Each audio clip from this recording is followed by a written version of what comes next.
World, what if the true masters of chaos weren't men in power, but ancient gods who thrive on human misery? What if every thunderclap, every act of misfortune, whispered the names of entities who feast on our fears? Scratch the surface of mythology, and beneath lies a playground of malevolence, where evil gods reign supreme. Take a moment. Picture the pantheon of deities, those glittering figures of virtue and valor. Now, peel back their gilded layers. What festers beneath? A serpentine laughter resonates through the ages, echoing the tales of deities who revel in our darkest moments. From the cackling Lilith of Mesopotamia, who transforms innocence into despair, to the vengeful Kali, wielding time as her weapon, each figure sprawls like a spider in the dark, weaving webs of treachery while the unwary wander closer. Do you want to hear about the Spanish god Tezcatlipoca, who steals hearts and twists destinies? Or the Norse trickster Loki, whose smile promises adventure but leads to chaos? Picture him, the jester, tossing misfortune like confetti, leaving a trail of madness in his wake. Each story, a pulse; each act, a beat that quickens the heart and churns the stomach. Consider this: every sacred text, every folktale you've ever heard, dances to the strings of these malevolent puppet masters. They're not just stories, they're warnings. What price do you pay when you invoke their names? Can you feel the chill creeping up your spine as the air grows thick with their presence? With every tale spun like silk, a tapestry of dread envelops you, compelling you to question the very nature of divinity.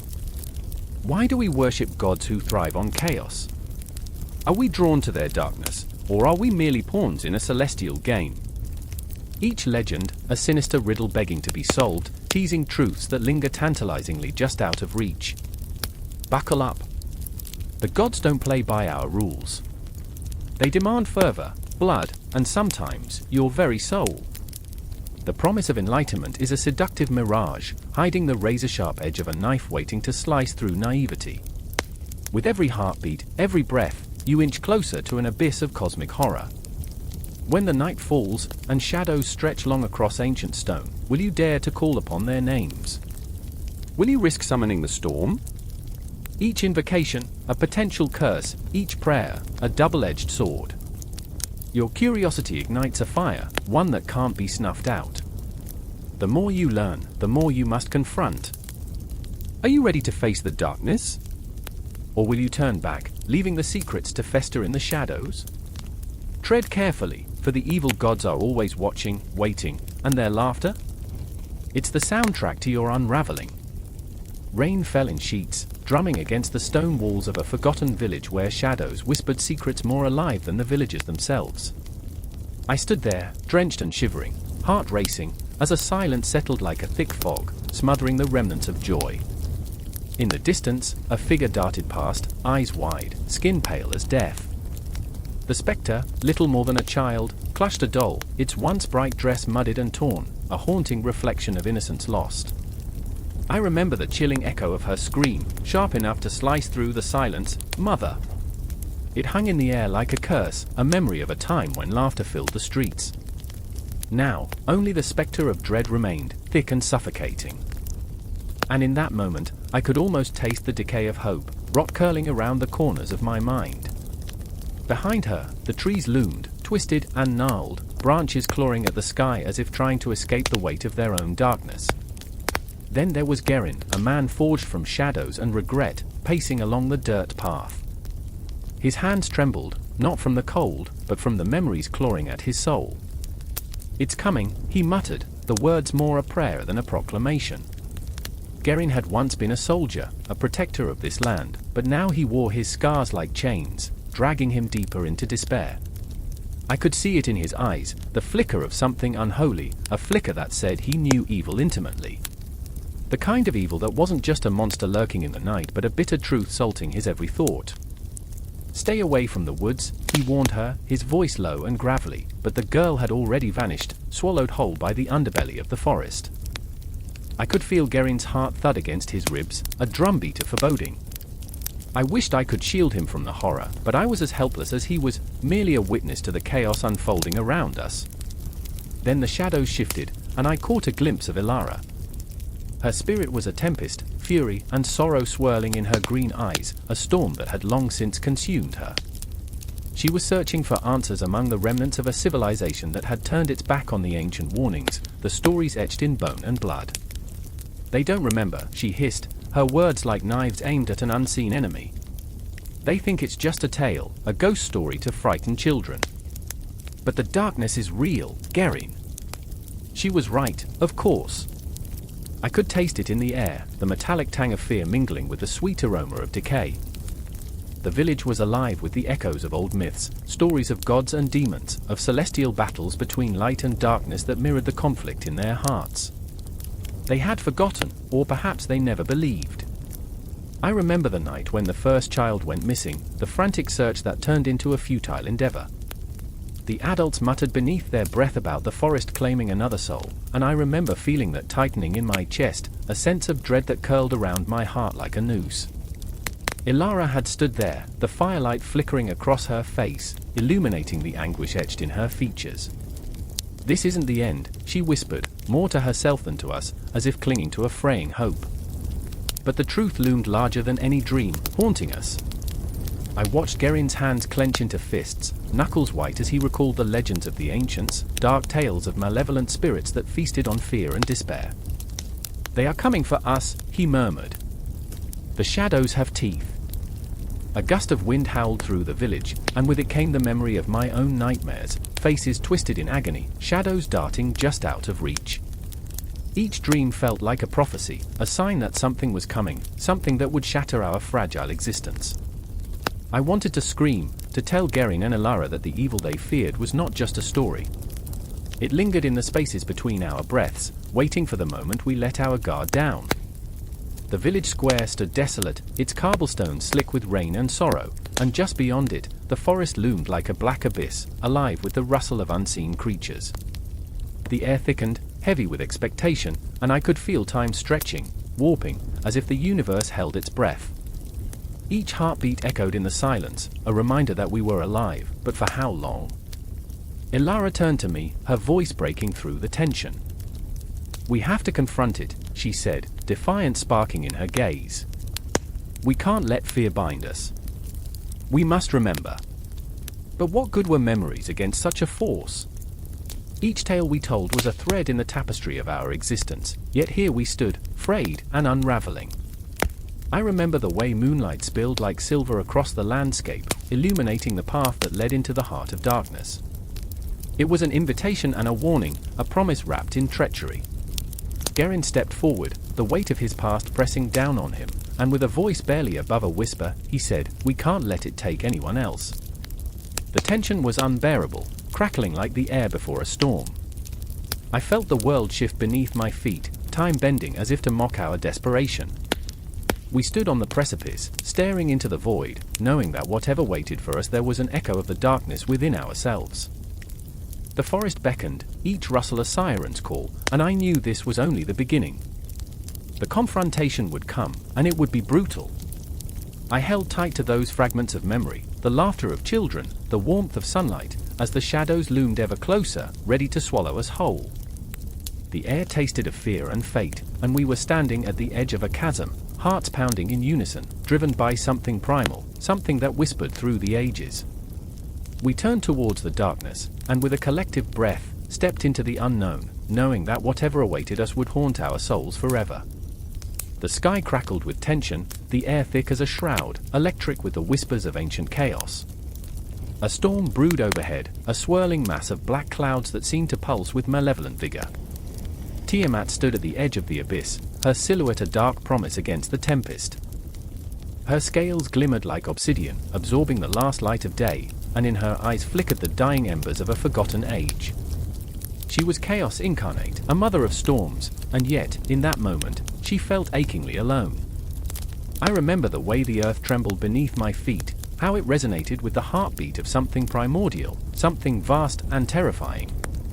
The very ground seemed to whisper her name, Tiamat, Tiamat, and the sound echoed in my bones.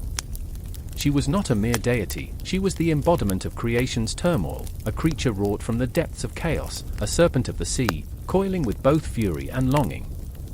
In her heart, she held the weight of existence, a burden so heavy it threatened to crush her spirit. Her thoughts spiraled as wildly as the storm above. She remembered the whispers of her children, the gods born from her very essence, and how they had turned against her, seeking to carve their own destinies from the chaos she had nurtured. She felt the sharp pang of betrayal. They were her creations, yet they feared her. They wanted order, a universe governed by rules, but Tiamat thrived in the wildness, in the tempest of possibility. And then there was Marduk, the favored son, the harbinger of order. He stood at the precipice of power, but he was also a child of her blood, shackled by the expectations of his own ambition. I remember the way he looked at her, eyes glinting with a mixture of awe and defiance, as if he could wield the very chaos she commanded. He was a lion among lambs, a predator among prey, but underneath the bravado lay a fear that gnawed at his core. He was terrified of what he might become, of the power that surged within him, a flame that could consume everything he loved. The storm above released its fury, lightning streaking across the sky like the wrath of the gods. Tiamat felt it, that primal energy, and it echoed the turmoil within her. She roared, a sound that twisted the very fabric of reality, an anguished cry that resonated with the cries of the earth itself. It was a warning, a call to those who dared to challenge her. She could feel Marduk's approach, the inevitable confrontation that would rip through the veil of creation and plunge them both into chaos. "Do you hear me?" she bellowed, her voice dark and thunderous, resonating through the heavens. "You cannot contain me. I am the storm, the void, the unyielding depths of the ocean." Her rage swirled like a tempest, a monstrous wave that threatened to engulf the very cosmos. Marduk, heart pounding like a war drum, stepped into the fray. He felt the tumult of his emotions, an overwhelming blend of love and resentment. He wanted to save her, to tame the chaos, but could he? Could he face the very essence of creation and destruction without losing himself?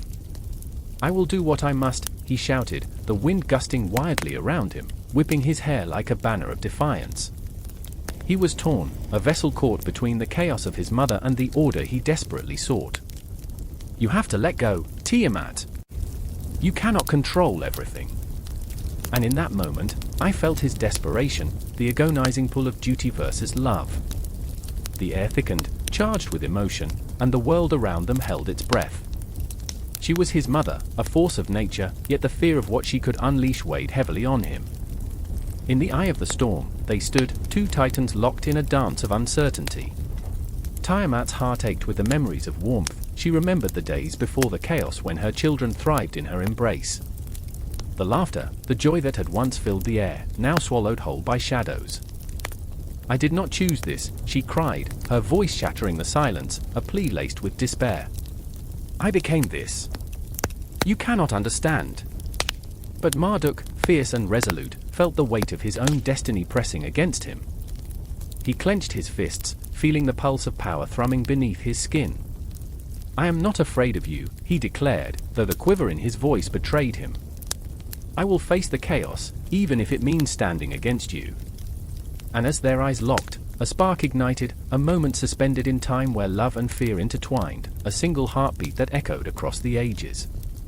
I could feel it, a sorrowful melody that sang of the inevitable, the clash of creation and destruction, the birth of a new order from the remnants of the old.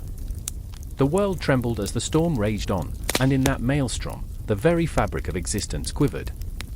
Tiamat's fury peaked, and all around her, echoes of the past intertwined with a future yet unborn. She was chaos, but she was also a mother, torn between love and rage. The storm roared louder, a cacophony of emotions that reverberated through the cosmos, a symphony of despair and defiance. "I will not be forgotten!" Tiamat screamed, and her voice cut through the storm like a knife. It was raw, primal, and full of pain. "I will not fade into the void." Marduk stepped forward, a figure of resolve, and in that charged moment, the air crackled with unspoken words. They were both trapped in this tumultuous cycle, a spiral of chaos and creation, and no matter how much they fought against their fates, they were bound together in this dance of destruction and rebirth. The storm raged, the thunder echoed, and time itself held its breath, waiting for the inevitable clash. In that heartbeat, I understood, chaos and creation are entwined, a cosmic ballet of emotions that never truly ends. The world spun on its axis, and the shadows whispered secrets of a past and future still to come, leaving the heart of the storm pulsing with unfulfilled longing. The air trembles with a sickly sweetness, thick like honey, as the sun bleeds its final light across the horizon. Shadows stretch, twisted fingers clawing at the earth, and I stand at the edge of the desert, suffocated by the weight of all that is unsaid. The distant howls of jackals pierce the silence, and my heart races, an uninvited drumbeat in the encroaching darkness. Set stands before me, a titan of chaos, his form a blend of man and beast, a fierce embodiment of the storm that brews in the depths of human existence. His eyes, twin abysses, pull me into a maelstrom of rage and sorrow.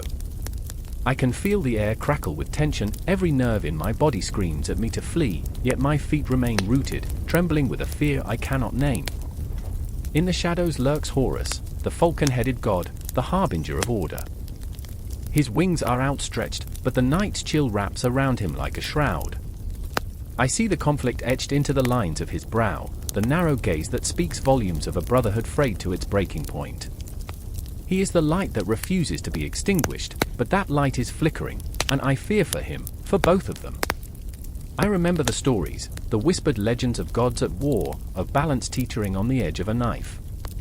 They say Set is the storm, the chaos that tears asunder the fabric of life, while Horus is the sun, the hope that stitches it back together.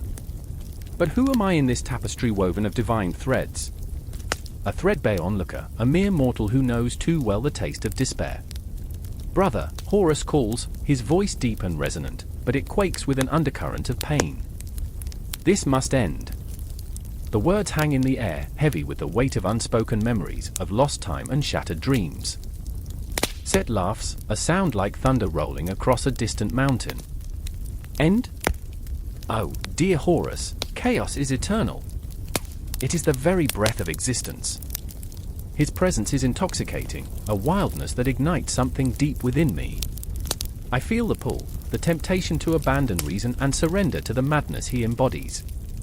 I remember, waking in the dead of night, shadows dancing on the walls, a soft whisper curling around my thoughts like smoke. Embrace the chaos, it beckoned, and for a heartbeat, I understood. In chaos, there is freedom.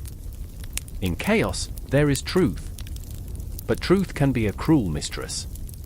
I look at Horus, at the determination etched into his features, and I see the flicker of doubt in his eyes. He is strong, but the burden he carries is immense. The weight of order, of all that is right and just, can crush a soul. Fight me, brother! Set challenges, his voice laced with a madness that vibrates through the very ground beneath us. Let us see which of us shall stand. Let the world bear witness to our struggle. I can almost taste the fury, the thrill of impending violence, a tempest brewing, a crack in the facade of eternity. My heart races, my pulse quickening. The stakes are higher than I could ever comprehend, and I am nothing but a spectator, a ghost in the midst of their epic. Your chaos is poison, Set, Horus replies, his voice steady despite the tremor in the air, a flicker of lightning illuminating the storm that brews between them. It tears apart the very fabric of life. Fabric? Set scoffs, the sound a jagged edge. Life is but a thread, waiting to be unraveled. He thrusts a hand into the air, as if to summon the very essence of disorder itself. And in that moment, I feel the universe tremble. Time stretches, warps, the very stars seemingly align to witness this clash of titans. I am caught in the undertow of their emotions, the raw energy crackling between them. It is intoxicating and terrifying, a tightrope strung across an abyss. I remember a dream I had once, dark water swirling beneath me, a voice calling from the depths. You have to choose, it said, echoing in the chambers of my mind. Order or chaos. But what of the in-between? What of the spaces where light and dark intermingle, where the heart beats in uncertainty? The night is alive, pulsating with tension as Horus and Set circle one another, two predators poised on the brink of destruction. I can see it in their eyes, the love that remains tangled with hate, the bond fraying yet unbreakable. Each blow exchanged is laced with history, a lifetime of grievances that swirl like dust in the wind. Do you remember the warmth of the sun on our backs, brother? Horus asks, his voice a whisper, vulnerable and raw. Do you remember when we laughed together, before the chaos consumed you? For a heartbeat, the air stills, and I hold my breath. The past is alive here, woven into the fabric of their confrontation. Set's expression shifts, just for a moment, a flicker of something, regret? Longing? But then it is gone, replaced by the storm once again. Those days are dead, Horus. You cling to a memory that is nothing but dust. And my heart aches for them both. I stand at the precipice, a forgotten spectator in a war that does not belong to me, yet it feels so intimately personal. I remember my own moments of chaos, the times I fought to keep order in my own life, and the shadows that lingered in the corners. As the stars fade one by one, I know the time has come. The tension is a taut string ready to snap, the stillness before the storm that promises destruction. My breath catches, my heart stumbles. Horus lunges first, a flash of determination, the embodiment of order. But chaos is a wily beast, and Set meets him with a primal ferocity that sends chills down my spine. The clash is deafening, a symphony of rage and heartbreak. I cannot look away. I am bound to this moment, to the chaos and order that dance like flames, consuming all in their path. I remember the choice I must make, the fear that tightens my throat. Will I stand with the light, the order, the hope that flickers like a candle in the night?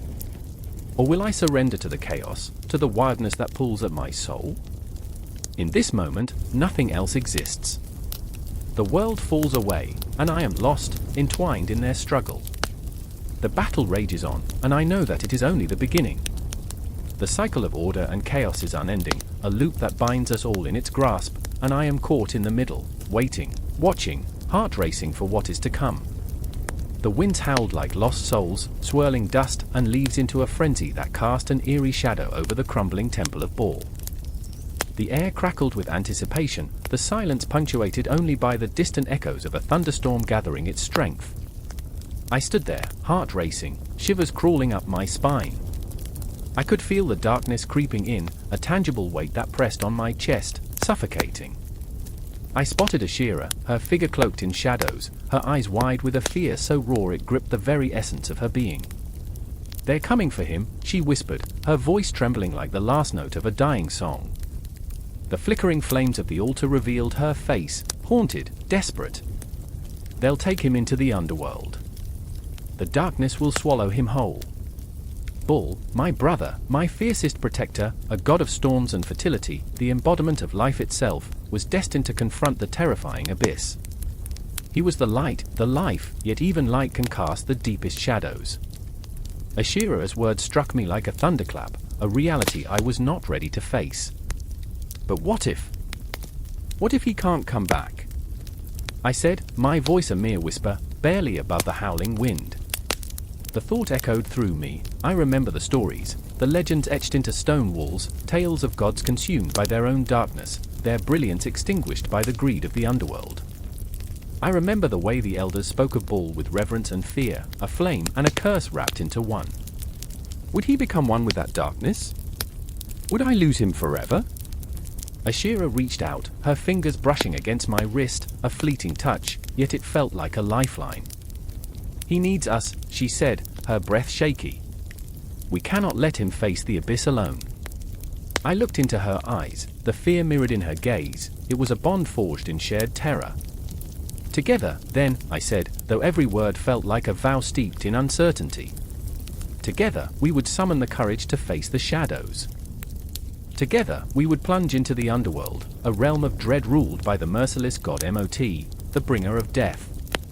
Together, but in our hearts, we both knew the truth, the darkness was relentless.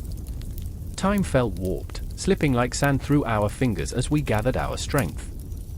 The sun vanished beyond the horizon, leaving behind a tapestry of stars. I remember how they twinkled like scattered diamonds, so beautiful, yet so indifferent to our plight. Like the gods themselves, they watched, perhaps amused by our folly. We were mere mortals, caught in the games of those far mightier than us. "Do you think he remembers?" I asked Ashera, as we approached the mouth of the cavern, the entrance to the abyss that yawned before us like a monstrous maw. "Do you think he remembers what it is to feel alive?" The question hung in the air, heavy and unyielding. She paused, her silhouette framed against the darkening sky. "I hope he does." I hope he holds on to our love, our laughter. The warmth of the sun, she replied, fighting to keep her voice steady. But the darkness, it can change you. In that moment, I could feel the weight of countless memories pressing down upon us, a flood of laughter shared, battles fought, the sweetness of life that felt so fragile now. Every heartbeat echoed with uncertainty, and I could feel my pulse quicken as we stepped into the cavern, the world behind us fading into the shadows. Inside, the air was thick, oppressive, it felt alive, wrapping around us like a serpent ready to strike.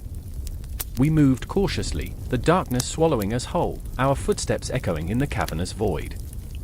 I felt Ashira's hand tighten around mine, a grip that was both a comfort and a reminder of the danger that lurked within.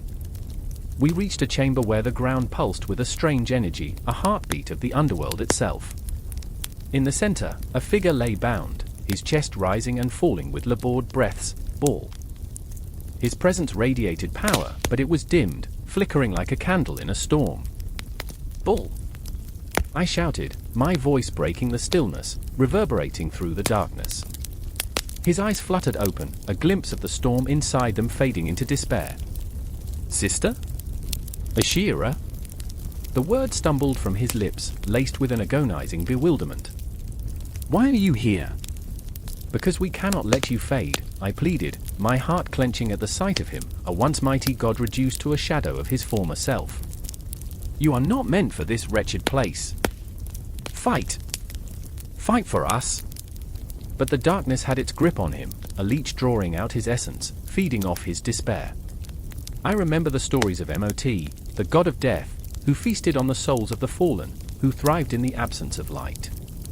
I felt a cold shiver run down my spine, the darkness was alive, whispering secrets that curled around us like smoke.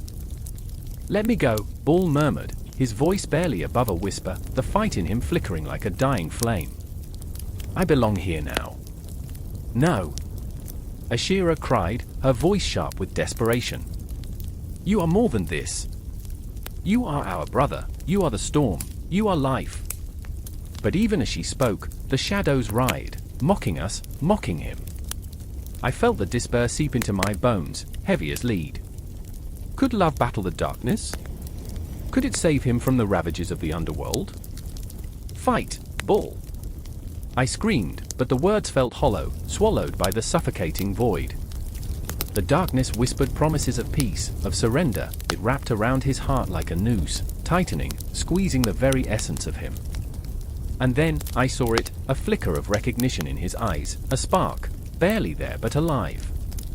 Sister, he croaked, and in that moment, I understood. The battle was not against the darkness outside, it was against the darkness within. I reached deep within myself, pulling forth every shred of warmth, every memory, every shred of love and laughter we had shared. Remember the storms we conjured, the laughter that echoed through the halls? Remember the warmth of the sun on your face? The earth beneath your feet? The words poured out, a lifeline thrown into the chasm of despair. Ashira joined in, her voice rising, weaving a tapestry of memories that clung to the air like a prayer. You are not alone, Bull. We are here. We are your light. In that moment, the shadows recoiled, the darkness wavered, and I felt an electric charge in the air. A flicker of hope ignited within Bull's eyes, and just like that, the battle had truly begun. But what price would we pay for this confrontation? In the heart of the darkness, we stood, three souls intertwined, fighting against an empire of shadows and despair. The echoes of our past swirled around us, urging us forward, pushing us closer to the abyss, where fate and fear danced a perilous tango. Even as the darkness loomed, I could feel the pulse of hope, an unyielding heartbeat that whispered through the shadows, we are not done yet.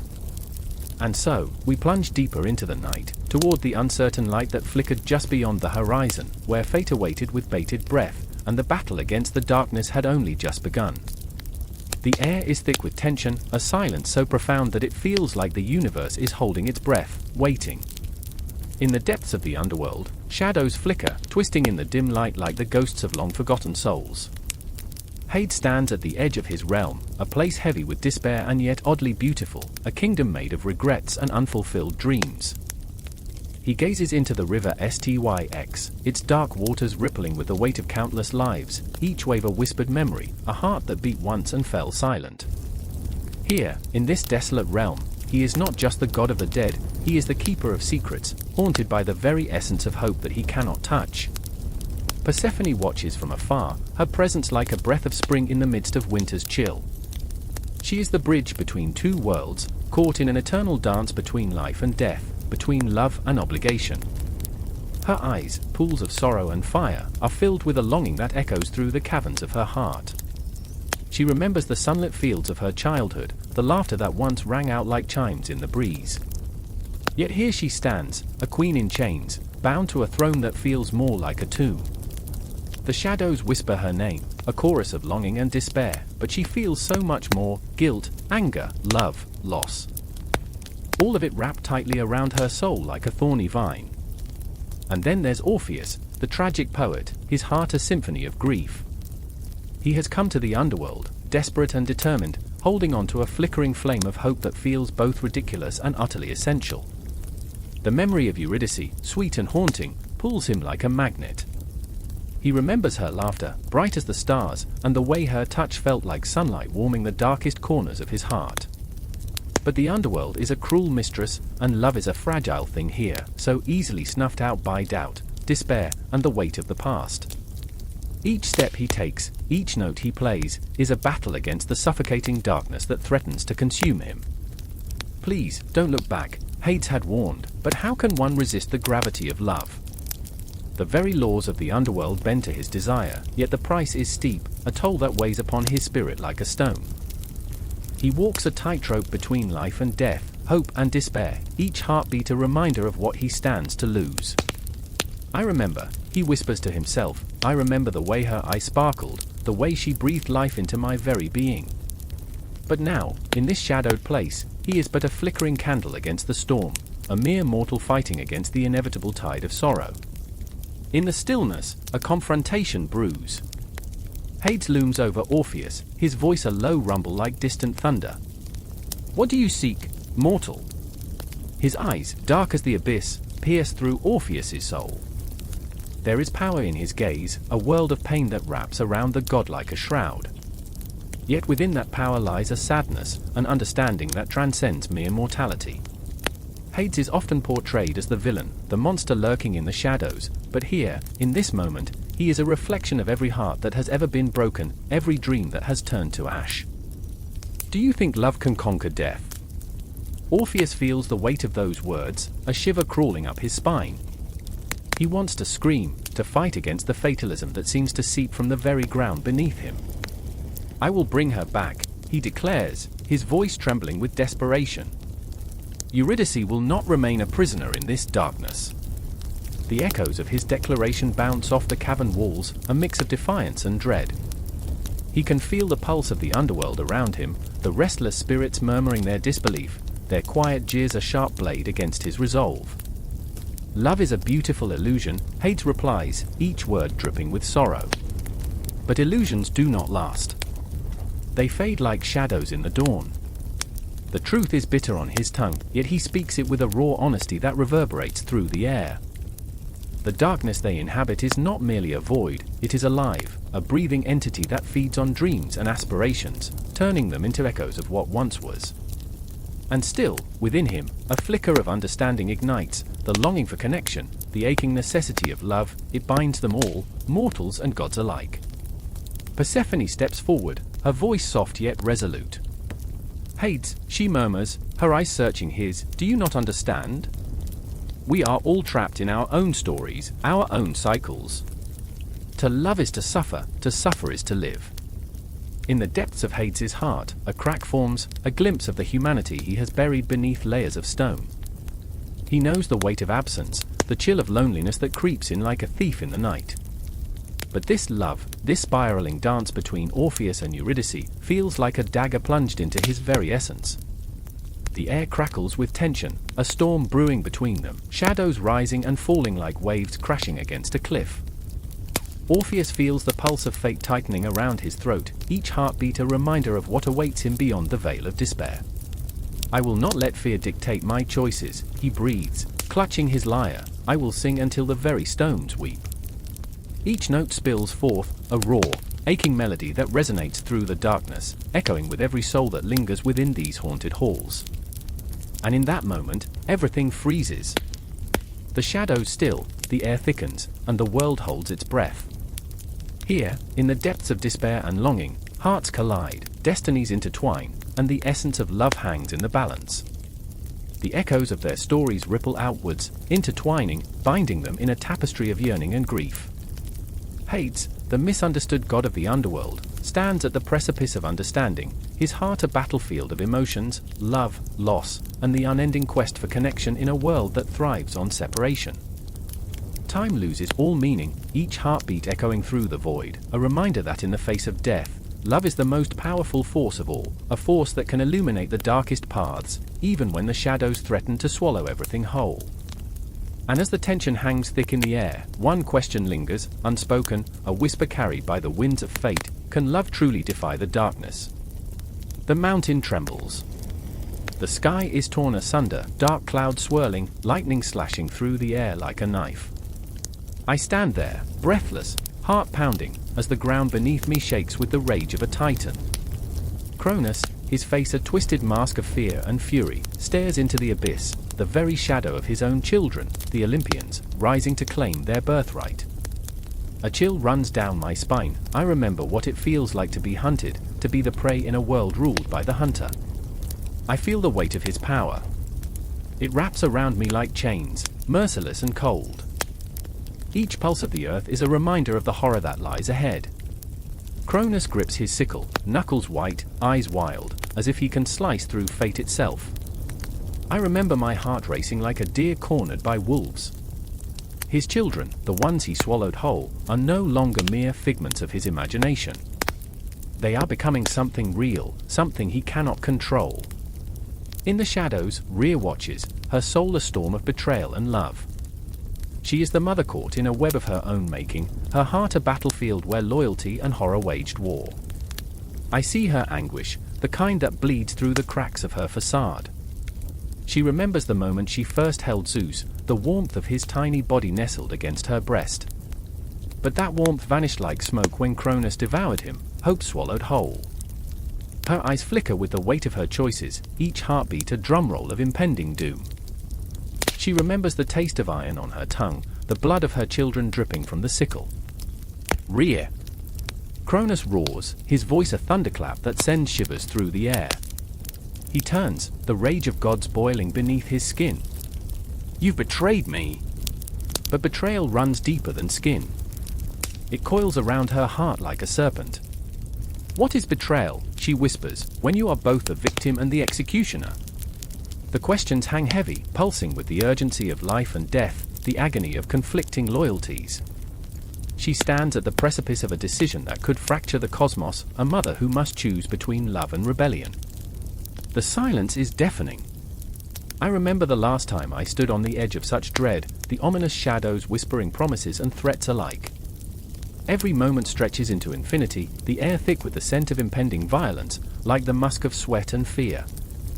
I want to scream, to shatter this heavy silence, but my voice is swallowed by the chaos brewing around us.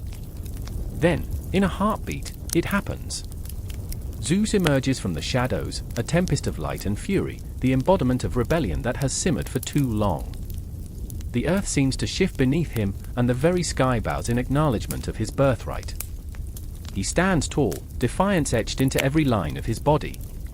You can no longer keep us shackled in your darkness, Father. He calls out, voice echoing through the storm, a promise of dawn breaking over a nightmare. Cronus's eyes widen, a flicker of doubt mingling with rage. You dare challenge me?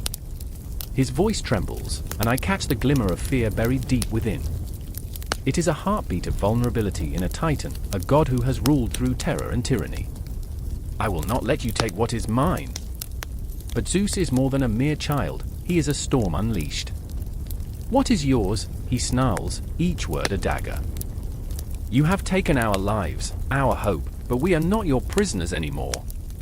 The tension crackles like electricity, and I feel it in my bones. It is the moment that teeters on the knife's edge, where the past collides with the present, where love twists into hatred. I remember looking into the eyes of my own guardian, how they twisted from warmth to ice. The struggle within Cronus mirrors the struggle in all of us, the fear of losing control, the desperation not to be overthrown by the very thing we created. Rhea breaks. Enough, she cries, her voice a haunting melody laced with the sorrow of 1,000 lifetimes. This is not just your fight, Cronus. We are all of us entwined in this fate. She steps forward, a fragile figure against the tide of Titan might, yet her spirit burns like a beacon, illuminating the dark corners of despair. Your children are not your enemies. You have made them your greatest foes through your fear. But what is fear if not a monster lurking in the shadows, gnashing its teeth?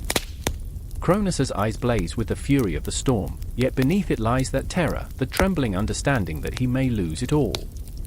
Betrayal, destiny, and fear spiral around them, a tempest impossible to escape. I can feel the pull of the abyss, the haunting echoes of dreams lost and futures torn apart.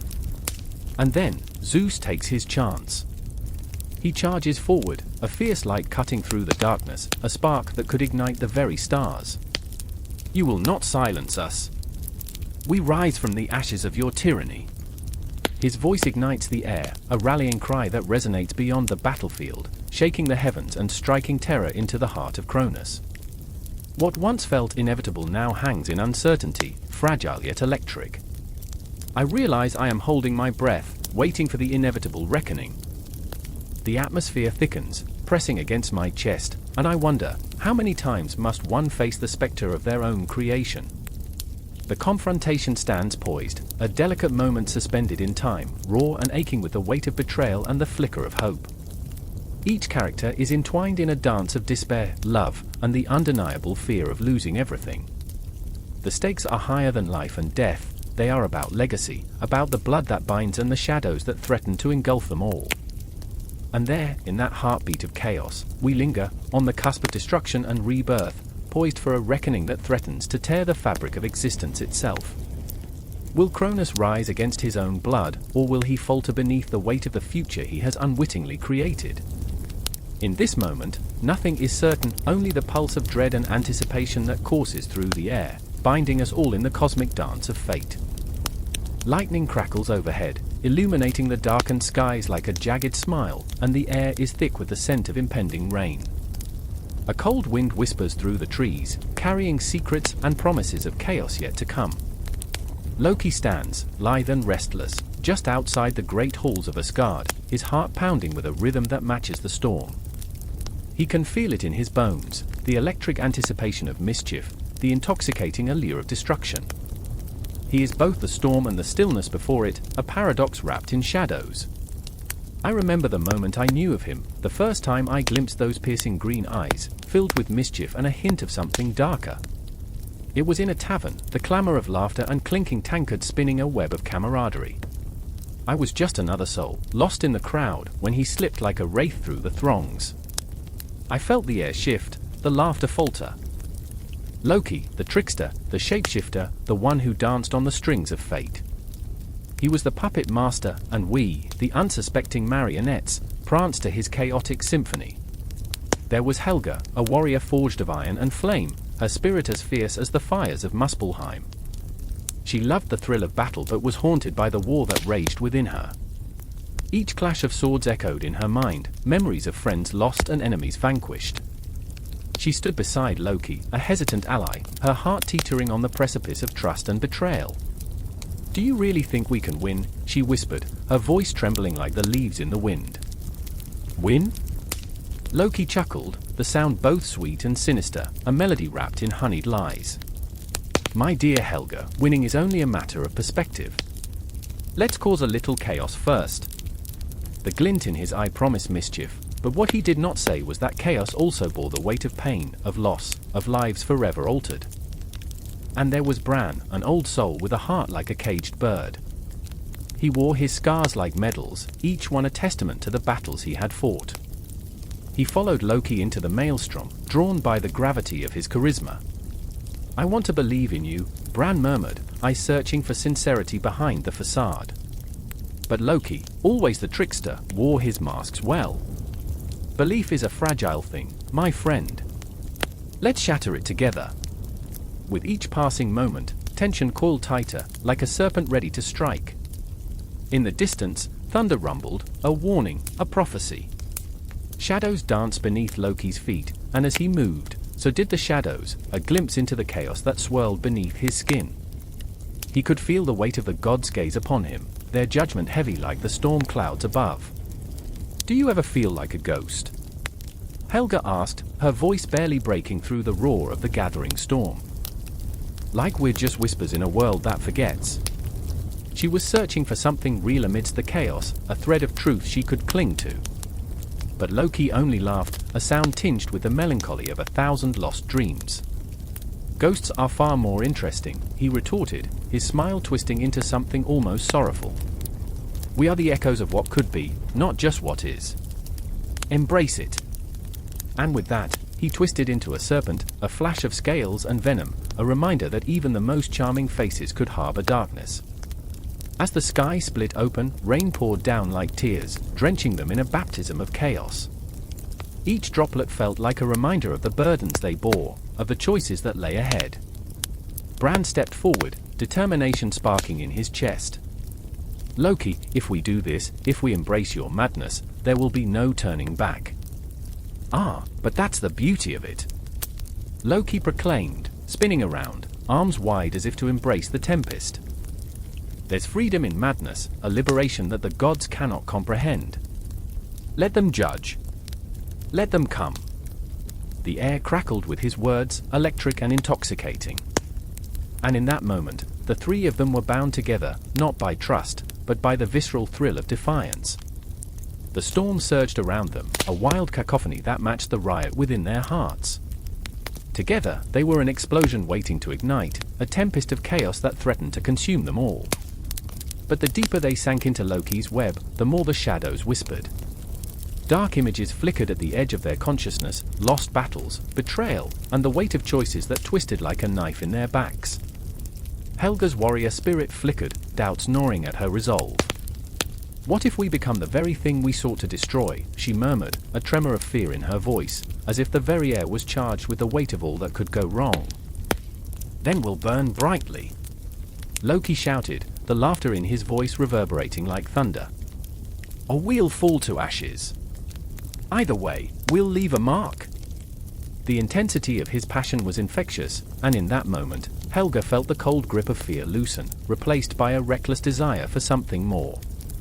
Bran stood frozen, a statue carved from the very essence of uncertainty. And what if we lose ourselves in the chaos? He asked, the vulnerability in his voice cutting through the storm. What remains of us then? Loki's expression softened, a flicker of something genuine breaking through the mask. Perhaps that's the point. Perhaps losing ourselves is the only way to truly find who we are. But the truth hung unspoken, heavy like the lead sky. They were all teetering on the edge of something unforgiving. With the storm raging around them, the air thick with tension and the scent of earth and rain, they each felt the weight of their choices. Neither victory nor defeat felt certain, only the chaos ahead beckoned them, a siren's call promising danger and freedom in equal measure. The thunder rolled again, a grim reminder that the gods watched with disapproval, and as the three of them stood on the precipice of recklessness, they felt the profound truth of their existence. They were alive, and in that aliveness lay the essence of chaos. It pulsed through them, a heartbeat that echoed in the silence between the storms. Emboldened by the storm, they took their first step into the maelstrom, three souls entwined in the dance of fate and folly, knowing that whatever awaited them would change everything. And as Loki led the way, a fleeting shadow on the edge of something magnificent and terrifying, they were swept into the abyss, a chaotic embrace that promised nothing but raw, unfiltered existence. The air is thick with despair, a suffocating blanket of dread that wraps around me like a noose. I stand in the heart of the Slavic underworld, a place where shadows twist and stretch like long fingers, grasping for the warmth of the living. The ground beneath my feet is a patchwork of black earth and jagged stones, remnants of battles fought long before I drew my first breath. Above me, the sky is a bruised purple, heavy with the weight of unspoken curses, a reminder of Vels, the god of the underworld and keeper of dark secrets. I remember the whispers. They echoed through the caverns, a haunting symphony of despair and defiance. Vels has risen, they warned, each syllable dripping with fear. But what did they know of the man behind the god? I had seen his eyes, dark and restless, filled with the fire of rebellion. I had felt the crackling tension in the air, a storm brewing in the heart of the earth itself. And then there was Anya, her heart a tempest of unrequited love and unyielding loyalty. She stood beside me, her resolve as fragile as the flickering flame of a candle in a drafty room. "We have to fight," she said, her voice a melody of courage and desperation. I could see the way her fists clenched, nails digging into her palms, a futile attempt to ground herself amidst the chaos. But how could we? We were mere mortals, pawns in a game played by gods. Yet the challenge stirred something primal within me, an echo of forgotten dreams. I remember the stories of my ancestors, how they faced the gods with nothing but their will and wit. They danced on the edge of oblivion, and though they fell with a roar. I could feel their spirits stirring, urging me to rise, to challenge the very essence of fate. The ground trembled as Vels's voice thundered through the cavern. "You dare defy me?" Each word was a crashing wave, threatening to drown us in despair. I glanced at Anya, her eyes filled with a blend of fear and fierce determination. She was not just fighting for herself, she was fighting for love, for those who had fallen before us, for a future that seemed impossibly distant. We made our way deeper into the underworld, where the shadows throbbed with a life of their own. The air was thick with the scent of damp earth and something acrid, like the remnants of ancient fires. I could hear the distant cries of souls trapped in the void, their pleas weaving a tapestry of agony that pulled at my heart. I wanted to turn back, to escape this nightmare, but I remembered the faces of those I had lost, friends, family, dreams. Their memories pushed me forward like a restless tide. Suddenly, a figure emerged from the darkness, a spectral being wrapped in sorrow, a ghost of the past. It was Ivan, my brother, his face a mask of anguish.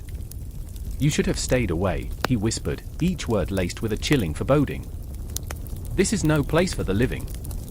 My heart shattered at the sight of him, a flickering candle in the storm of shadows.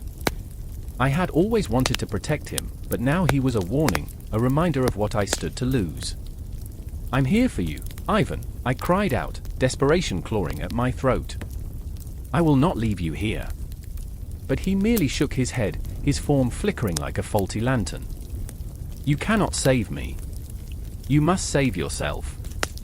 His voice echoed, and I felt the weight of his sorrow settling on my shoulders, pressing me down into the darkness. Beside me, Anya's voice broke through the haze. "We can bring them back," she said, her belief a fragile thread woven through the fabric of despair. "Vels's power is nothing without our will." Her words ignited a spark, a flicker of hope that sent shivers down my spine. I remembered the stories again, tales of love that defied death, of souls intertwined beyond the grasp of the gods. But the shadows surged, swirling around us like a tempest, and Vels roared with laughter, a sound that shook the very foundations of the underworld. "Foolish mortals," he taunted, his voice slicing through the darkness like a blade. "You think you can challenge the gods? You are but whispers in the wind, and I am the storm."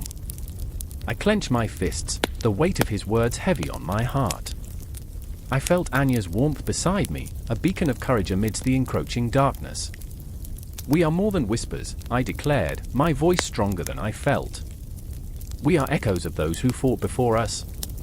We carry their strength." The shadows recoiled, and for a moment, the air crackled with tension. A pulse of defiance thrummed between us, binding our hearts in a shared resolve. I could feel Ivan's gaze, a silent plea for us to press on, a flicker of hope amidst despair. The battle was set, the stakes unfathomably high. Vels was a titan of despair, but we were two hearts ignited by an unyielding fire. I remembered the clock ticking in the depths of the night, each tick a reminder of the fleeting moments we had left.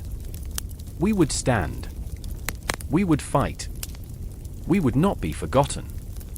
The confrontation loomed, a cataclysmic clash between hope and despair, between those who had fallen and those who still breathed. I could feel the weight of the world on my shoulders, a burden shared with Anya, with Ivan, with every soul caught in limbo. The ghosts hovered nearby, a silent army of lost dreams. And so we stepped forward into the storm, hearts beating in unison, ready to confront the darkness that threatened to consume us all, a desperate venture into the abyss. In that moment, with shadows swirling around us and the weight of the cosmos pressing down, we were alive, truly alive, ready to carve our fate against the tide of eternity. I remember the moment the air turned thick, heavy with dread, as though the universe itself held its breath. The sun hung low, casting fractured shadows across the battlefield, and the ground trembled beneath the weight of fate. I could hear the distant clash of steel, the desperate cries of warriors, but it was the pulse of fear in my own chest that commanded my attention. This was no ordinary day, this was the day of reckoning. In that chaos, there was Ravana, the embodiment of darkness, 10 heads swaying like a macabre crown, each face a mirror reflecting the myriad evils he embraced. His eyes blazed with a fury that could scorch the earth. Each head whispered secrets of betrayal, ambition, revenge. I could see it in his expression, a chaotic blend of rage and cunning, as if he was both king and jester in a twisted court of despair. He was a force of nature, a tempest that had swallowed countless lives, leaving behind echoes of their screams. But amidst this storm, there was Sita, her spirit unbroken yet trembling, a flame flickering against the winds of despair. I could feel her heartbeat, the rhythm of hope and fear intertwined, a symphony of strength playing just beneath the surface. She was not just a pawn in this game of gods and demons, she was the eye of the storm, a sanctuary of resilience amidst the chaos. I remember how she stood, defiant despite her chains, her eyes fierce like daggers piercing through the dark. In that moment, I could swear she was the embodiment of every woman who had ever fought against the tides of fate, her spirit a beacon of unyielding defiance. And there was Rama, his heart a battlefield of its own, torn between duty and love, vengeance and compassion. I could feel his desperation, a raw ache in my chest, as he faced Ravana, the very embodiment of all that threatened to tear apart his world. The weight of his bow straining against his grip, every arrow a fragment of his resolve. He was a warrior but also a man who loved fiercely and lost profoundly. I could see the war raging within him, every heartbeat echoed the memory of Sita's laughter, the warmth of her embrace, now tainted by the chill of separation. Ravana, he called, voice steady but laced with an undercurrent of anguish. You think you can hold her? You think you can drown the light? The words hung in the air, a challenge and a plea, resonating with the bitter truth of their entwined fates. The clash of their destinies felt cosmic, a collision of worlds where love battled hate, hope wrestled with despair. And there I stood, ensnared in this web of emotions, feeling time stretch and warp, like the shadows that danced around us. I remember the sensation of cold sweat trickling down my back as I watched Ravana's heads turn, each one a different visage of malice. One head was filled with disdain, another grinned with perverse glee, while yet another wept, perhaps mourning the loss of innocence amidst the carnage. They were reflections of his very soul, a soul so enmeshed in darkness that light seemed a foreign concept. Foolish Rama, one head hissed, voice dripping with contempt. You think love can conquer all? I have devoured the light. I am the night that consumes your every dream. And with that, I felt my heart quicken. The air crackled with tension, the anticipation electrifying. Every moment stretched taut like the string of Rama's bow, ready to snap. I sensed the coming storm, the clash that would ripple through time, sparking fear, love, and heartbreak in equal measure. Sita's eyes blazed with determination, cutting through the suffocating darkness. You may take my body, Ravana, but never my spirit. The words erupted from her, a defiance that rang like a bell in the stillness, echoing through the battlefield. With each syllable, I felt the strength of countless souls rising up, the hope of every person who had ever been snatched from the warmth of love and thrust into the cold abyss of despair.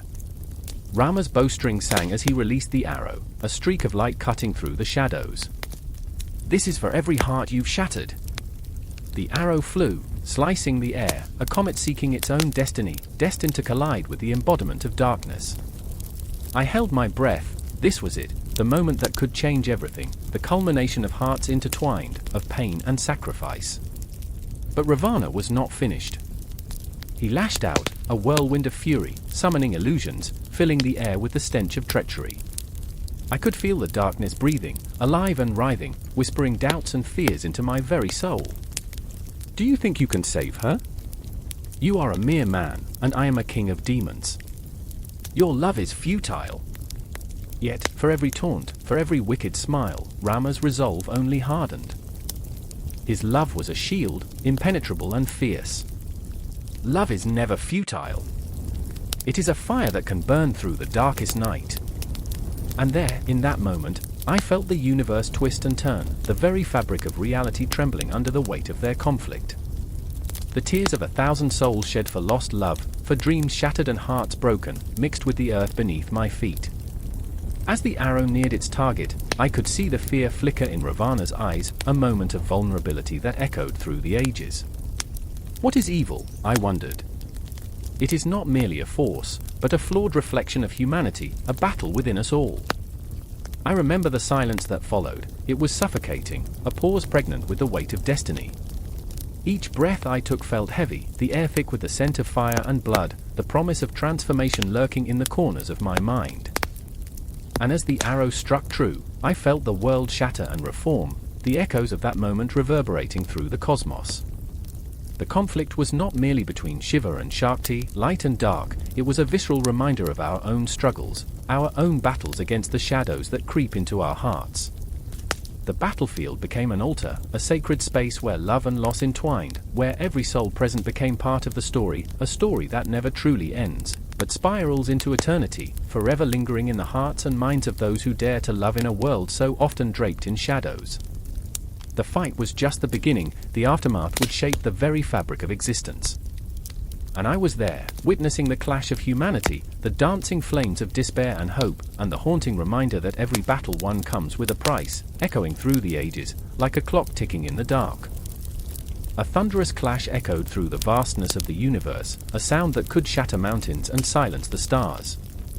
The sky, a canvas of swirling darkness, lit up with flashes of raw power as the Asuras and Devas met in a frenzy of creation and destruction, their conflict as ancient as the cosmos itself. I stood amidst the chaos, heart pounding, breath caught in my throat, feeling the tension pulse around me like a living, breathing thing.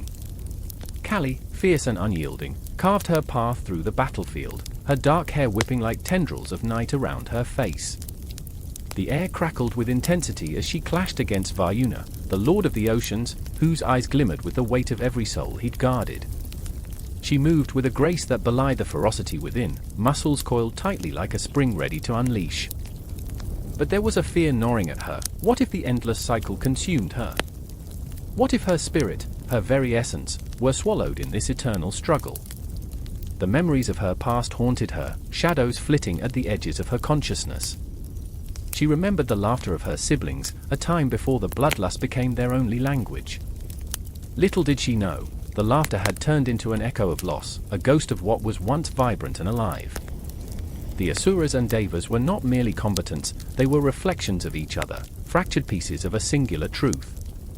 And in this war of deities, Kali's struggle was not just against Varuna but against the relentless weight of destiny itself. And then there was Dhruva, the young prince, eyes wide with the terror of realization. He had looked up at the sky countless times and wished upon the stars, but now those stars flickered uncertainly, as if they too were afraid. The ground beneath him trembled with each tremor of conflict, the landscape morphing into a nightmarish dream.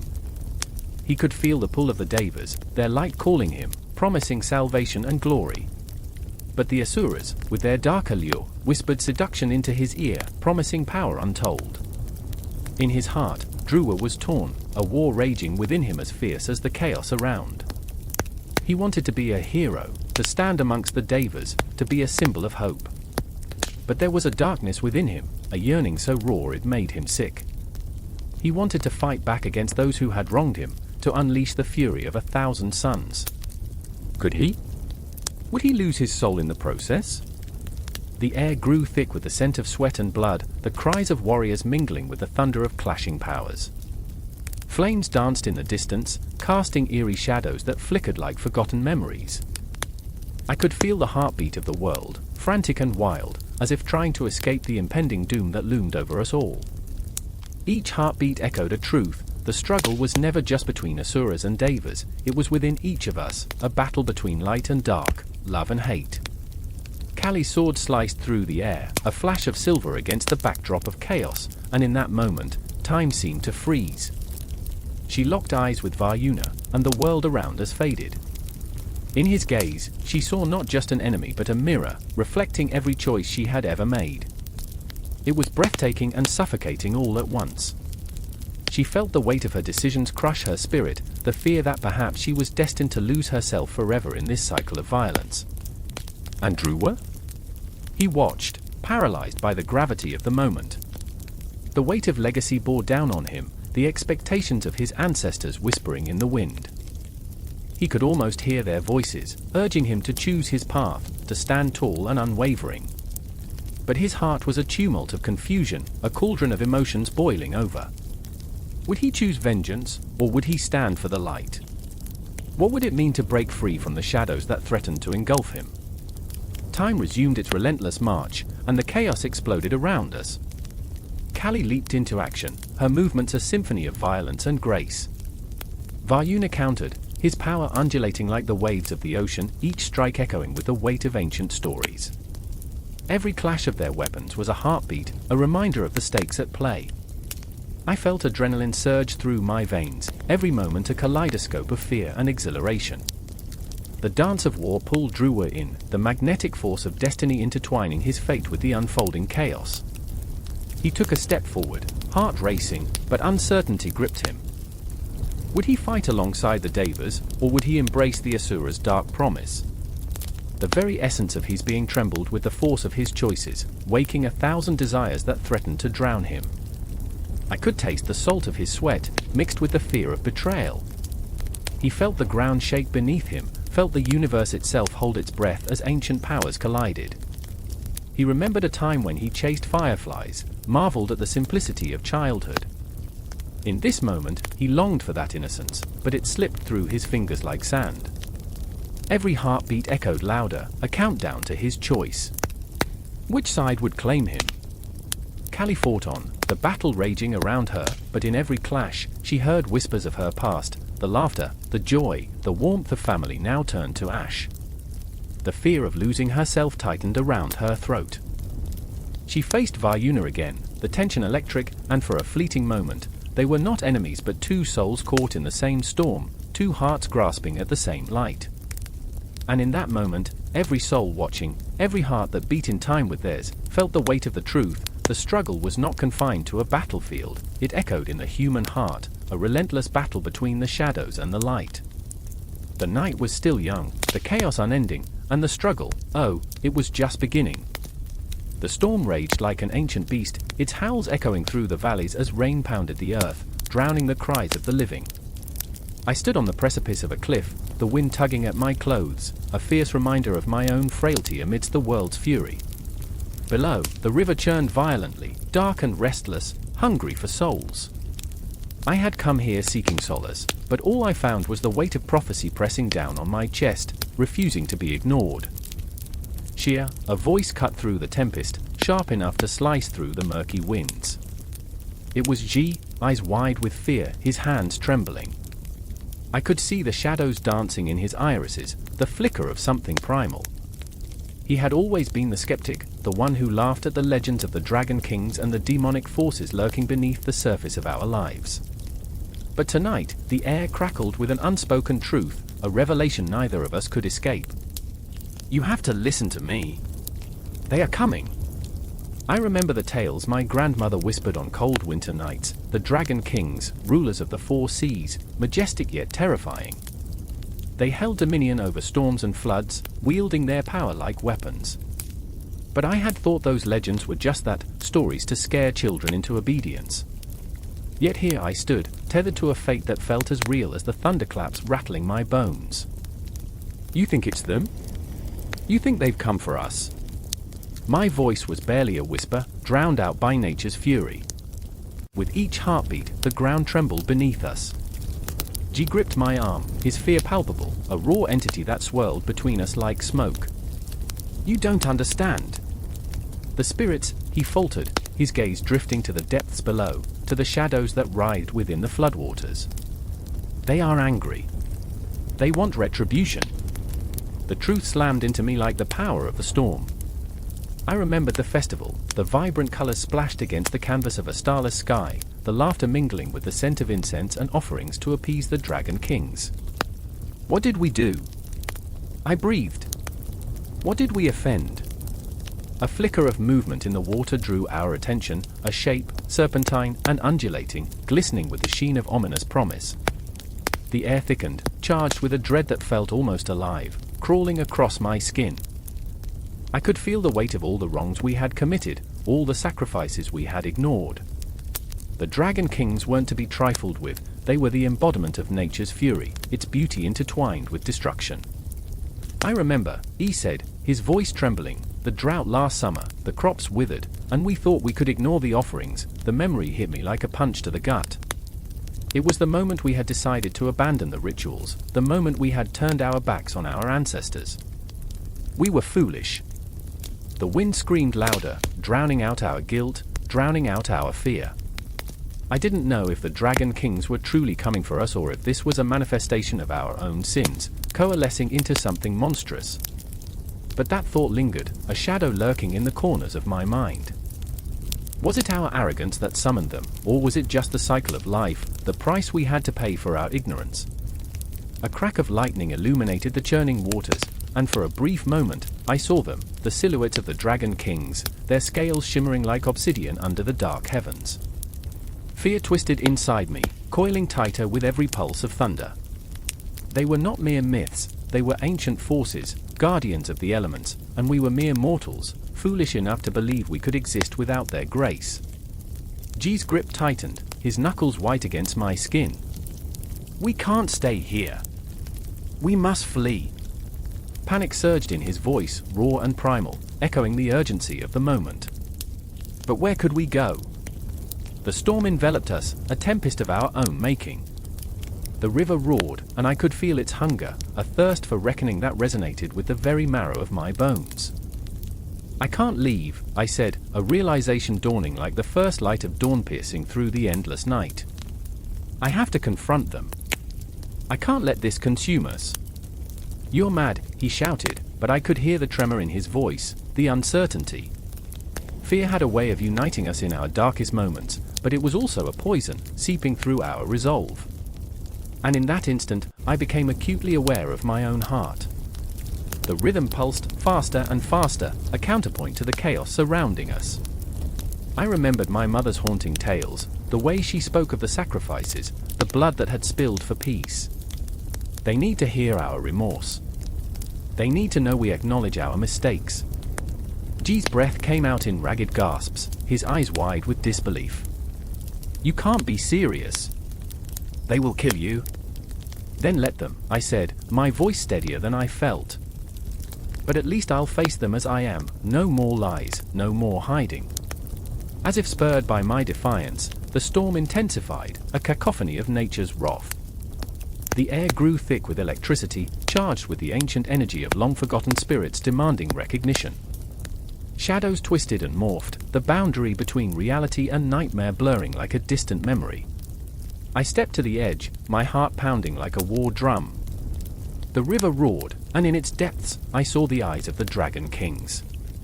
They were watching, waiting, judging. And I knew, deep down, that there would be no redemption without confrontation. Shia, please. G's voice broke through the maelstrom, a tether pulling me back from the brink. But I could see it now, the path laid out before me, a grotesque dance of fate and fury. I had to continue, to face the specters of our past. I breathed in deeply, the storm a wild symphony in my ears. The world blurred around us, and in that moment, I became more than just a girl standing on the edge of a cliff. I was a vessel for the very elements, the storm, the river, the shadows, and I was ready to confront the dragon kings, to lay bare my soul before them. And so, I took the first step into the chaos, where the waters beckoned with a promise of reckoning, and the shadows whispered the secrets of the ancients. The storm howled, a chilling serenade, but within it, a flicker of resolve ignited, a flame that would not be extinguished. The dragon kings were coming, and I would stand my ground. The night was suffocating, thick with whispers of the past and the sharp tang of blood. The moon hung high, a ghostly lantern casting eerie shadows that danced like lost souls across ancient stone. It was in this darkness that I found myself, heart pounding, as distant screams clawed at the edges of my sanity. I remember the chill of the air wrapping around me like a shroud, a reminder that fear was not just a feeling, but a living entity, lurking just out of sight. "I told you not to go there." Haruto's voice tore through the silence, strained and raw. He stood rigid, eyes wide, searching the night as if the shadows would reveal the monstrous truth. I could see the tremor in his hands, fists clenched tight against the encroaching terror. "You don't know what they are. You don't know what they'll do." I had to see for myself. I shot back, my voice shaking, a brittle defiance against the memories that threatened to swallow me whole. "They're just stories, aren't they?" But even as I said it, doubt clawed at my insides. The Oni, the demons of legend, had haunted our village for generations, their grotesque forms and wicked laughter a chilling reminder of our darkest fears. I could already hear the echoes of the tales told around flickering fires, the tales of children spirited away and the blood-red moon that heralded their coming. The wind howled, a banshee's wail, and I stepped back, feeling the weight of Haruto's gaze on me, heavy with unspoken dread. His face was pale, drawn tight with memories of fire and loss. "You don't want to know," he murmured, voice barely above a whisper. "Trust me. They're thirsty for suffering, and they won't stop until they get it." Suddenly, a crash echoed in the distance, a sound that sent waves of icy fear rippling through me. It was a warning, a heartbeat of the night quickening with the promise of chaos. I could almost feel the ground tremble beneath our feet, as if the very earth was bracing itself for the horrors to come. My mind raced, betraying me with images of twisted faces and blooded hands reaching from the darkness, grasping for the living. Each breath felt like a countdown, the seconds slipping away like grains of sand in an hourglass. Haruto's eyes caught the faint flicker of something lurking just beyond the edge of our sight. "Run!" His shout split the air, raw and desperate. He was already moving, pulling me along as primal instinct took over. The world became a blur, a chaotic swirl of fear and adrenaline as we dashed through the village, dodging shadows that seemed almost sentient, alive with malicious intent. I remember the old woman's warning, her voice a cracked whisper, "When the Oni come, they come for the soul, not the body." Those words echoed in my mind, a bitter reminder of the price we pay for our ignorance. The stories had never been just tales, they were lessons carved in blood, fear wrapped in tradition. As we stumbled into the village square, the air shifted, thickening with the scent of sulfur and decay. Flickering lanterns cast a sickly glow, illuminating the figures gathered beneath the old cherry blossom tree, its blossoms a stark contrast to the impending doom. They stood still, faces turned toward the shadows, eyes vacant, as if they were already lost to the Oni's charm. I felt Haruto's breath hitch beside me, his body tense as we clung to each other. "It's too late," he whispered, terror etched into every line of his face. "They've come for us." And then, they appeared. They were not the monstrous beasts I had imagined, but something worse, shapes that twisted and writhed like smoke, their forms ever shifting, eyes burning with an insatiable hunger. I could almost hear the laughter, a low, guttural sound that twisted my insides and rang in my ears like a death knell. As they advanced, I felt an unbearable weight press down on my chest, an ancient fear rising within me, clawing its way to the surface. The chants began, rising from the gathered crowd, an ominous symphony of despair. Their voices melded with the shadows, a mournful lament that resonated deep within my bones. I could feel the pulse of fear in the air, a rhythm that matched my own frantic heart. "Don't look at them!" Haruto's voice broke through my daze, urging me to focus, to fight against the instinct to surrender. "They'll take you, they'll take your soul." But how do you fight against something that thrives on fear? How do you stand when you're already crumbling inside? I felt the tears sting my eyes, blurring the grotesque figures before me. I was trapped in a nightmare, a cycle of horror that spiraled without end. The Oni were a mirror of our darkest selves, reflections of the fear we buried deep, and in that moment, I felt the truth wrap around me like a vice. "Run!" I screamed, a raw, primal sound that echoed into the night. But my legs felt heavy, as if the earth itself had conspired to keep me rooted in place. I was a prisoner of my own terror, watching helplessly as the shadows closed in. I remember a darkness swallowing the light, a moment where time seemed to stretch into infinity. The laughter swelled, a cacophony of despair that clawed at my sanity. My heart raced, and in that frozen moment, I understood, the Oni were not just monsters, they were the embodiment of our fears, the specters of our own making. Each laugh was a reminder of every regret, every moment of weakness. As the darkness enveloped us, I could feel the visceral nature of my own fear, raw, unyielding, a force that threatened to consume me. I grasped Haruto's hand tighter, a lifeline in the chaos. "We have to find a way out," I breathed, desperation lacing my words. But the shadows loomed larger, their laughter echoing through the night, a chilling reminder that some stories are never truly finished. They would always be there, lurking beyond the edge of the firelight, waiting for the moment we let our guard down. And even as I braced for the impending confrontation, the terrifying truth settled deep within my heart. The real horror lay not in the Oni themselves, but in the fear that lives within us all, waiting to rise at the slightest crack in our defenses. In that heartbeat, I realized we were not just battling demons, we were facing the darkness in ourselves, and that was the most terrifying truth of all. The moon hung low, a silver coin tossed into an abyss of shadow. There, in the depths of the night, I found myself trapped between two worlds, one vibrant and alive, the other a churning cauldron of unease. The stench of blood lingered in the air, carried by an unseen wind that whispered secrets into the ears of the dead. My heart thundered in my chest, a frantic drum beckoning me to run. Yet, my feet remained anchored, rooted to the ground by the weight of dread that clawed at my insides. I remember the moment Tezcatlipoca, the god of the night, made his presence felt, a chill that slithered down my spine, freezing the very marrow of my bones. He was not just a deity, he was the darkness that seeped into the marrow of my being, a shadow that danced just outside the flicker of my torchlight.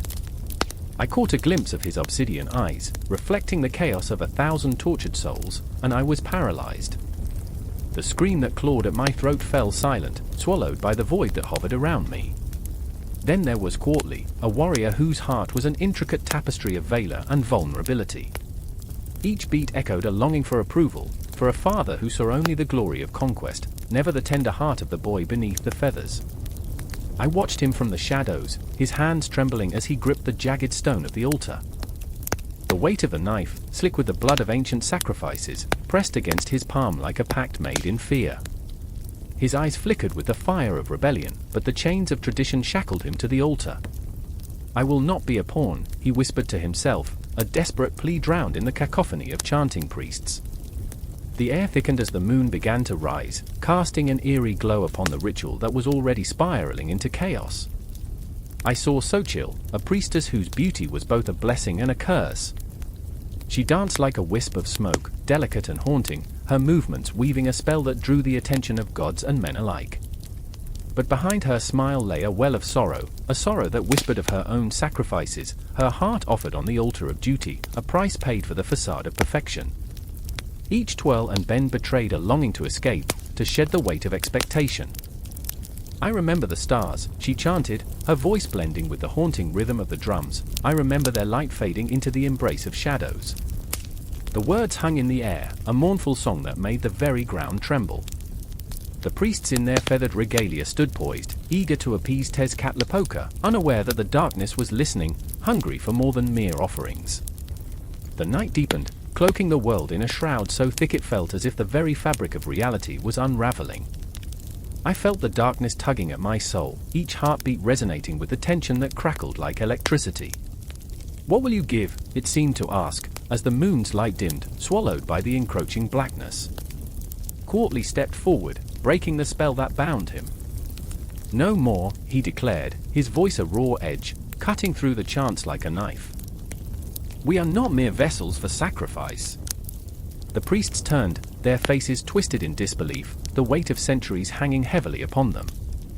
But Quartly's eyes blazed with a spark that dared to challenge the very essence of Tezcatlipoca himself.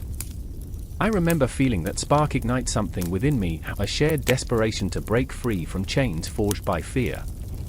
I wanted to scream, to join the rebellion that burned in Quartly's heart, but silence gripped me like a vice, squeezing the words from my throat. And there was Xochitl, her gaze darting between the warriors and the altar, caught in the maelstrom of expectation and desire. She stepped forward, her voice trembling but resolute. If we must give, let us give of ourselves, she proclaimed, a wild flame igniting in her eyes.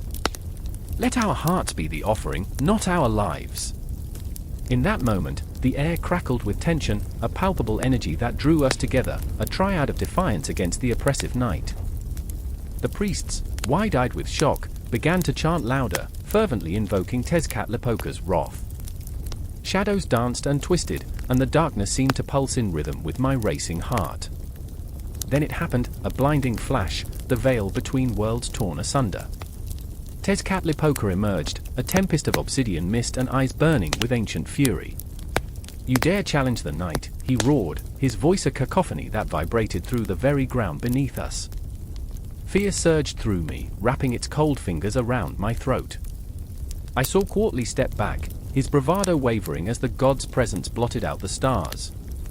We are not your playthings, he shouted, but the courage in his voice trembled. Xochitl took a step forward, trembling yet unyielding. We are the night as well, she cried, and we will not be consumed. The air thickened with the weight of their defiance, a fragile glow in the face of impending darkness. Tezcatlipoca's laugh resonated, a low rumble that echoed through the void. Then let the night be your witness, he bellowed, and in the blink of an eye, the world spiraled into chaos. Time twisted, memories collided, and the echoes of their cries danced in the dark. Bound by flesh and blood, we stood at the brink, poised between shadows and the flicker of a dying flame. I felt their fear, their desperation, their pulse, a heartbeat that resonated with my own. The night wasn't just a backdrop, it was alive, breathing, and it demanded its due. I remember the silence that followed, the breath caught in our throats, the weight of our choices pressing down like a blanket of snow. The darkness expanded, swirling, enveloping, whispering promises of despair and hope. Our fates intertwined, we stood united in our vulnerability, teetering on the precipice of an unimaginable confrontation. And as the moon waned, I understood, the night was not merely an absence of light, it was a realm of possibility, an echo of our deepest desires and fears. Each heartbeat pulsed with a haunting rhythm, the dance of life and death entwined. I held my breath, ready to confront the god of the night, the darkness that lived within us all, knowing that this was only the beginning. The wind howled through the craggy peaks of the Andes, a mournful wail that echoed with lost souls, as if the mountains themselves were weeping for what lay beneath. In the heart of the desolate beauty, a darkness stirred, hungry and relentless. I could feel it crawling beneath my skin, clawing at my heart. The air thickened, heavy with a dread that clung like a second skin, reminding me of Supay, the god of death, the lord of the underworld. I had heard the whispers, the tales murmured in the corners of the dimmest huts, tales that chilled the warmest blood. I remember the day my brother, Miguel, was taken. It was a day like any other, sun-soaked and vibrant, yet the shadows danced with an urgency that felt wrong. A chill ran down my spine as he laughed, his voice slicing through the ordinary like a knife. We had always been inseparable, two halves of a whole, yet now, I stood alone, fear twisting my gut tighter with every passing moment. I could see it, the shadows curling around him, beckoning, as if Supay himself had sent his minions to claim what was his. In that moment, my heart thudded like a drum, the beat pleading for a miracle. The village was alive with the vibrant colors of life, a feast, a celebration, but beneath the surface lay a quiet terror. Mothers clutched their children closer, eyes darting toward the hills where the sun's light faded, where it was said Supay roamed, stirring the souls of the dead. I felt the weight of their fear, it wrapped around me like a shroud, suffocating and inescapable. I could almost hear the laughter of the lords of the underworld, their voices echoing in the recesses of my mind, taunting me with the knowledge that they were always close, always hungry. I remember how I ran, legs pounding against the earth, seeking the comfort of the temple, the sanctuary built to honor the gods. The stone structure loomed above, ancient and steadfast, but it felt less like a refuge and more like a prison. Inside, the air buzzed with incense and prayers, the flickering flames casting eerie shadows that danced like specters on the walls. There, I found Tika, my childhood friend, her wide eyes filled with dread. She clutched a woven talisman, fingers trembling as if the very fabric held her fate. They say Supay demands a sacrifice, she whispered, voice trembling. They say he's been restless. Her words struck a chord deep within me, a primal fear that resonated in my bones. The thought of my brother, trapped, tormented by the lords of the underworld, sent icy tendrils of panic spiraling through my chest. I could see Miguel's face, a mixture of defiance and innocence, and I knew in that moment that I could not lose him to the shadows.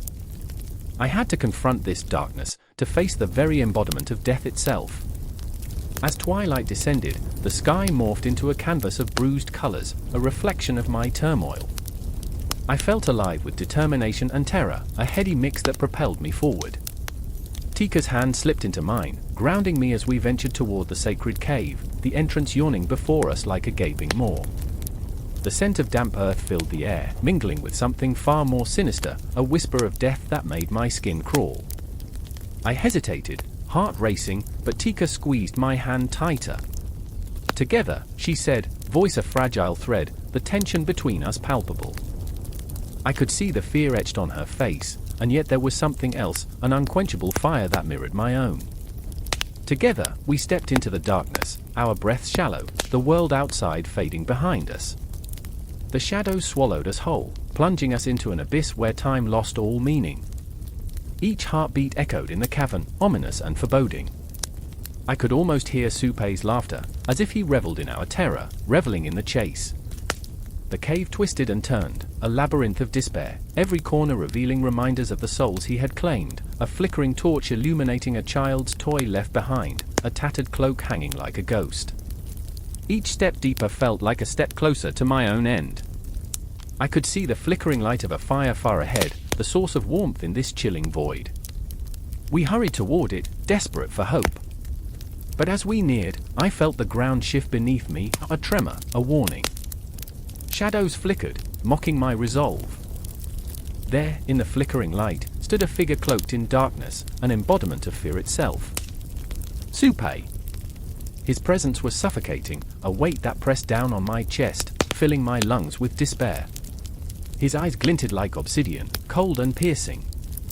I felt Tika flinch beside me, but I stood my ground, heart pounding a furious rhythm. Why do you disturb my domain? His voice was a low growl, like thunder rumbling in the distance. For a moment, I was paralyzed, the weight of my fear threatening to consume me. But then I thought of Miguel, lost to the darkness, and the fire ignited within me. I seek my brother! I shouted, voice shaking yet fierce. You will not take him! Supei laughed, a sound that echoed like a death knell, reverberating through the cave walls. What is a mere mortal to challenge the lords of the underworld? But in that moment, something shifted. Tika stepped forward, her voice a whisper laced with steel. Love is stronger than death. We will not surrender. The resolve in her words ignited something deep within me, pushing me forward. The shadows shivered, and I knew Supei realized the power of our bond. We were not mere mortals, we were warriors of love, defying the darkness with every heartbeat. Show us! I cried, desperation fusing with defiance. Show us that we can reclaim what you've taken. The shadows writhed, and for an instant, the air crackled with tension. I could feel Supei's fury, but also something else, an acknowledgement of our strength. The confrontation spiraled into a storm of emotion, a battle of wills that seemed to stretch into eternity. Yet, as the darkness closed in, I realized this was not just a fight for a brother, it was a fight for all lost souls. For the love that transcends even the cold grip of death. The cave trembled with our defiance, and somewhere in the chaos, I felt a flicker of hope amidst the shadows. But hope is a fragile thing, easily extinguished, and as Supei loomed closer, I knew this was just the beginning of a struggle that would echo through the ages. No resolution here, just the horizon of fate looming ahead, dark and wild, filled with the weight of what was lost and what could still be found. The air was thick, and the moon hung low, a bloated eye watching the events unfold. In the village of Ghana, an unease settled over the earth like fog, curling around the bones of every man, woman, and child.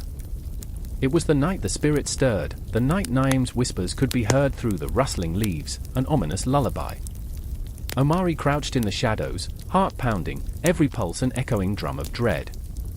He had seen the signs, children muttering in their sleep, the livestock restless, the villagers casting wary glances toward the abandoned grove. He felt it in his bones, a tightening, a warning.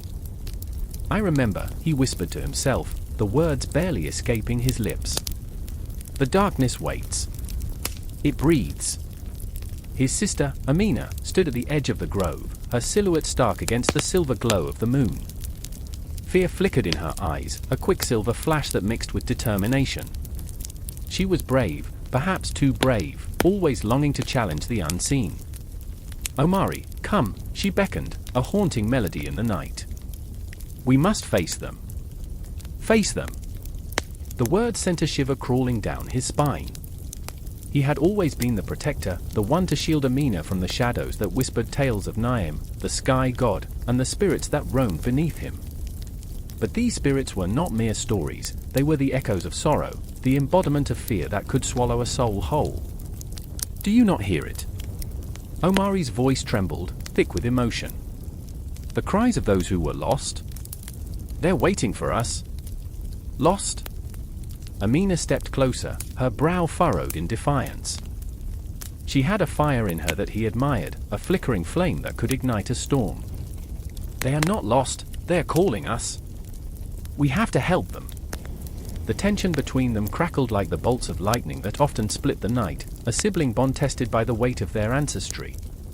Omari wanted to shield her, to keep her safe from the stories of Niam's wrath, but Amina was drawn to it like a moth to a flame, seduced by the promise of understanding and power. "Do you believe in evil spirits?" he asked, a desperation clawing at his throat. "In the shadows that consume? You cannot bargain with them." "I do not believe in fear," she shot back. "I believe in the courage of our ancestors, in the strength of Niam.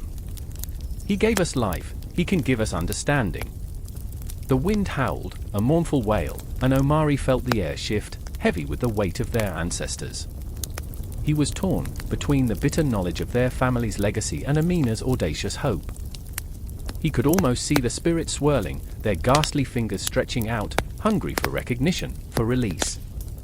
"Remember when we were children," he pressed, recalling the tales their mother spun, the ghosts of their past, the lessons of their lineage. She spoke of the spirits who would haunt those who strayed too close.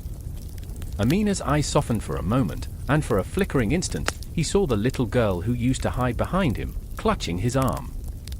Yes, but she also spoke of Niam's mercy, of the balance between the worlds. In that moment, a shudder rippled through the ground beneath them, as if the earth itself was awakening, warning them of the darkness that lay ahead. Omari's heart raced, a frantic pulse of terror. Shadows danced in his peripheral vision, the figures of spirits flitting between trees, whispered laughter riding the gusts of wind. "Are you afraid?" Amina asked, her voice a brittle thread woven between bravery and panic.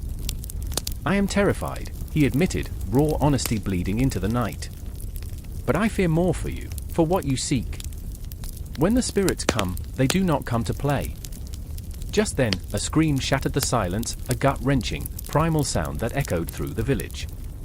It was a sound that clawed at the very essence of their being, a reminder that the darkness was not an abstract concept but a tangible threat.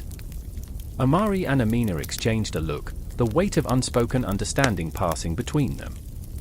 "Niam," she breathed, eyes wide as she grasped his hand. Yes, Niam, benevolent, yet fierce.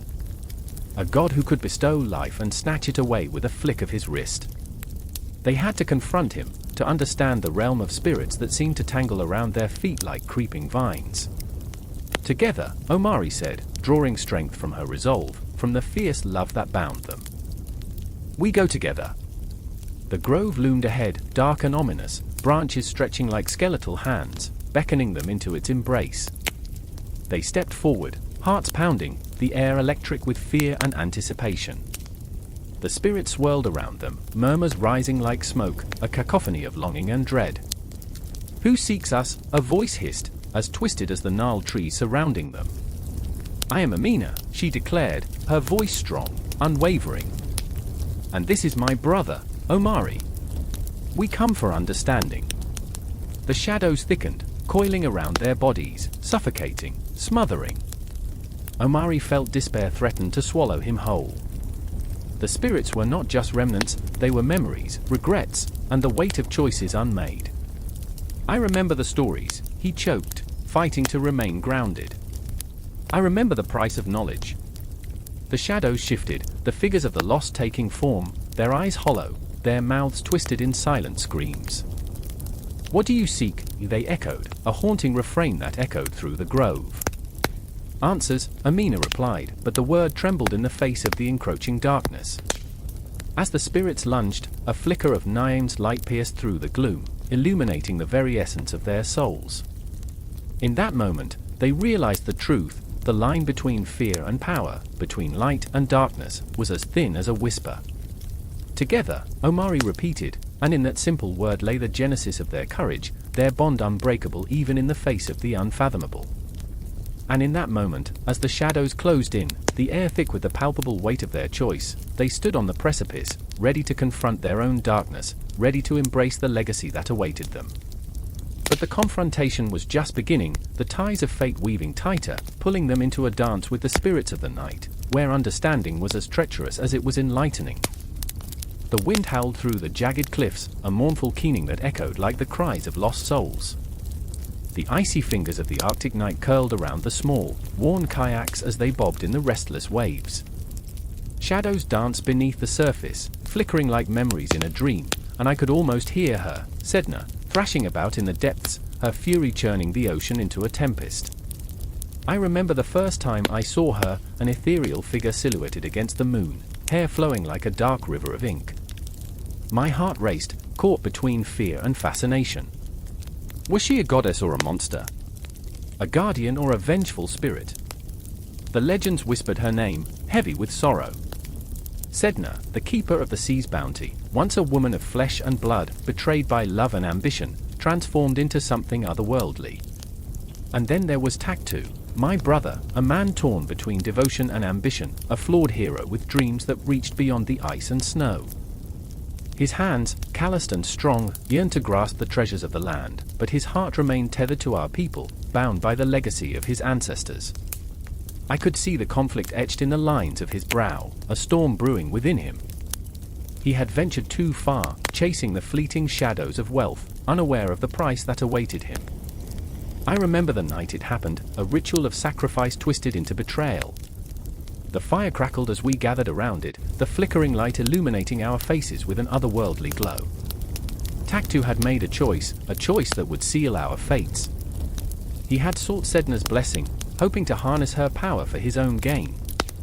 The air thickened with tension, we all knew the stories, the cautions woven into the fabric of our lives. Sedna was not to be trifled with. "Sedna, grant us your favor," he had called out, his voice bold yet trembling. "Let the fish fill our nets, let our bellies be full, let us thrive." And in that moment, I felt the world shift, the subtle tremor beneath our feet, the shift of the ice, the shifting of balance. I watched as shadows writhed beneath the surface, a silent scream echoing in the depths. Sedna, the goddess of the ocean, her heart entwined with anger and loss, would not suffer betrayal lightly. The waves surged, crashing violently against the rock. I caught a glimpse of her, her eyes, dark and fathomless, glinting with a rage that could freeze the very marrow in our bones. It was then that I understood we had awakened something far more ancient than ourselves. Taktu, oblivious to the storm brewing in her depths, continued to chant his desires, while I felt the ground beneath me tremble with unspoken warnings. And then it happened, her voice, a haunting melody that cut through the cacophony of the storm. "You seek my bounty but offer only betrayal," she sang, a sound laced with sorrow and wrath. "The price shall be steep." I remember Taktu's face paling, the realization dawning like a slow, creeping fog. The wind carried her words, wrapping around me like a shroud. The water surged, rising ominously, thrashing against our kayaks, threatening to swallow us whole. Fear clawed at my throat as the shadows turned into figures, the spirits of those who had crossed her before, lost in the depths of betrayal. "Taktu!" I screamed, my voice swallowed by the storm. "Stop! We must appease her." But he was entranced, caught in the web of his own ambition. I could see the desperation in his eyes, a man wrestling with a decision he could not take back. The echo of his dreams had become a siren's call, a melody that drowned out all reason. The water roared as if answering Sedna's anguished cry. The sky split open, lightning dancing across the horizon like an omen, illuminating the fury of the waves. I felt the unmistakable pull of the ocean, a beckoning toward the abyss. It was a darkness that promised power but demanded a sacrifice, our flesh, our very souls. And then the moment shattered. The kayaks capsized, sending us tumbling into the icy embrace of the sea. I remember the cold wrapping around me like a vice, a visceral reminder of the stakes. I fought against the current, gasping for air as my heart pounded in my chest. My body was a battlefield, the cold pressing in from all sides, and I struggled to reach Taktu, who was grasping at the surface, his dreams dissolving like vapor in the storm. Sedna! I cried out, my voice barely a whisper against the chaos. Forgive him! But it was too late. Sedna's wrath surged like a tidal wave, crashing down on us with a fury that felt ancient and primal. She saw betrayal in our hearts, and her judgment was coming. The water erupted, and I glimpsed her rising from the depths, a figure of beauty and horror, her hands adorned with the bones of those who had dared wrong her. In that moment, time stretched thin, reality bending like the light in the storm. I could sense the eyes of the world upon us, the ancestors, the spirits of the ice, watching with bated breath. I fought against the pull of the darkness, against the icy fingers that sought to claim me. Taktu's face was a mask of despair as he reached out, our fingers brushing, a final attempt at connection in the midst of chaos. Forgive me, he cried, but his voice was swallowed by the roaring ocean, lost in the depths. And just like that, the storm broke, a cacophony of silence enveloped us. Sedna's eyes were upon us, a tempest contained within her gaze. I felt the weight of the world, the burden of our choices, hanging in the balance. Time tethered us together in a fragile thread, and in that moment, I understood the true consequence of betrayal. As the darkness closed in, I clung to my brother's gaze, a haunting echo of everything we had lost, and everything we might still lose. The ocean roared its discontent, a reminder that the price of power was steep, and the cost of betrayal was far more than we had ever imagined. I remember the crashing waves, the piercing cries, the weight of unforgivable choices. And as darkness swallowed us whole, I knew it was just the beginning, an endless cycle of longing and loss, a reckoning we could never escape. The air crackled with tension, electric and suffocating, as the moon hung like a silent sentinel in the night sky, a witness to the chaos below. Shadows danced like restless spirits, flickering in the dim light of a single torch that fought valiantly against the encroaching darkness. I stood at the edge of the forest, heart pounding like war drums, fear clawing at my throat. This was no ordinary harvest, it was the night we would face the Morrigan, the harbinger of fate herself, and my brother's life hung in the balance. Liam was reckless, joyfully ignorant of the danger that lurked among the trees. He was the sun, warm and vibrant, while I lingered in the shadows, a flickering candle struggling to stay lit. My mind raced, filled with fragments of memories, laughter echoing in the meadow, his hand clutching mine as we chased fireflies, the warmth of familial love.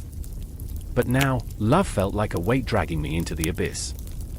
I shouted his name, a desperate plea that dissolved into the night, swallowed by the overwhelming silence, leaving only my echo trembling against the trees. Fiona! Liam's voice rang out, high and wild, reverberating through the darkness.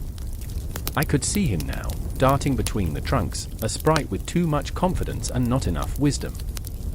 The wind whispered warnings, curling around me like a lover's embrace, but I was too paralyzed by fear to act. I remembered our mother's stories, tales woven with caution, of the Morrigan who danced on battlefields, her laughter mingling with the cries of the fallen. Come back! I screamed, my voice sharp, slicing through the night. But the forest was impatient, filled with the rustling of leaves that seemed to mock my pleas.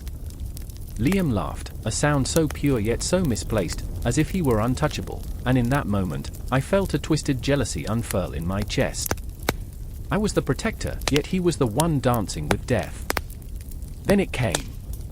The wind shifted, a chill that penetrated to the bone, as if the very essence of the night turned against us. I felt her presence before I saw her, a shadow within shadows, a whisper carried on the wind. The Morrigan, draped in midnight, her eyes glinting like shards of glass, reflected all that was dark and terrible. I could see the chaos of battles fought and lost swirling around her, the souls of the damned clinging to her, begging for release. Fiona! Liam's laughter faded as awareness crashed over him. Panic ignited in my chest, a firestorm of urgency. The Morrigan's gaze locked onto him, and I knew then that she was hungry. The harvest of souls was upon us. "You're lost, child," she purred, her voice a soft, deadly caress that wrapped around my brother like a serpent. The world narrowed, the trees leaned closer, as if straining to listen. "What do you offer for your life?" He stepped back, the bravado melting from his face, replaced by the stark reality of the moment. I felt it, a deep, seeping dread that coursed through me like ice water. "I know," I shouted, lunging forward, fear and love intertwining into a single desperate scream. "You can't have him." My heart raced, a drumbeat of defiance. I was terrified, but the thought of losing him eclipsed everything. I could feel the weight of the legends resting on my shoulders, the stories of ancestors who had faced the Morrigan and perished. Liam's eyes locked onto mine, confusion and desperation swirling within them. "Fiona, what are you doing?" But I didn't care, I was not going to let him face her alone. "Take me," I cried, the words clawing their way from my throat, raw and desperate. "Take me instead." The Morrigan tilted her head, amusement flickering in her gaze. "Ah, a sister's love, the beautiful but foolish thing. What will you sacrifice for him, little girl?" All at once, memories rushed forward, our childhood, the shared warmth of a single blanket on cold winter nights, the rhythm of our laughter as we chased the sun. I would give anything, everything. My heart thudded painfully against my ribcage, each beat a reminder of the blood that coursed through my veins. "Everything," I whispered, the word barely escaping me, heavy with the weight of my resolve. "Take me. Let him go." Liam's face twisted in horror, and I could see the anguish set deep in his brow, a mirror of my own heartache. "No, Fiona." "Don't," but the Morrigan stepped closer, her laughter a chilling echo in the night. Such bravery, she crooned, and yet so naive. The world warped around me, shadows coiling and twisting, pulling me into a vortex of darkness. I felt time stretch and shatter, the past colliding with the present, filled with ghosts of choices made and paths untaken. The promise of loss loomed larger than life. In that moment, I became acutely aware of the clock ticking somewhere in the night, a reminder that time is relentless, and when it runs out, the souls of the lost will line the banks of the river of despair. The Morrigan's eyes flickered, a glint of interest in the depths of her dark gaze. "You think you can barter with fate?" "Please," I begged, the weight of my family's legacy pressing down on my shoulders. "Take me. Just let him live." As the shadows thickened, the air heavy with the scent of damp earth and impending doom, the world around us faded into an eerie silence.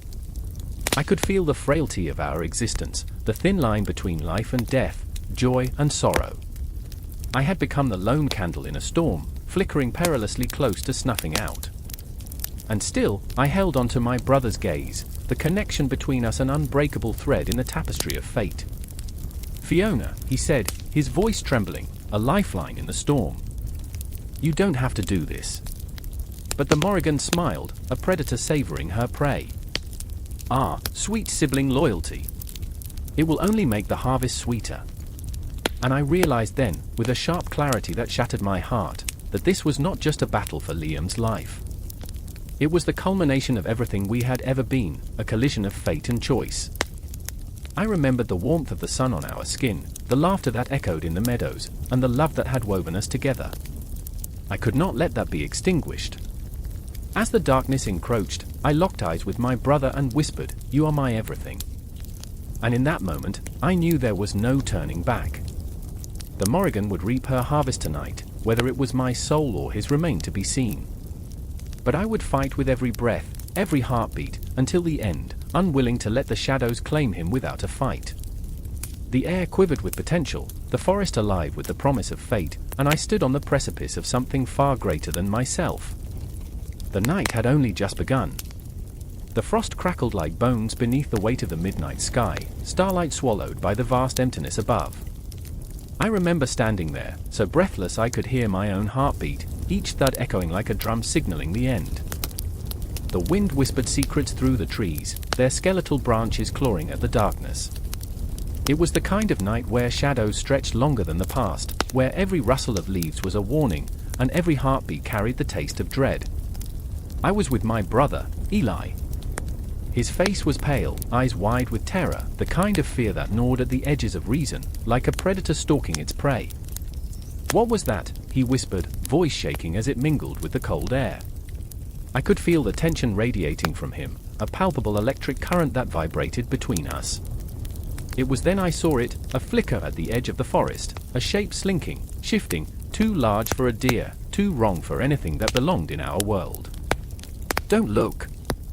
I wanted to shout, but the words died in my throat. I could taste the metallic tang of panic on my tongue. I remember our grandmother's stories, echoing through the corridors of my mind, the Wendigo, a spirit of insatiable hunger, a creature of ice and shadow that consumed everything in its path. It feasted not only on flesh but on the very essence of humanity, infecting souls with an unquenchable craving. Eli's breath hitched as the figure emerged fully from the trees, its skeletal frame shrouded in layers of tattered fur. Eyes like frozen coals stared back at us, two smoldering pits of unholy desire. A chill crept into my bones deeper than the winter night, and I could hear the distant echo of our ancestors' warning of the Wendigo, of its endless hunger. My heart raced, a wild drum in the silence, pounding out a frantic rhythm of survival. "Run!" I finally screamed, grabbing Eli's arm.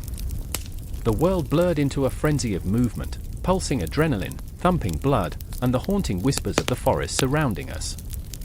Each footfall was a prayer, a desperate plea to escape the fate that awaited us. I could still feel its gaze, heavy and suffocating, a weight that tugged at the edges of my mind. I remember the stories, how the Wendigo was born from the coldest places of the heart, where love withered into a selfish craving. It was said that those who succumbed to greed were cursed to become it, twisted into a monster.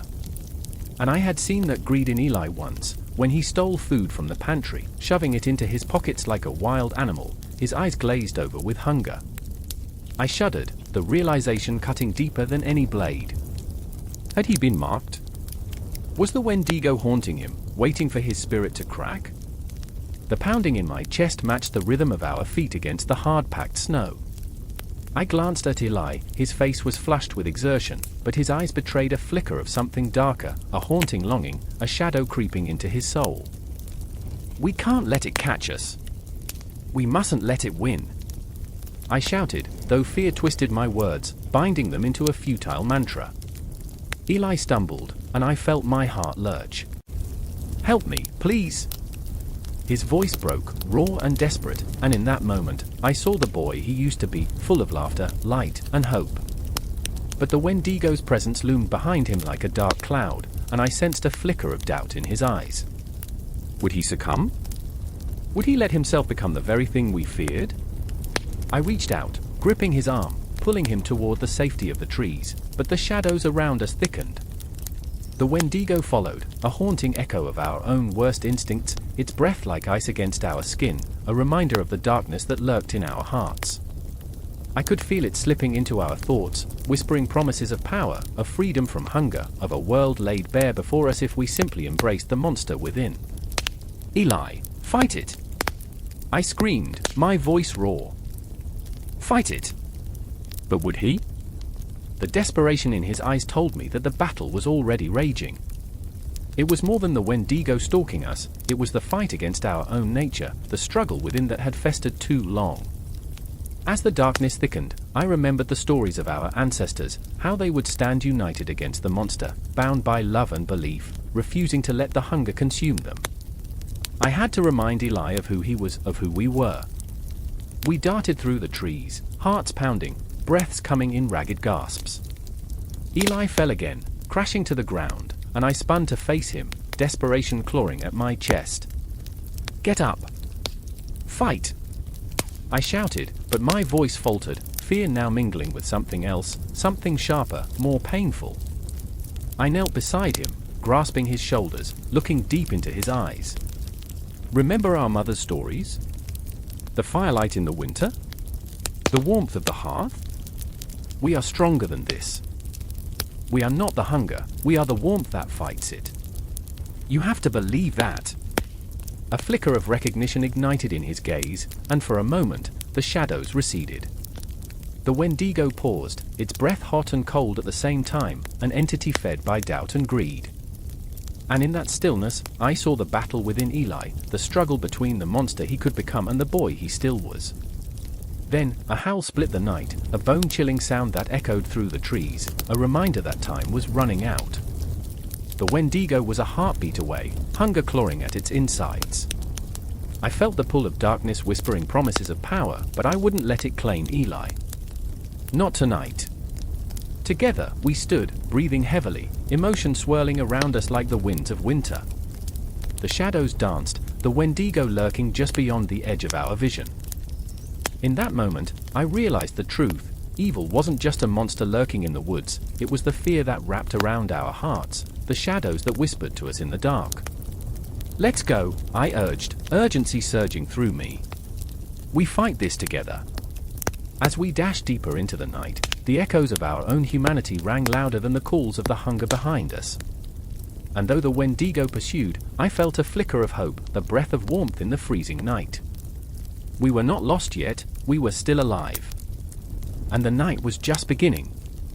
The moon hung low, a silver coin tossed into an endless sea, its light trembling on the waves. I stood there, breath caught in my throat, as the sound of laughter echoed in the distance, haunting, twisted, and unmistakably familiar. It called to me, the voice of Maui, the trickster. But tonight, it wasn't the playful banter of a demigod, it was the eerie whisper of something darker. I remember the moment the tide turned. I was a child, perched on the edge of the cliff, my toes curling over the jagged rocks. Beneath me, the ocean roared, a creature of fury and despair.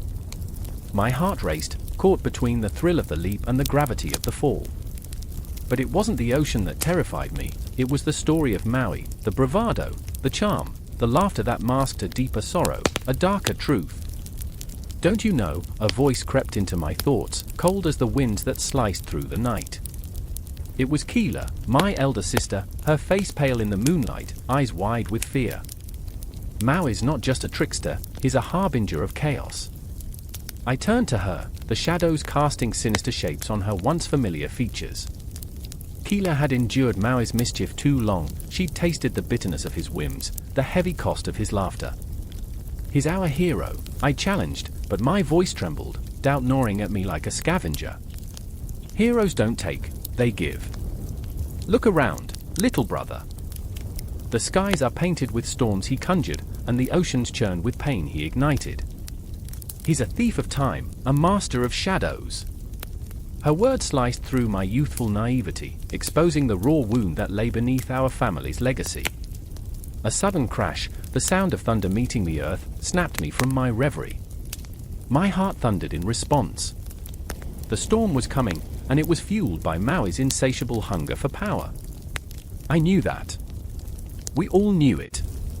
The winds howled like a pack of wolves, the trees bent, whispering their secrets, accusing him silently. I could almost see him, a silhouette against the chaos, his figure laced with bravado, a dancer on a tightrope, swaying between hero and villain. His laughter rang in my ears, intoxicating, yet it held an underlying bitterness, a sour taste that promised doom. Are we out of our minds to still believe in him? Keela's voice cracked. Or are we simply too scared to face the truth? I saw her, the way her fingers clenched into fists as if willing the storm to take her away, to erase the ache of her heart. She was trapped, ensnared by the illusions Maui spun. He'd stolen their light, their purpose, and I feared she would lose herself in the tempest of his betrayal. I remember standing on that cliff, the world spinning like a whirlpool below. I felt the weight of the cosmos pressing down, each heartbeat a reminder of the choices we made. Would I follow her into the darkness, or would I defy the storm, seeking the light of truth hidden beneath the waves? That was when Maui appeared, a flicker of shadow and light, grinning, mischievous, his eyes sparkling like stars yet to be born. Why so serious? He chimed, the rhythm of his voice a melody that could charm the fiercest of tempests. Isn't life a game? A dance upon the waves. But there was a shadow behind that smile, a haunting whisper that forced a chill down my spine. I could see the darkness lurking beneath, the way he toyed with fate, his laughter sending ripples across the universe, echoing through the hearts of those he loved and betrayed alike. "Don't you see?" Keela shouted, rage bubbling beneath her skin. "You play in a world of shadows, Maui. You might dance among the stars, but what of the darkness you leave behind?" A flicker of doubt ignited in his gaze, a moment where the trickster faltered. But it vanished as quickly as it had come, replaced by the bravado we'd all come to expect. "What is light without shadow?" he mused, his tone mocking, an echoing taunt that sent shivers piercing through my soul. "You think you understand the game? You're merely pawns, my dear siblings." Pawns. The word echoed, the weight of truth crashing over me like a wave, pulling me under. I remembered the tales, the way he tore the sun from the sky, the way he slowed the world with a flick of his wrist, all for a laugh, all for a thrill. But at what cost? Can we break free from this madness? I whispered, desperation creeping into my voice, a plea lost in the storm. "Who says you want to?" Maui countered, his grin widening, eyes glinting malevolently. "Fear is a powerful ally. It keeps you alive. Don't you feel it? The pulse of the night? The thrill of the risk? Embrace it. Join me, and we'll rewrite the stars." The words wrapped around me like chains, heavy and suffocating. I could feel Keela's breath hitch, the way her heart raced with conflicting emotions, love for the trickster, fear of his dark legacy. I saw the struggle within her, the ghosts of their shared past haunting her every decision, threatening to pull her back into the abyss. "Don't you dare," I warned, stepping closer to her, grasping her hand. "Don't let his laughter drown out your voice. Remember who he is. Remember what he took." But the storm was rising, and so was the chaos within us. I could feel it, a force greater than us both, a reckoning brewing in the distance. The line between hero and monster blurred, and I gasped as Maui's laughter echoed one last time, a haunting melody fading into the night. As the skies darkened and the winds howled, I clung to my sister, the weight of our choices crashing around us, uncertain if we would rise or fall. The echoes of Maui's laughter lingered, a reminder of the chaos we were born from, the darkness we had to confront. And in that moment, I realized, the real battle was just beginning, a struggle for light within the shadows, a fight for our souls amid the tempest. Time folded in on itself, moments interweaving like threads in a tapestry of fate. I could see the storm churn, hear the distant laughter of a trickster who thrived on chaos, yet there was a flicker of hope, a flame flickering against the dark, daring to rise. And as we stood on that precipice, I knew our choices would shape the very fabric of the cosmos, intertwining our fates with one another and the trickster who danced among the stars. No conclusion, no resolution, only the pulse of the storm and the shadows that beckoned, a haunting melody that promised the fight for tomorrow. The air crackles with anticipation, a silence so thick it could drown a whisper. Shadows dance on the crumbling walls of the ancient temple, flickering like desperate memories caught in the throes of a lost dream. I stand on the precipice of the unknown, adrenaline coursing through my veins. My heart pounds, a frantic drumbeat, echoing the primal fear that claws at my throat. It's here, in this haunted sanctum, that I confront the darkness. Ahriman lurks just beyond the flickering flame, a spectre of chaos and despair, waiting to engulf the fragile light of creation. I remember Cave, the smith, his hands as raw as the iron he molds. A man of fiery spirit, burdened by a grief that gnaws at him, relentless as the demons that skulk in the shadows. His son, lost to the wickedness of Angra Mainyu, is but a ghost haunting the edges of his memories. Each night, Caver's dreams swirl with visions of an innocent boy, laughter ringing like silver bells, now silenced by the oppressive weight of evil. I can feel the ache in his chest, the howl of a father's torment. I will fight, I will burn the darkness, he vows, a fierce glint in his eye, yet beneath that bravado lies a trembling soul, a flickering candle threatened by the encroaching storm. And then there's Yasna, a priestess whose spirit is as fierce as the summer sun but whose heart bears the scars of betrayal. She stands, defiant yet fragile, a paradox in a world where love and despair intertwine like thorny vines. Her sister, long lost to shadows, is a wound and healed, a reminder of the cosmic battle waged between the forces of good and evil. What is faith when the heavens are silent, she murmurs, her voice a haunted melody that echoes in my chest. In her eyes, I see the flicker of doubt, a questioning of the very essence of creation itself. Can I summon the courage to face the demons that whisper in the dark, she wonders, caught between hope and the chilling embrace of despair. The temple stands as a sentinel, watching as Cave and Yasna navigate the treacherous waters of their intertwined fates. A chill runs down my spine as the shadows stretch and yawn, revealing glimpses of Angra Mainyu, cloaked in darkness, an entity whose malevolence seeps into the fabric of existence. I can almost hear its laughter, a low, mocking sound that reverberates through the centuries, a reminder of the chaos that pulses at the heart of creation. I am the void, the abyss, it whispers, curling around the edges of my mind. I am the pain that shapes you, the despair that fuels your every breath. I remember the weight of the sword in Caver's hand, a tangible connection to his lost son. Every strike, every blow, is a tribute to the boy I failed to protect, he cries, his voice raw, filled with a primal fury that could ignite the heavens. And in that fury, I find the echo of my own fears. What if the darkness consumes us all? What if we become the very demons we despise? I cling to the flickering hope that rises like smoke in the stillness, a hope forged in the crucible of love and loss, a hope that demands we confront the darkness, that we refuse to be swallowed whole. Yasna kneels before the altar, her heart laid bare beneath the weight of her prayers.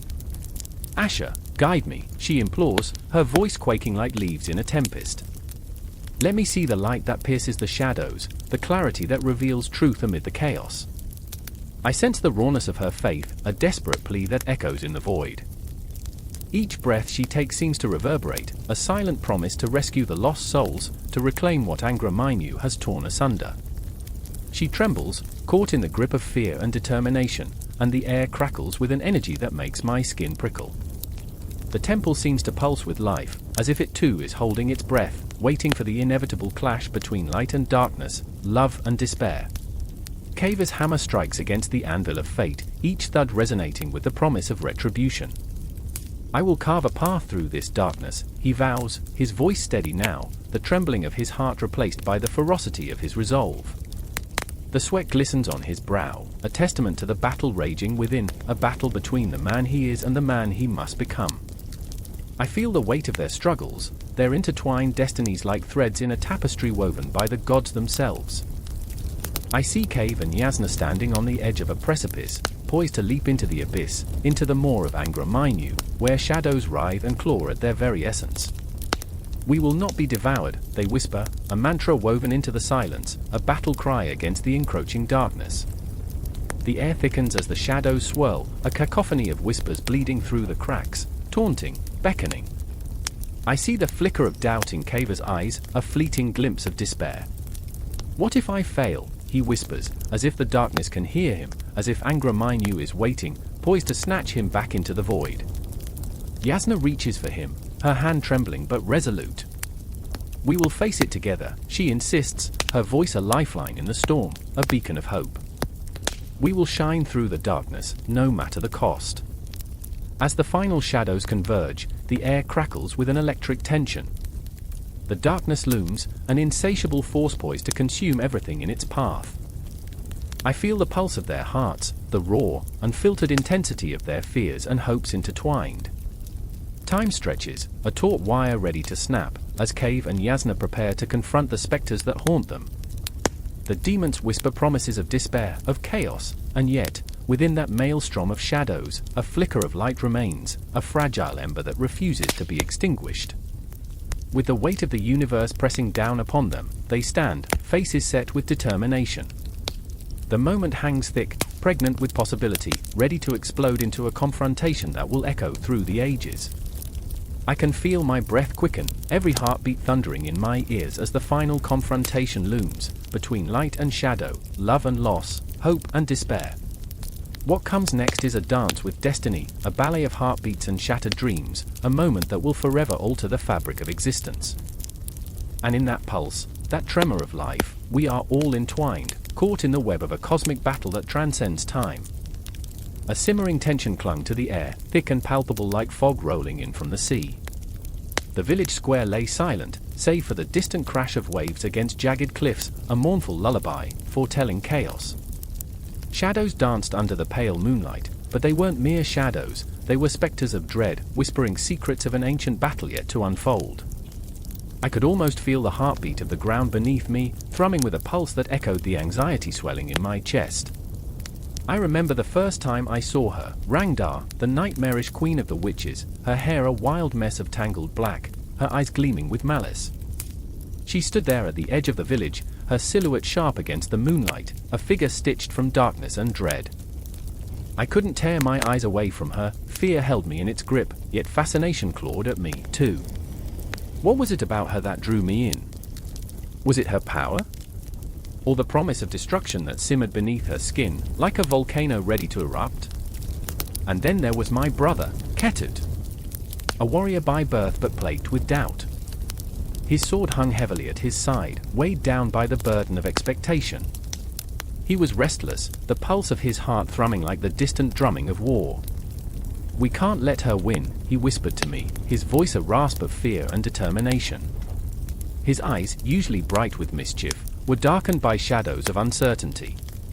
"If we don't confront her, she will consume us all."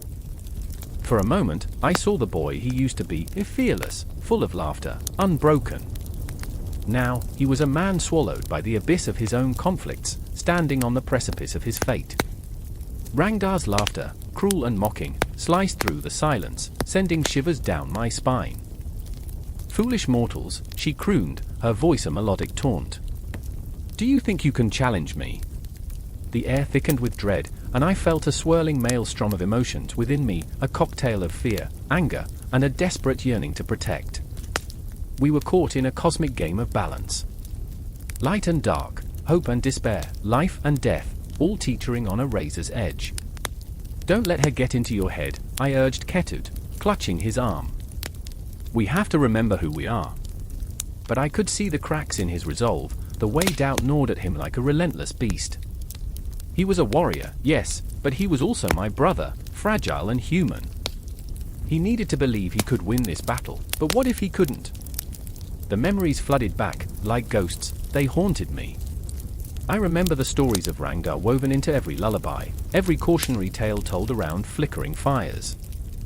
"She takes the children," the elders warned, their voices quaking, "when the balance falters." I had always thought those tales were just that, stories. But now, standing at the edge of despair, I felt the weight of them, heavy and real. "What if she comes for us?" Ketut's voice trembled, cracking like the splintered earth beneath our feet. I squeezed his arm tighter, grounding him in the present. The air pulsed with a tension that felt suffocating, thick enough to choke on. "We fight," I said simply, the truth of it burning in my throat like acid. "We fight together." Rangdar's presence loomed, a dark cloud blotting out the stars. She drew closer, a spectre who thrived on the fear she cultivated. The villagers whispered among themselves, casting furtive glances, their hope dwindling like the embers of a dying fire. "Have faith," I urged the crowd, but my own faith wavered, dancing precariously on the edge of a knife. The clash began with a roar, the kind that makes the earth shake beneath your feet. Ketut surged forward, sword gleaming, a flash of silver against the encroaching darkness. I could hear the screams, the cries of battle mingling with the sound of hearts breaking. My heart raced, each beat a thunderous drum in my ears. I knew I had to stand beside him, to face the horror that was Rangda, but fear curled around my lungs like an iron grip. "Face me!" Ketut shouted, fury igniting his words. But Rangda only chuckled, a sound like nails on stone, echoing back to us. "You think you can challenge the darkness, little warrior? You are nothing but a flickering candle against a storm." I could see the way his shoulders sagged, the weight of her taunts crushing him. "Don't listen to her," I cried, my voice raw and desperate. "You are stronger than this. We are stronger together." I felt like a lone bird trying to call back the sun, but the darkness was so enveloping, so pervasive. With each clash of steel, every cry of anguish, dread coiled tighter around me. I remember the moments. I remember when Ketet stumbled, the way his sword nearly slipped from his grasp. Time slowed, a cruel trick played by fate. No! I screamed, the word tearing itself from my throat. In that instant, my heart split open, spilling its warmth into the cold reality surrounding us. But then, from that abyss of despair, Ketet found his strength, a rekindled fire igniting in his chest. Together, he roared, channeling all the pain, all the anguish into that word. I felt it, that surge of unity, the bond we shared clawing its way back to the surface. Rangdar's laughter faded, replaced by a snarl that echoed off the walls of our hearts, as if the very cosmos held its breath. The battle raged on, a wild tempest, weaving despair and hope into a tapestry of chaos. My emotions surged, a whirlwind of terror and determination. Each moment felt like eternity, closing in like the tide. And as the struggle intensified, the line between light and dark blurred, weaving us into the very fabric of this timeless battle. Each clash of swords was a heartbeat, each breath heavy with the weight of choices made in the cloak of night. The balance hung in the air, fragile yet fierce, a pendulum swinging in an endless dance. The shadows twisted, and I knew that even as the fight raged on, the true battle lay within. I could feel it, the struggle between surrender and defiance, between despair and hope. No matter how dark it became, I would not allow the light to fade. Not now. Not ever. And as we faced Rangdar, the embodiment of chaos, I realized we were not merely fighting for survival, we were fighting for a world where balance reigned, where fear could not extinguish hope. The night stretched endlessly before us, but I could feel the dawn breaking, a faint glimmer on the horizon, a promise that would not be silenced. The battle was far from over, but I knew we had ignited a spark that could not be snuffed out. In this moment, we were alive, heartbeats intertwined, a melody of defiance echoing through the shadows. The fight was ours, and in that truth, I found my voice. In the face of darkness, we would sing our song, no matter how chilling the silence that surrounded us. The moon hung low, a silver coin tossed across a black velvet sky, each shimmering ray slicing through the darkness like a knife. Beneath that ghostly glow, a forest whispered ancient secrets, its gnarled branches reaching out like skeletal fingers. The air crackled with tension, a warning that something, or someone, was near. I stood there, heart pounding, breath shallow, rooted to the spot, feeling the weight of the stories that seeped from the trees. I remember the stories, the tales my grandmother spun, her voice weaving through the room like smoke, drawing me in. But this night was different. It held an electricity, a darkness that pressed against my skin. I remember the stories, but for every sweet princess saved, there lurked a shadow, a witch with eyes like coal, a wolf with a smile too wide.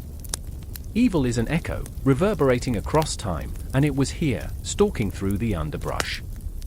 In the heart of this dark forest stood two figures, a brother and sister caught in a snare of their own making. Wilhelm, the elder, with scars marking his hands from battles fought against invisible foes, a fighter whose heart was too big for his own good. And Gretel, fiery and fierce, her spirit like a flame caught in a windstorm, determined to outsmart the monsters that lurked in tales. They were bound by blood but torn by fear, each step deeper into the woods testing the limits of their resolve. Did you hear that? Gretel's voice, a raw whisper, sliced through the silence. Her eyes darted, shadows dancing across her face. The air shifted, thick with something unnameable. Was it dread, or was it the intoxicating thrill of danger? Wilhelm's heart raced alongside hers, and in that moment, they were both children and warriors, innocent and stained by the evils of the world around them. I remember, I whispered, the memory of the stories threading through me, igniting a pang of nostalgia wrapped in fear. I remember the stories that spoke of a dark witch who lured children with sweet promises, only to steal their lives. The words echoed, a reminder of how easily innocence can be shattered. A shudder ran through Gretel. We can't turn back, Wilhelm. If the tales are true, the witch waits for us. We must confront her.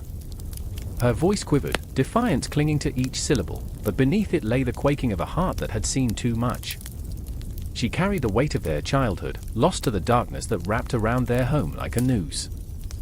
With every step forward, they waded through memories that clawed at them, the innocence of their past suffocated by the reality of their present, a reality where evil was not just an abstract villain lurking in stories but a tangible force, ready to ensnare them.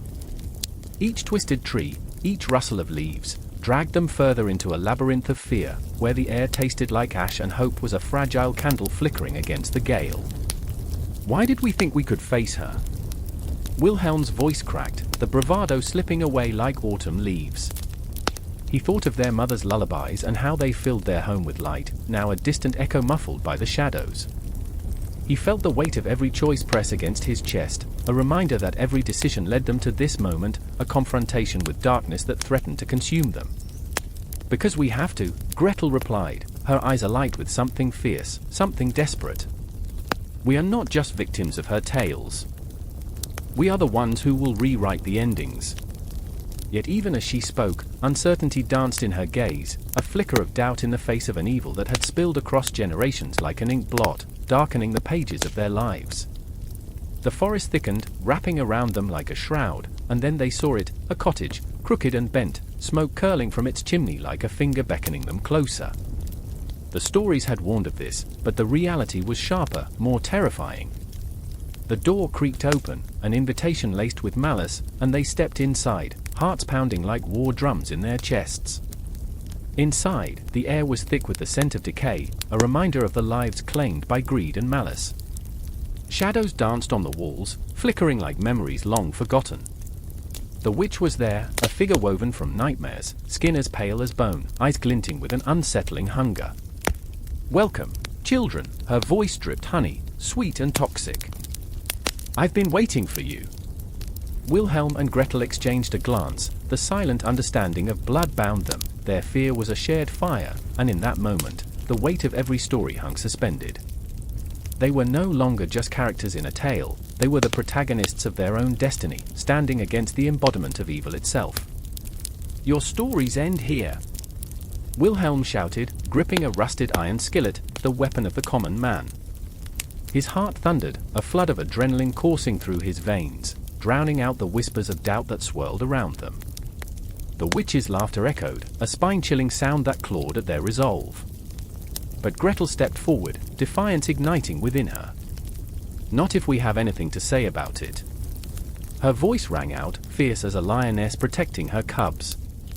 The confrontation crackled with energy, a collision of light and dark, innocence and corruption, a moment suspended in time. In the heart of that twisted tale, their fates intertwined, not just with the witch but with the very essence of evil itself. Evil, the haunting presence that had shaped their stories, that loomed large over every tale spun across generations. It was an inescapable truth, a monster always waiting in the shadows, but now they had a chance to confront it. They were not merely the victims of their mother's stories but the authors of their own narrative, rewriting the dark archetypes that had cast long shadows over their lives. In that cursed cottage, surrounded by the ghosts of children lost to greed and malice, they stood firm against the darkness. The past faded behind them, but the present surged forward, pulsing with every heartbeat, an electric promise that this battle was only the beginning. And so, the confrontation began, not just with the witch, but with the very nature of evil that had lived in their stories, and in their hearts. The moon watched, a witness to the reckoning, shadowed by the stories yet to unfold. And as the darkness rose, so too did the light, an ember of hope flickering against all odds. The struggle was not merely theirs, it was a universal dance against the shadows that haunted every soul. They were no longer just children lost in a tale, they were warriors, ready to write their own ending, to face the evil head-on, and that truth would echo long after this night had passed. The air hung thick, suffocating, as the flickering candlelight danced across the stone walls, shadows shifting like phantoms ready to pounce. I felt the chill crawl up my spine, something dark lingered in that damp chamber, a dread so palpable it threatened to swallow us whole. Dante, his face pale, whispered the name of a god long forsaken, a name that sent shivers racing through me Himalphas. I didn't know if it was the fear of the creature or the weight of his words that pinned me in place, but I could feel my heart thumping, a frantic drum echoing the growing terror surrounding us. I could see it in Dante's eyes, the flicker of madness, the desperate hunger for understanding. He had spent years unraveling the threads of the universe, but this? This was something else entirely. Beneath his intellectual bravado lay a boy who had once dared to dream of gods as benevolent, only to have those dreams shattered by the dark truths he had unearthed. I wanted to shake him, to pull him back from the brink, but part of me was drawn into the abyss with him. Then there was Clara, her laughter a soft chime in the silence, yet now it was but a ghost of its former self. She had studied the works of Lovecraft, enchanted by the mythos that spiraled into madness and despair. But in moments like this, I saw her crack, the facade of humor slipping away, revealing the raw edges of her fear. "What if," she murmured, "the gods are not just stories? What if they watch us, whispering in our ears, manipulating our thoughts?" Her voice trembled, a haunting melody that sent another shiver through my bones. I remember the way she spoke of the elder things, the unspeakable horrors lurking beyond the stars. Now, as we stood together in that stone tomb, I could almost feel them, those ancient beings with their twisted shapes and dread designs, watching, waiting. Clara's eyes darted around the room, searching for the shadows that danced just out of reach. And I could feel it rising within her, desperation twisted with a morbid curiosity that threatened to unhinge her. "Do you feel it?" she asked, her voice cracking. The weight of their eyes, the pulse of their will. I didn't need to answer, I could see the answer etched in her gaze. We were all prisoners of our own obsessions, each grappling with the monstrous ideas that lived in the pages of our beloved tomes. The candlelight flickered once more, and I sensed a shift. Like a breath drawn and held too long, the room felt charged, electric with a tension that seemed to twist around our throats. The dark corners of the room deepened, and I couldn't help but wonder, were we not merely discussing these evil gods, but inviting them closer?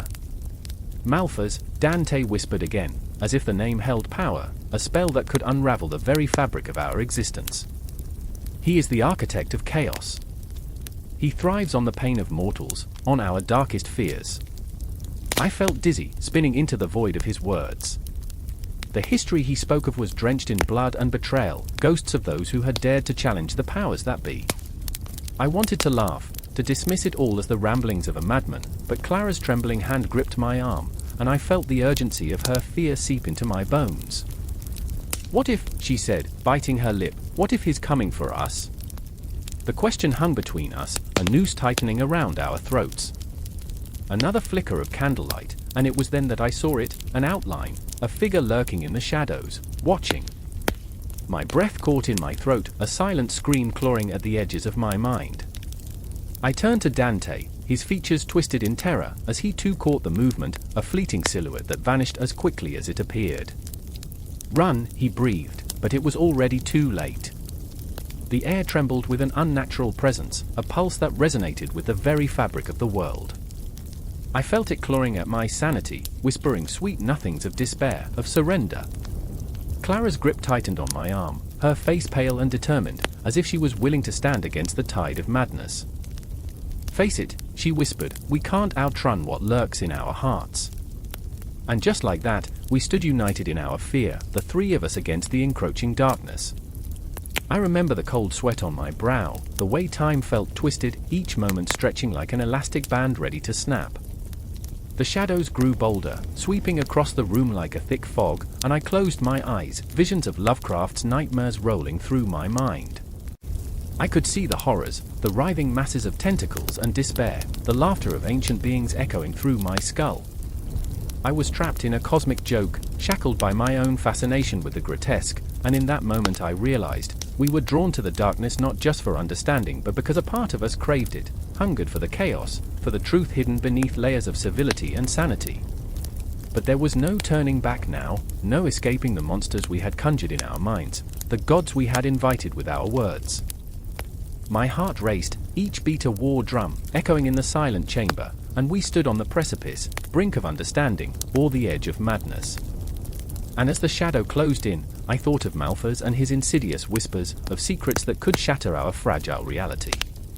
It was raw, unyielding, and in that terrifying moment, I felt the weight of history, the long arm of literary ghosts stretching into our lives, pulling us deeper into the abyss we had sought to understand. In that darkness, we were no longer characters in stories, we had become the very essence of our fears, the embodiment of the evil gods we'd read about. And as I opened my eyes to face the encroaching shadows, I knew we were forever changed, intertwined with the fury of those ancient narratives, bound to the cosmic horror that awaited us. The city lay in an uneasy silence, a stillness so thick it felt like breathing through molasses.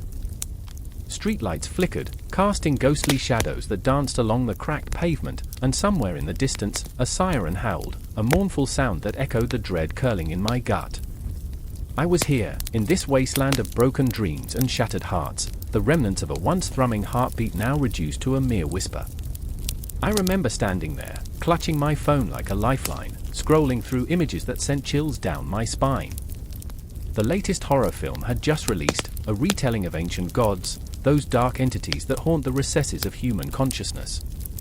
I could almost hear their laughter, a cruel symphony playing in the back of my mind, taunting me with their omnipresence.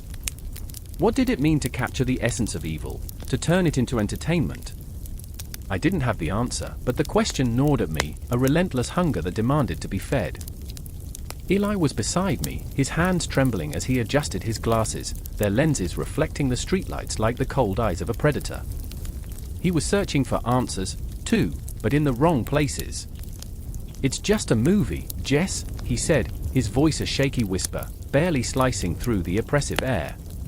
But it wasn't just a movie. It was a portal, a reflection of our darkest fears, our deepest regrets. The evil gods were not just figments of imagination, they were reflections of our own broken souls. I didn't answer him. The words hung heavy in the air, a silent accusation. Eli, the skeptic, the rationalist, who wore his disbelief like armor. I could see the flicker of doubt in his eyes, and it twisted my heart like a knife. What he didn't understand was that these gods lived in the shadows of our minds, feeding off our insecurities, our failures. I remembered the tales we'd once shared, the stories that kept us up at night, hearts racing, breathless with terror. The nightmarish gods who demanded tribute, who delighted in chaos. Then there was Lena, her laughter ringing like wind chimes in a storm, jarring yet beautiful. She strolled through the wreckage with a careless grace, her dark hair sweeping behind her like a shroud. "The world is a stage, and we're all just players," she would say, her eyes shining with a manic glee that was almost unnerving. But underneath that bravado was a fractured soul, a story wrapped in layers of irony and bitterness. She used humor like a shield, deflecting pain with punchlines that could cut deeper than any blade. "Let's make our own myth," she proposed once, her voice a mix of mischief and desperation, something to scare the gods themselves. I laughed, but inside, I felt the weight of her words settle like bricks in my chest.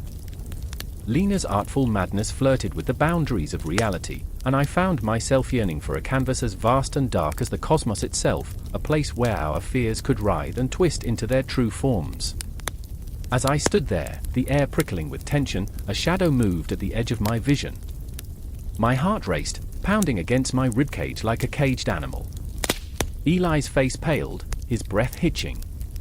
"Did you see that?" he whispered, almost pleading. I nodded, fear pooling like ice in my veins.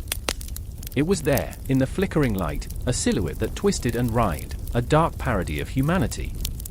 My mind screamed for rationality, but the words slipped away like smoke. The gods were here, lurking in the shadows, feeding on our fear, and suddenly, I remembered the stories, the tales of worship and sacrifice, the blood offerings that echoed through time. They were not just gods, they were reflections of our deepest desires and darkest fears, woven into the fabric of our reality. Each heartbeat pulsed with the rhythm of ancient rites, a visceral reminder of the price we pay for our ignorance.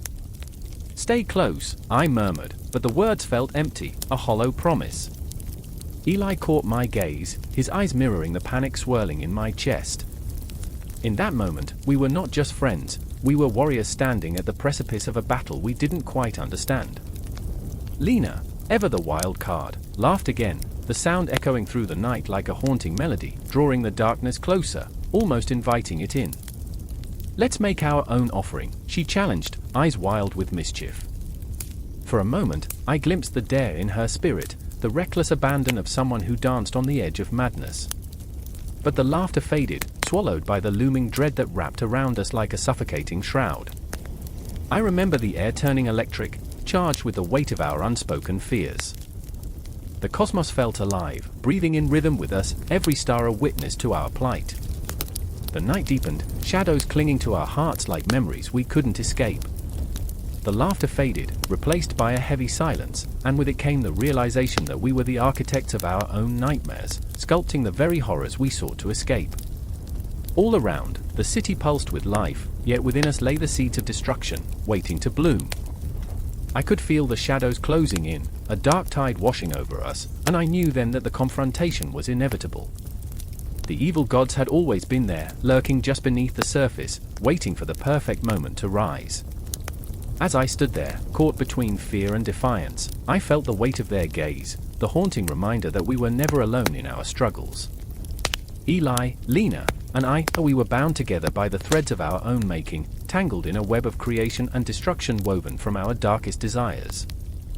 And as the night wore on, the pulse of ancient gods echoed in our hearts, a rhythm that would never cease, pulling us closer to the unknown that lay ahead. The thunderclap dropped like a guillotine, shaking the very foundation of the world. Rain fell, not in drops, but in sheets, each one a hammer striking against the cobblestones of the deserted town square. I felt it in my bones, that pulse of dread, a whisper threading between the cracks of my mind. It wasn't just the storm, it was her, Mara, standing in the eye of chaos, her silhouette dark against the flickering lanterns, drenched and defiant. I remember, she said, voice smooth as silk but laced with venom, when we thought darkness was merely an absence of light. I could see the shadows coiling around her, almost sentient, as if they thrived on her anger. It was the night of the festival, a tribute to Eris, the god of despair, a celebration we barely understood, yet here we were, paying homage to the very force we feared. But this wasn't a party. No. This was a reckoning. Beside her, my heart raced for another reason. Nolan stood, trembling, a fragile figure wrapped in layers of self-doubt and guilt. He was lost in his reverie, eyes glazed, as if the storm raged outside his mind too. "We shouldn't be here," he whispered, voice barely breaking through the torrent. "It's wrong. We can't appease something so evil." His hands fidgeted, fingers twisting together, a desperate plea for redemption. Yet, I could feel the pull of the darkness, the intoxicating allure that twisted morality into something grotesque. Eris was not just a god, he was a mirror, reflecting our own sins. The crooked smile on the face of evil beckoned us closer. I remembered how, in childhood, we would dare each other to touch the cold stone of the altar, how it burned against our skin, a searing reminder of our fragility. "Do you hear that?" Mara's voice sliced through the howling wind. "It's the laughter of the damned." The storm intensified, as if the heavens themselves conspired to drown us in despair. Shadows danced, taunting us, and I felt the world spinning, every heartbeat an echo of our collective fear. I stepped closer, drawn to her fury, knowing that it was both intoxicating and terrifying. Nolan flinched as the thunder rolled again, his gaze darting to the altar, to the dark figure looming over it, the priest, draped in tattered robes that smelled of incense and despair, a conduit for the malevolence we'd come to worship. I could see the hunger in his eyes, a glint that promised chaos. What if he's right? Nolan's voice crumbled, the panic spilling over. What if we're the ones who unleash something worse? "Better the devil you know than the devil you don't," I murmured, trying to hold together the fraying threads of my sanity. Yet, even I could feel the weight of my own words. Eris was a spectre of our making, his existence a canvas painted with the brushstrokes of our darkest impulses. As the rain lashed against our faces, it felt like a baptism by fire, cleansing and cursing us at once. "You think you can escape him?" Mara laughed bitterly, and the sound twisted around us like a noose. "Eris thrives on our fear, our guilt. He is not just a deity, he's a part of us." I could feel the truth of her words settling like lead in my stomach. Eris, the function of evil in our lives, turning morality into a twisted game where no one truly wins. Each of us was a pawn, moving across the board, trapped in a cycle of dread and desire, caught between the longing for salvation and the comfort of surrender. But Nolan, oh, dear Nolan, he was different. His eyes glistened with unshed tears as he struggled against the tide of despair. I remember, he choked out, the admission tearing from his heart, when I let him in. The moment I chose myself over my brother. The truth clawed at him, and I felt the air grow thick with his anguish. Memories flickered in the storm, images of a child lost to darkness, sacrificed on the altar of ambition. Each breath became a whisper of suffering, weaving through the fabric of our existence. Time itself felt suspended, caught between memories and the burden of the present, the clock ticking relentlessly like the heartbeat of an unseen monster. Mara stepped closer to Nolan, her voice softening, the storm pulling back just a fraction. We can't be afraid anymore. Fear feeds him, it's our weakness. But even as she spoke, I felt the tremor in her conviction, the flicker of doubt that ignited the cold dread within me. The priest raised his arms, chanting words that slithered through the air like a serpent, wrapping us in their venomous embrace. The ground trembled beneath our feet, and for a moment, I saw it, the shadows coalescing into something more, a figure born from our fears, a form crafted from our guilt and remorse. Run! I screamed, but it was too late. Nolan's eyes widened in horror, but Mara stood firm, a warrior against the tide of darkness. No, she yelled, the defiance in her voice echoing against the chaos. We face this together. A shudder ran through me, a pulse of raw emotion that ignited every nerve. I wanted to flee, to escape the horror brewing before us, but it was too late. My feet were rooted in the soil of our sins, and the air crackled with the weight of our collective dread.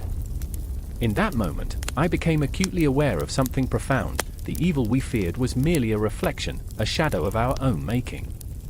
And as the storm raged, I could feel the dark deity we had invoked, not as an entity beyond us, but as a part of our very essence, tangled in the fabric of our morality.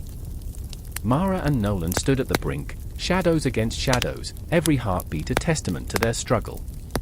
The storm howled, an orchestra of despair, raw and visceral. We were at the precipice, and the abyss stared back, waiting for our choice. The darkness surged forward, a tsunami of fear and pain. I couldn't look away. We were trapped, drawn into the tumult, where morality twisted and fragile hope hung by a thread. The storm swirled around us, each heartbeat echoing the primal dance of life and death, and I felt the boundaries of my own soul dissolve. The line between savior and monster blurred. I could only watch as the shadows tightened their grip, the air thick with the promise of chaos, and the essence of Eric's pulsed around us. Every moment, every breath, every heartbeat, an invitation to embrace the darkness. The ground trembles beneath our feet, a subtle shiver running through the earth as if it were alive, holding its breath, waiting. In the distance, a storm brews, dark clouds swirling like a boiling cauldron, pregnant with tension. I remember the first time I felt it, the palpable fear that ripples through a crowd like electricity. It was the day the shadows in the temple grew longer, stretching across the stone, reaching for us with long, crooked fingers. We stood there, paralyzed, as whispers of the dark god, Caltha, wormed their way into our hearts, turning courage to ice.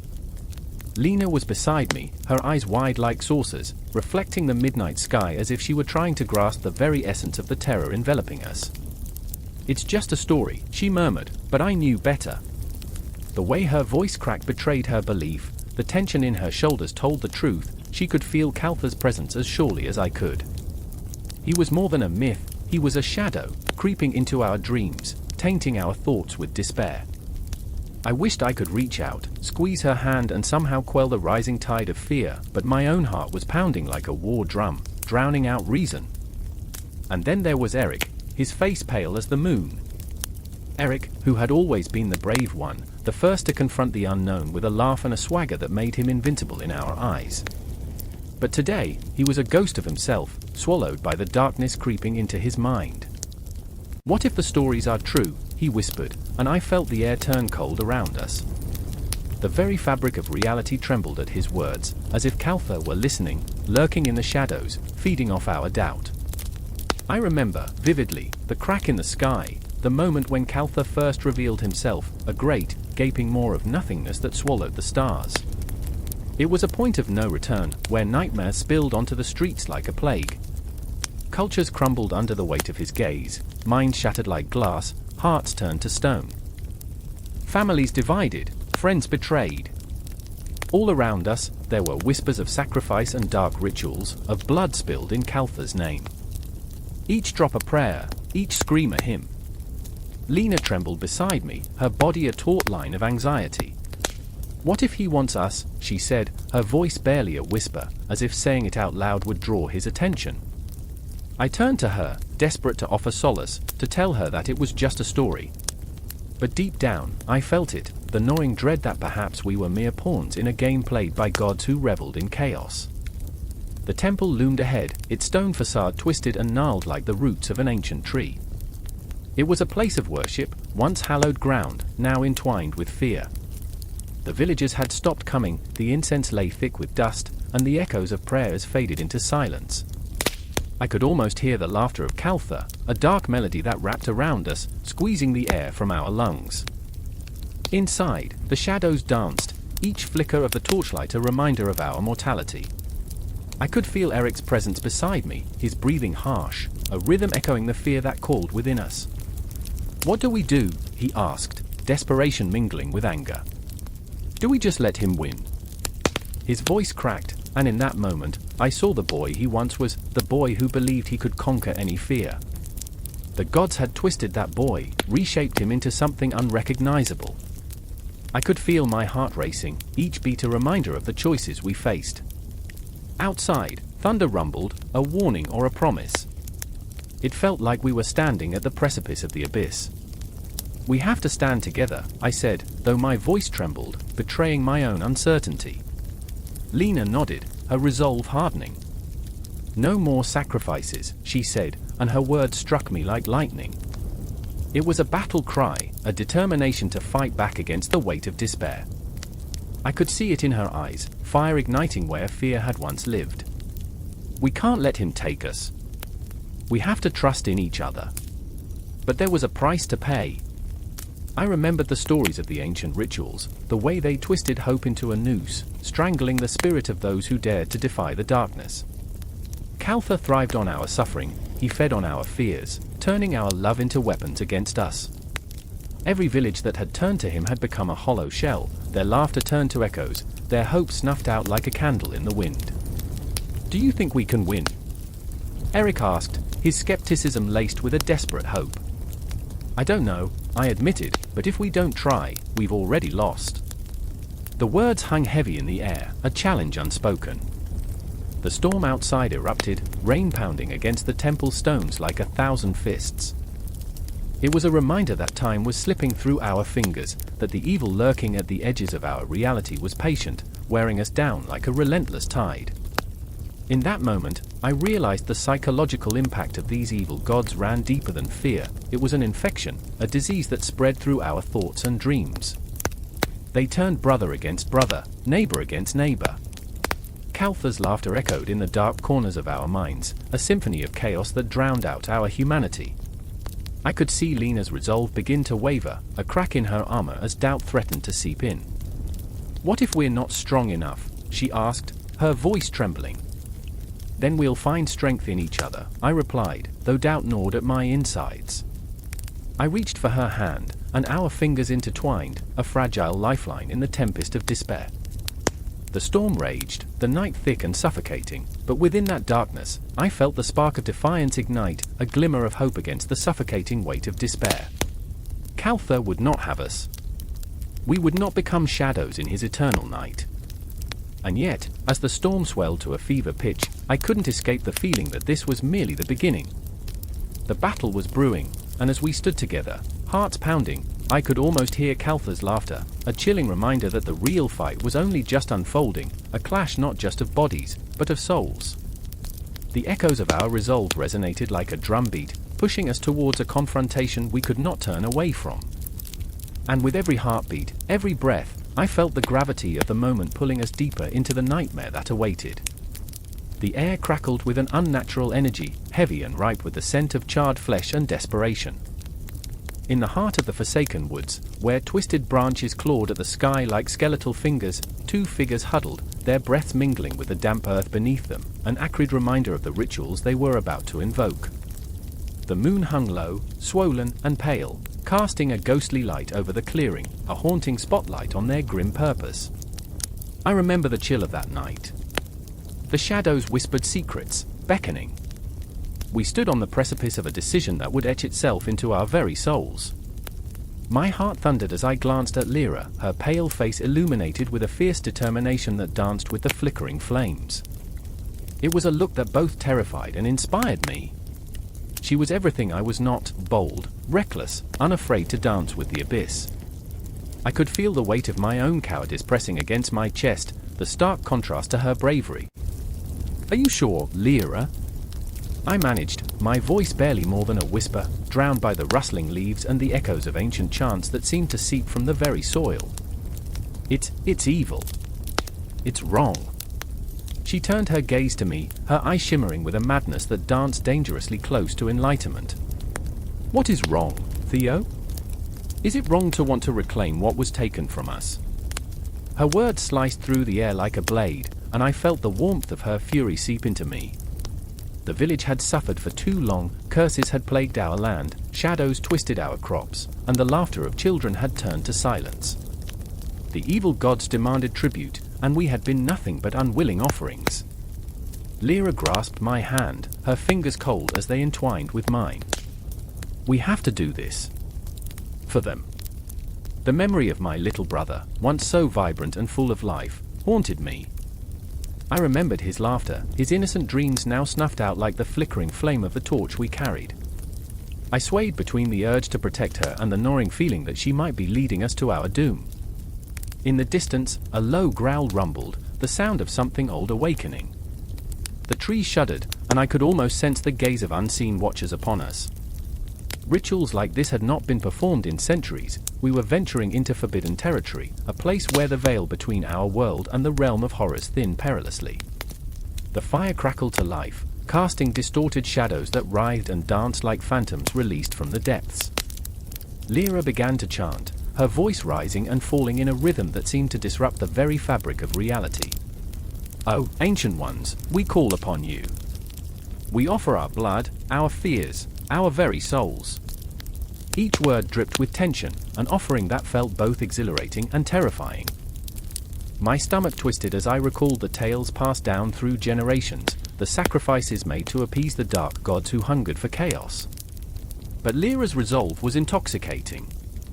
It was a furious storm that swept me along, and I found myself joining her, my voice rising in harmony with hers even as dread coiled within me. Then came the silence. It was suffocating, a void that swallowed every sound, every heartbeat. The world held its breath, waiting. I could almost taste the fear, sharp and metallic, on my tongue. Shadows thickened, swirling around us, wrapping us in a cold embrace. I could feel the presence of something ancient, something that had lain dormant for far too long, stirring in the darkness, awakening to our calls. And then, the first flicker of movement, a shape coalescing in the gloom. I felt my heart leap, then plummet, as a figure emerged. It was cloaked in shadows, a creature so grotesque that it defied description, its eyes like burning coals, glinting with malevolent hunger. Lyra didn't falter. "We come to bargain," she declared, her voice steady, betraying none of the terror that coursed through me. "We offer you our service, our loyalty, in exchange for life." The thing laughed, a sound that echoed with the weight of ages, ringing in my ears like a death knell. "Life?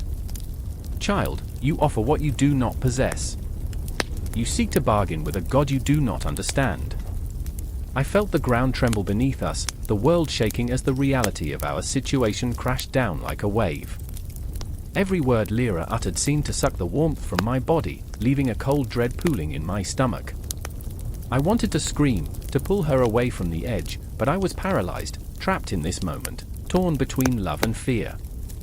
"There is no turning back," Lyra's voice rang out, defiant against the abyss. "We have come too far." The creature's laughter twisted into a harsh cacophony, drowning out my thoughts. "You misunderstand. To summon me is to invite despair. The price will be steep. Are you prepared to pay?" I saw the flicker of uncertainty in Lyra's eyes, a brief crack in her armor. "What do you want?" she demanded, but the question hung heavy in the air, laden with desperation. "Blood. Truth. Sacrifice." The creature leaned closer, its breath stinging like ice. You wish to reclaim what was lost, to turn back the clock. But be warned, child, time is a fickle mistress. Panic clawed at me. I didn't want this, didn't want to lose Lyra to this darkness. No. I shouted, my voice breaking through the haze. We don't have to do this. But as I looked into her eyes, I saw the fire that had driven us here. I saw the shadows of our past, the weight of our choices.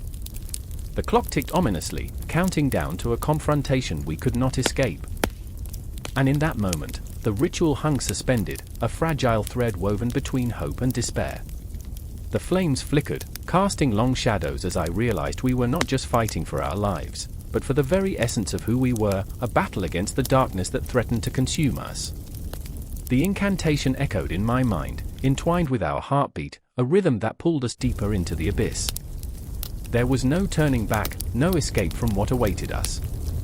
The night was only beginning, the true horror lay ahead. The sky cracked like an egg, a rift of lightning splitting the air, and in that blinding moment, I saw her, Lyra, trembling yet unyielding, her sword drawn against the shadows that gnawed at the edges of our world. The stench of burnt offerings hung thick, mixing with the acrid taste of dread on my tongue. Evil was here, laughing, mocking the very essence of hope. I remember the sound of her breath, ragged and desperate, as she stood before the looming figure of Draxa, the dark god, who towered over us like a nightmare made flesh. His eyes were slits of infinite malice, swirling with a darkness that seemed to swallow the light whole. I remember. My father was a farmer, she whispered, her voice barely above the chaos. He used to tell me stories of the gods. They were kind then. But kindness was a distant echo, lost in the howling wind, drowned by the laughter of Draxa. And standing beside her, my heart beating like a war drum, I could feel her pain pulling me in, dragging me down into the depths of her sorrow and fury. Every heartbeat was a reminder of what we stood to lose. Remember who you are, I said, though my own voice trembled. I was no hero, just a humble scholar turned reluctant soldier, a man who understood magic only through the dusty pages of ancient tomes. Yet there I was, on the precipice of despair, searching for the courage that slipped through my fingers like sand.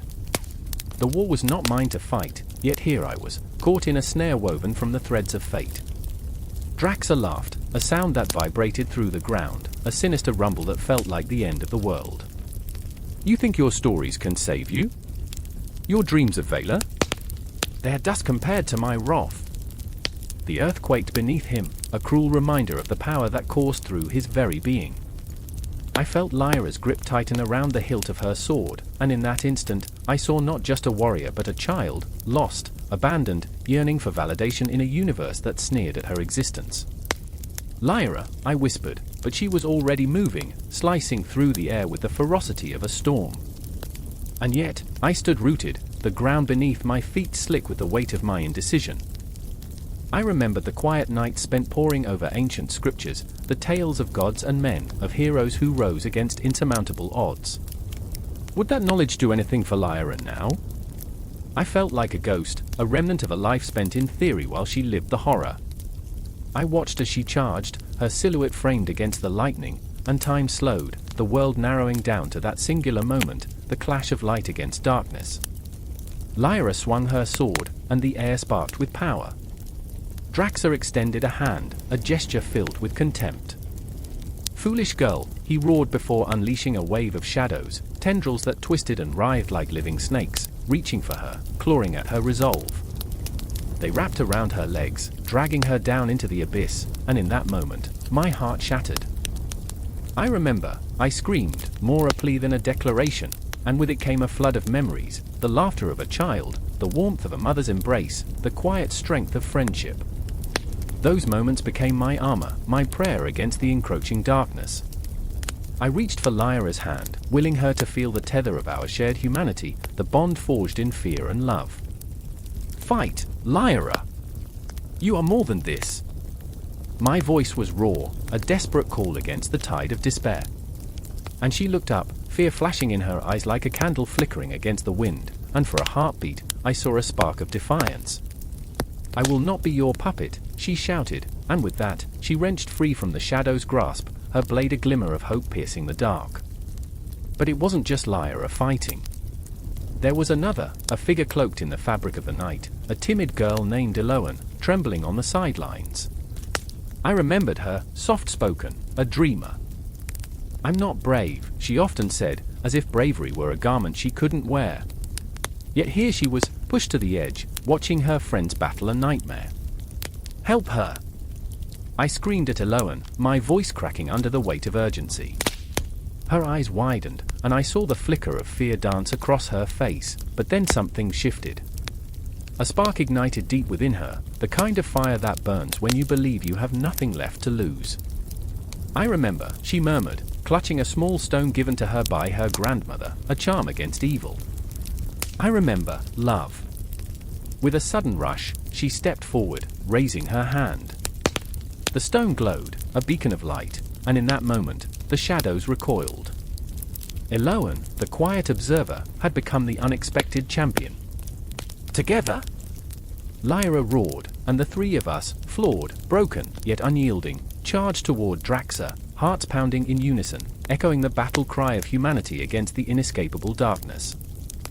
Lightning cracked once more, illuminating the battlefield, and the collision of our spirits against the wrath of the gods was palpable. The earth trembled, time warped, and in that cacophony of anguish and hope, I could feel the universe hold its breath, suspended in the balance of fate.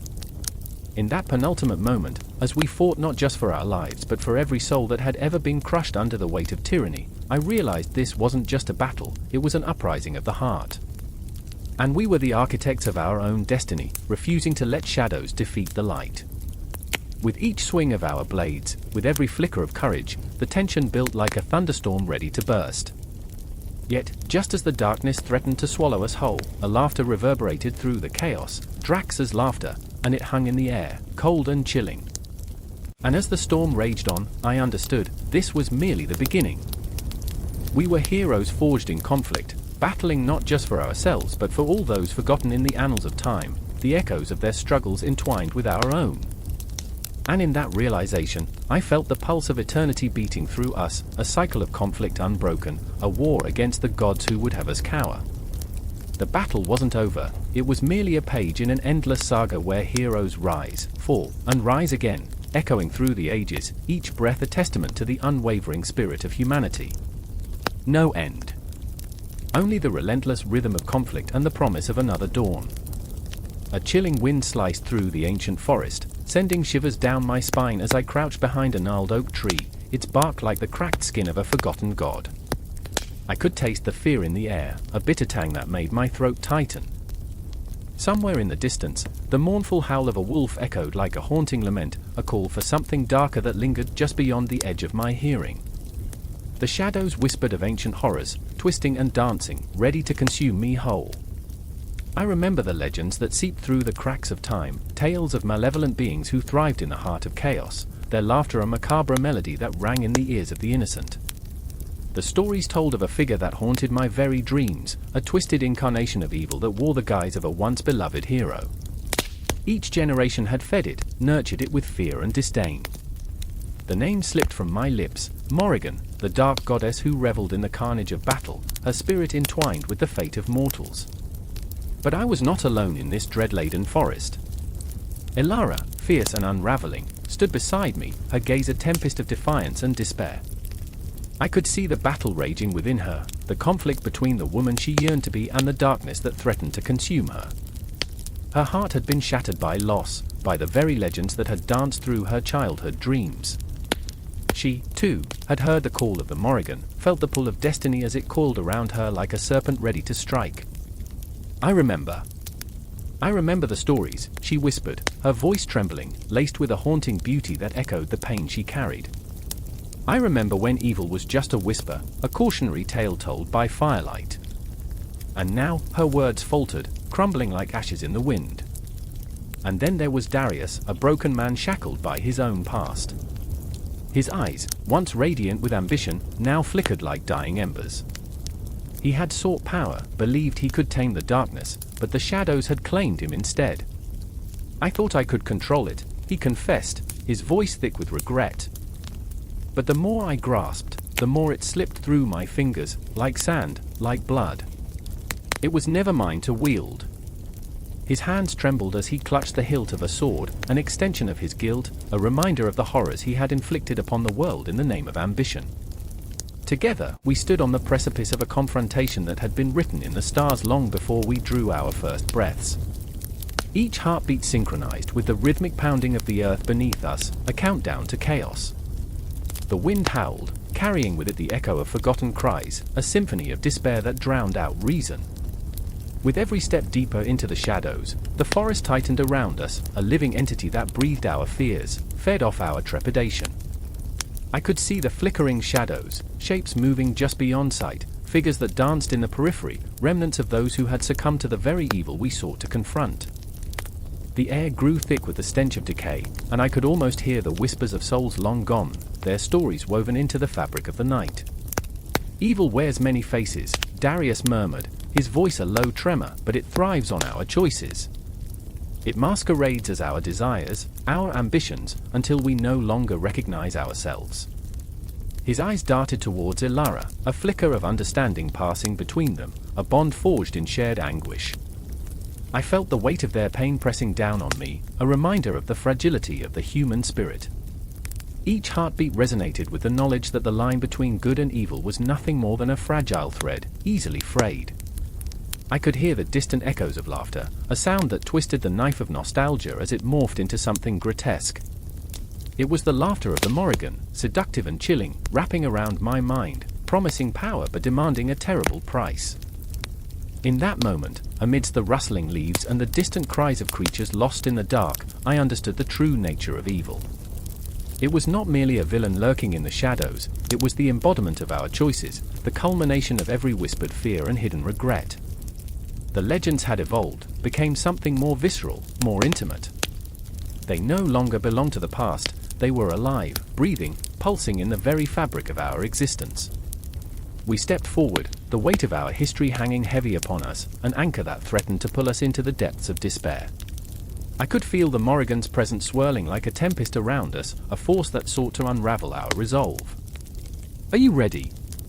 Ilara's question cut through the haze of uncertainty, her eyes fierce, yet haunted. "No," I shook my head, the truth settling like lead in my gut. "But we must." And so we moved, closer to the heart of the darkness, where the shadows entwined, coiling around us like serpents. With each step, I remembered, memories flooding back like a relentless tide, the laughter of children, the warmth of a sun-soaked day, the tender moments of love that felt worlds away. Those memories felt like a fragile barrier against the encroaching night, an echo of light in the depths of despair. In that haunted forest, amidst the tangled roots of ancient trees and the whispers of long-dead souls, we were mere flickers of hope against an overwhelming void. The lines blurred, weaving our stories into the rich tapestry of mythology, an eternal struggle against the evolution of evil that had persisted through the ages. And yet, as we ventured forth into the heart of darkness, it became evident that our confrontation was not with a singular entity, but with the very essence of what it meant to be human, a battle against the shadows that dwelled within us all. The echoes of the past rang loud, an anthem of despair and hope, pulling us into an inevitable climax that awaited us in the heart of the storm. No conclusions, no finality, just a relentless push forward into the swirling abyss, where the stories of our lives intertwined with the legends of old, an unending cycle of pain, redemption, and the haunting allure of the unknown. The night beckoned, and we were powerless to resist. The wind howled through the cracked windows of the ancient temple, a mournful cry that echoed the heartache of the past. Shadows danced on the stone walls, flickering like restless spirits, and I could almost hear the whispers of the long-forgotten goddesses who once roamed these hallowed grounds. The air thickened with dread, a palpable presence that clung to my skin, urging me to turn back. But I couldn't. I had come too far, and I had to confront the darkness that lurked within these walls, the darkness that mirrored my own. I remember the moment I first encountered her, the goddess of vengeance, her eyes pools of molten silver, reflecting the pain I had buried deep within. She loomed before me, fierce, unforgiving, and beautiful in her wrath. There was a time when I thought beauty could save me, but here, in the shadow of an ancient deity, I learned the truth: beauty can cut deeper than any blade, leaving scars that never truly heal. She beckoned to me, her voice a silken whisper that slithered under my skin. You think you know evil, she taunted. You think you can escape it.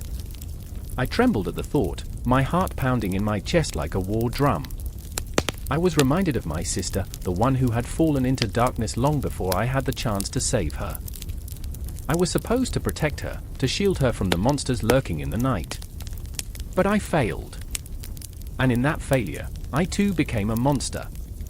Listen closely, the goddess continued, her laughter ringing hollow like a death knell. Evil wears many faces. It is not just the blood-stained hands of a murderer or the cruel smile of a tyrant. Sometimes, it is the quiet, unassuming women who whisper sweet lies while wielding daggers of betrayal. Her words wrapped around me, squeezing tighter, as if she reveled in my pain. I felt the icy grip of her presence, the pull of something dark and seductive. I remember my sister's laughter, how it echoed through our childhood home, bright and pure.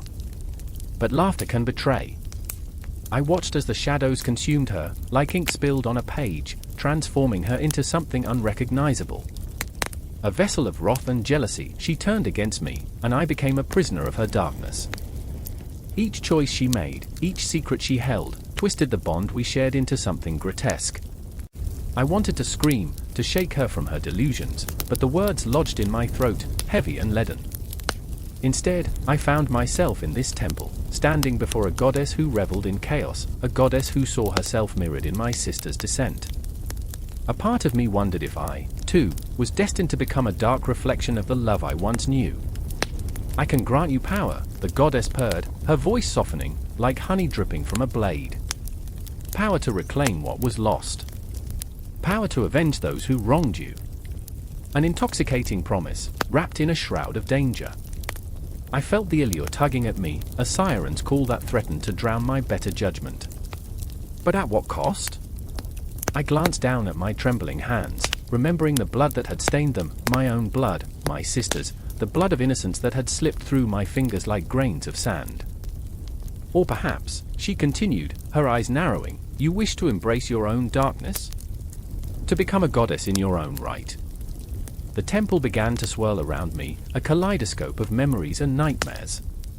I could see my sister's face, twisted with rage and pain, and I felt the heat of betrayal sear my skin. Join me, the goddess urged, her hands outstretched, beckoning me into a world where vengeance ruled, a world that promised liberation yet threatened to consume me whole. I remember standing on the precipice of choice, the weight of my sister's memory pressing down like a vice. To embrace the darkness would mean surrendering the last remnants of my humanity. I could feel it, the pull of power, the thrill of rage bubbling just beneath the surface. Yet, in that moment, I caught a glimpse of the future, a future stained with blood and sorrow, echoing the very cycle I sought to escape. Beware the price of power, a voice whispered in the back of my mind, a warning lost among the chaos. I looked back at the goddess, her smile predatory, and I realized she was not just a deity of vengeance, she was the embodiment of my greatest fears. She fed off my pain, my desires, and I could see the darkness swirling within her, a mirror reflecting my own turmoil. The temple trembled, and I felt the walls closing in, reality warping like a dream on the cusp of waking. I saw visions of women lost to their own desires, bound by the chains of their choices, shackled to the past. They were empty shells, their laughter long silenced, their power twisted into something grotesque. I could become one of them, lost in the darkness, forever searching for a way back to the light. Face me, I cried, my voice gaining strength, the words igniting the air around us. I would not be another victim of the shadows. I could feel the spirit of my sister rising within me, her laughter mingling with my own, daring me to confront this goddess of chaos. I would break the cycle. I would reclaim my humanity. Face your own darkness, the goddess sneered, her power surging like a tempest, threatening to consume me whole. I took a step forward, heart racing, adrenaline coursing through my veins as I prepared to confront the darkness that mirrored my soul. The air shimmered with tension, a cocktail of fear and defiance swirling around us.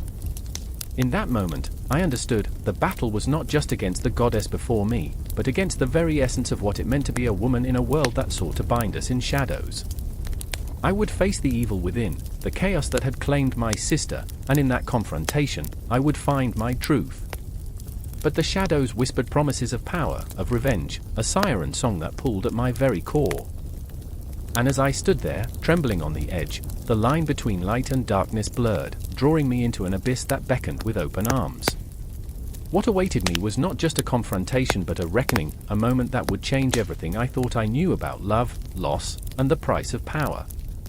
In that darkened temple, with the goddess looming before me, I took a deep breath, heart pounding, and prepared to step into the unknown. I remember the moment I chose to fight, not just for myself, but for the echoes of those who had fallen before me. The air crackled with potential, and I knew, deep within my bones, that this was only the beginning. Thunder cracked overhead, slicing through the suffocating silence like a knife. The air thickened, heavy with anticipation, a palpable dread that crawled along the skin. Mara stood at the precipice, her heart pounding like a war drum, each beat echoing the whispers of the past that haunted her. Shadows danced at the edges of her vision, twisting into grotesque forms. She could feel them, the malevolent eyes of the gods that had wrought terror upon the world, watching, waiting. I remember the stories, she murmured, her voice trembling but fierce, the tales of the evil gods that sparked creation in blood and chaos. She clenched her fists, nails biting into her palms, desperate for the pain to anchor her in this moment of impending doom. Across the chasm, Silas, a man shaped by tragedy, a survivor of the horrors birthed by those ancient deities, watched her with a mixture of longing and despair. His own demons clawed at him, memory swirling in a tempest of regret. Mara, he called, his voice raw, a whisper that trembled like a fraying thread, we can't face them. Not again. But she could not hear the fear in his tone. She was drawn into the abyss, a moth to the flame, compelled by an unyielding desire to confront the darkness that had carved her life into jagged pieces. We have to confront them, she insisted, every word a defiance against the creeping shadows. We owe it to those who suffered. To the children lost in the flames they ignited. Her words hung heavy in the air, thick with the weight of blood-soaked history. Silas's heart twisted as he thought of his sister, taken too soon by the wrath of the gods, her laughter silenced, her light extinguished. He remembered her innocent smile, so vibrant against the backdrop of despair, now forever entombed in the echoes of a forgotten world.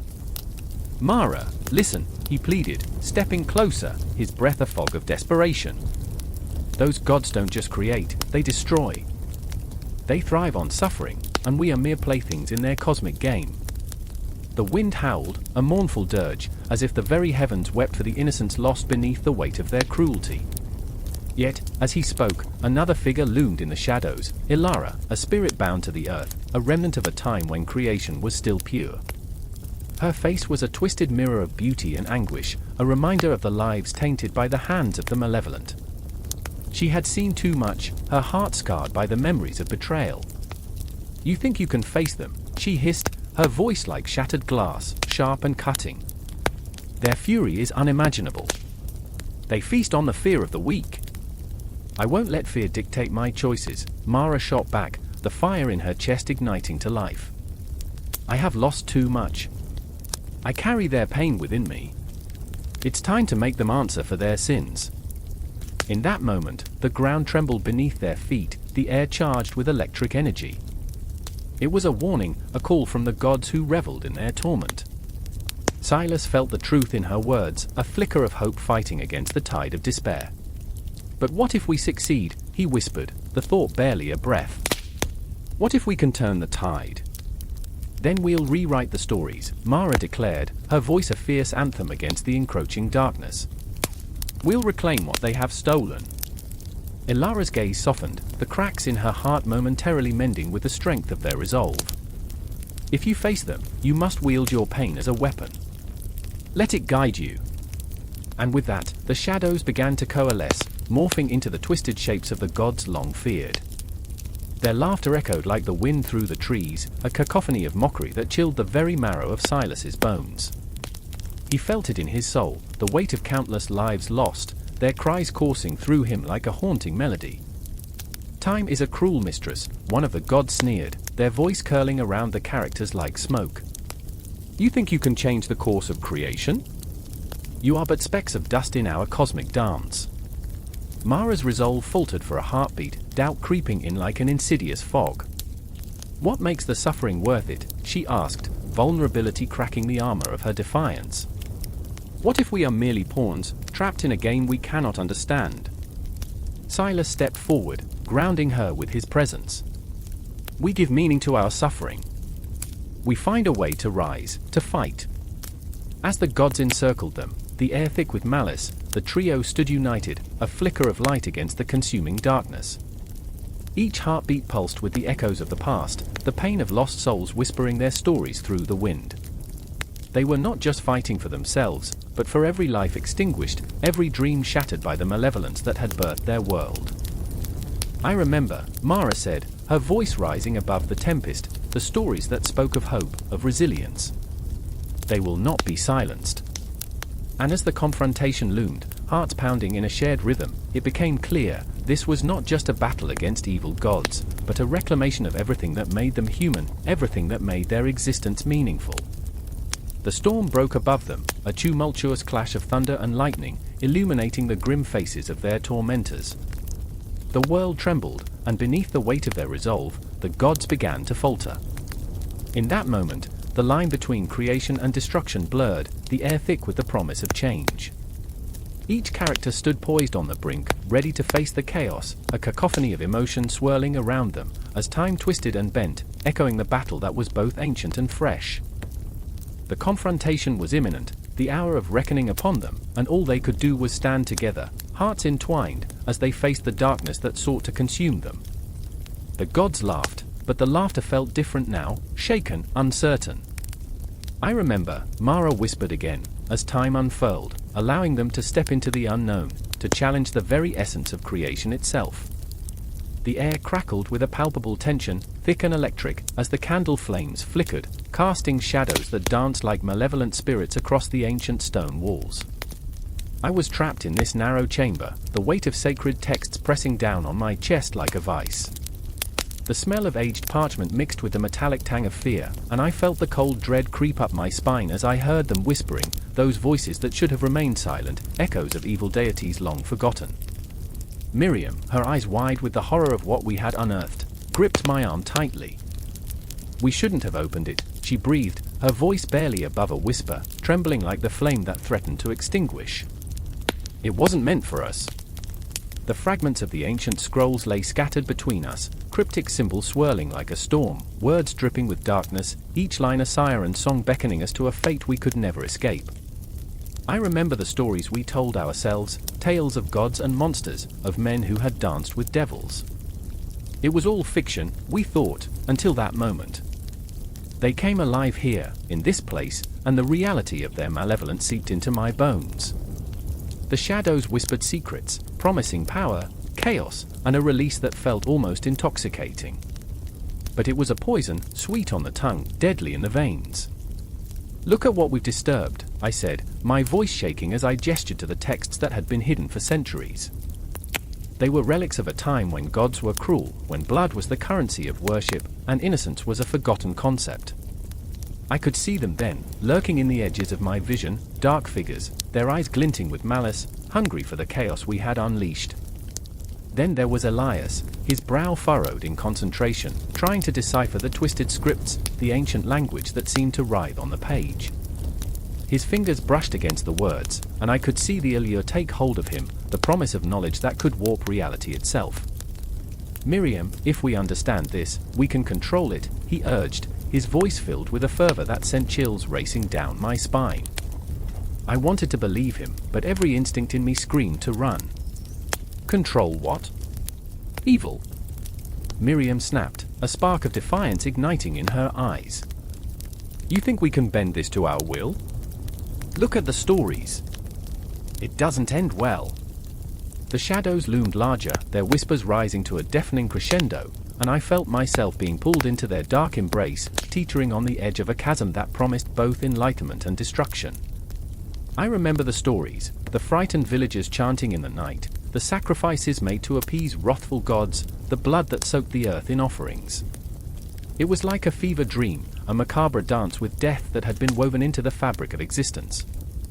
And here we were, mere mortals, believing we could rewrite those narratives, thinking we could step into the shoes of gods. Suddenly, a sound shattered the tension, an otherworldly growl, deep and resonant, rumbling from the shadows. My heart raced, pounding in my chest as the air turned icy, a prelude to something unspeakable. I froze, my pulse echoing in my ears, drowning out the whispers that had driven me to this brink. "Elias, we need to leave," I urged, my voice rising above the cacophony. But the darkness beckoned to him, arms wide open, promising whispers of power and understanding that no one else could fathom. "Just a moment longer," he murmured, drawn in like a moth to a flame, oblivious to the danger that encircled us. The shadows thickened, pulsating with an unholy rhythm, a heartbeat that matched the frantic pace of my own. I remember, Miriam's voice trembled as well. I remember the books that spoke of this, of those who succumbed, who became vessels of evil in their quest for knowledge. Her gaze darted around, searching for an escape, while I felt the ground beneath us tremble, a reminder that in this rite of passage, there was no turning back. I gripped her shoulder, grounding us both in the moment as the air thickened with despair. "We can't be their puppets. We have to fight." My voice rose, raw and desperate, the words spilling out like blood from an open wound. Our eyes met, and I saw a flicker of resolve. She understood the stakes. This wasn't just about ancient texts or forgotten deities, it was about our very souls. As I turned to Elias, I saw the shift in him. The pull of darkness had not merely seduced him, it had begun to change him. His features contorted, eyes glimmering with a wildness that should not exist within a man. "You don't understand," he hissed, voice dripping with the temptation of forbidden knowledge. "This is our destiny." I could feel the walls closing in, the air thick with a malevolence that threatened to suffocate. "No. Your destiny isn't to become a monster." I screamed, my heart racing, emotion surging like a tidal wave. The shadows thickened, coiling around us, eager to claim him. Miriam stepped forward, her voice breaking through the chaos. "Elias, we love you. Don't do this." And there it was, the raw emotion, a tether to reality amidst the chaos. Love, a fragile, luminous thing in the face of encroaching darkness. It was a reminder that even in our darkest moments, we were still human. But the shadows laughed, a chilling echo that reverberated within the ancient stones, mocking our resolve. They were hungry, and I could almost see their teeth glinting in the dim light, a sinister promise of what lay ahead. The air crackled again, this time with a violent energy, a surge of power ready to unleash untold horrors. "Fight, then!" Elias roared, the very essence of his being twisting into something unrecognizable. "Fight for control, fight for knowledge!" And as he shouted, I could feel the room tremble, architecture cracking under the weight of dark intentions. I felt my own heart racing, a drumbeat of determination, fear, and heartbreak. Around us, the shadows grew bolder, ready to consume everything, the hope, the love, the very essence of humanity itself. I remember the last breath of innocence, hanging in the air as I stepped forward, fists clenched, ready to pull him back from the edge. But the line between salvation and damnation was thin, and I wasn't sure if I could bring him back. "Elias!" I cried out, my voice breaking, as the darkness surged like a living thing, hungry for flesh and soul. "Come back to us!" And as the shadows lunged, I could only hope that love would be enough to shatter the bonds of this ancient evil, a flicker of light in an encroaching darkness that sought to consume us all. The air crackled with tension, weighted by the silence that swallowed the small town of Eldridge. Jasper stood at the edge of the graveyard, the moon a grim witness to the chaos brewing inside him. Shadows danced around the stones, whispering secrets that sent chills down his spine. He could almost hear them, voices of the departed, echoing their last breaths in a haunting harmony. "You should have left well enough alone," they seemed to say, but what choice did he have? The darkness had already seeped into his bones, a ravenous hunger for the truth that gnawed at him. "I remember," he muttered, clutching a tattered book against his chest. A relic from another time, its pages yellowed like the memories he wished he could forget, his mother's laughter, the warmth of home, now twisted into something grotesque. I remember the stories. Stories of the evil gods who lurked in the afterlife, waiting to punish the wicked. They were more than tales, they were the fabric of his childhood, threads of fear woven tight, a tapestry of fate. Across the graveyard, Elara stood, her breath hitching in the cool night air. The fear in her heart pulsed like a drum, echoing the dread that had become her companion. She could see Jasper's silhouette, a dark figure against the moonlit stones, and it filled her with equal parts longing and dread. She loved him, but he was a moth drawn to the flame, his obsession with the afterlife, the dark gods, spiraling out of control. "You're chasing shadows, Jasper." The words fell from her lips like an incantation, half a plea, half a warning, but he was already too far gone. "I need to know," he shouted, the desperation in his voice reverberating around them like thunder. "I have to find out what they want from us. What happens when we die?" "Stop!" Her voice cracked, raw with emotion. She stepped forward, heart racing as she thought of the stories that haunted her sleepless nights. What if you find something you can't unsee? What if you're wrong? The ground felt unsteady beneath her, the weight of ancient beliefs hanging like a noose. Jasper turned, eyes wild, a storm brewing within them. What if I'm right? What if the gods are watching, waiting for us to slip? There was a madness to his gaze, a spark of something unholy. I have to confront them. They're not just tales, Elara. They're our punishment or our salvation. There it was again, the ghost of the past whispering promises of punishment and reward. The tales told around flickering fires, of souls tormented for their sins, of gods who relished in human suffering. She remembered the stories, the grim faces of the villagers as they spoke of the afterlife. He'll be dragged to the void, they said, where the evil gods play with the souls of the damned.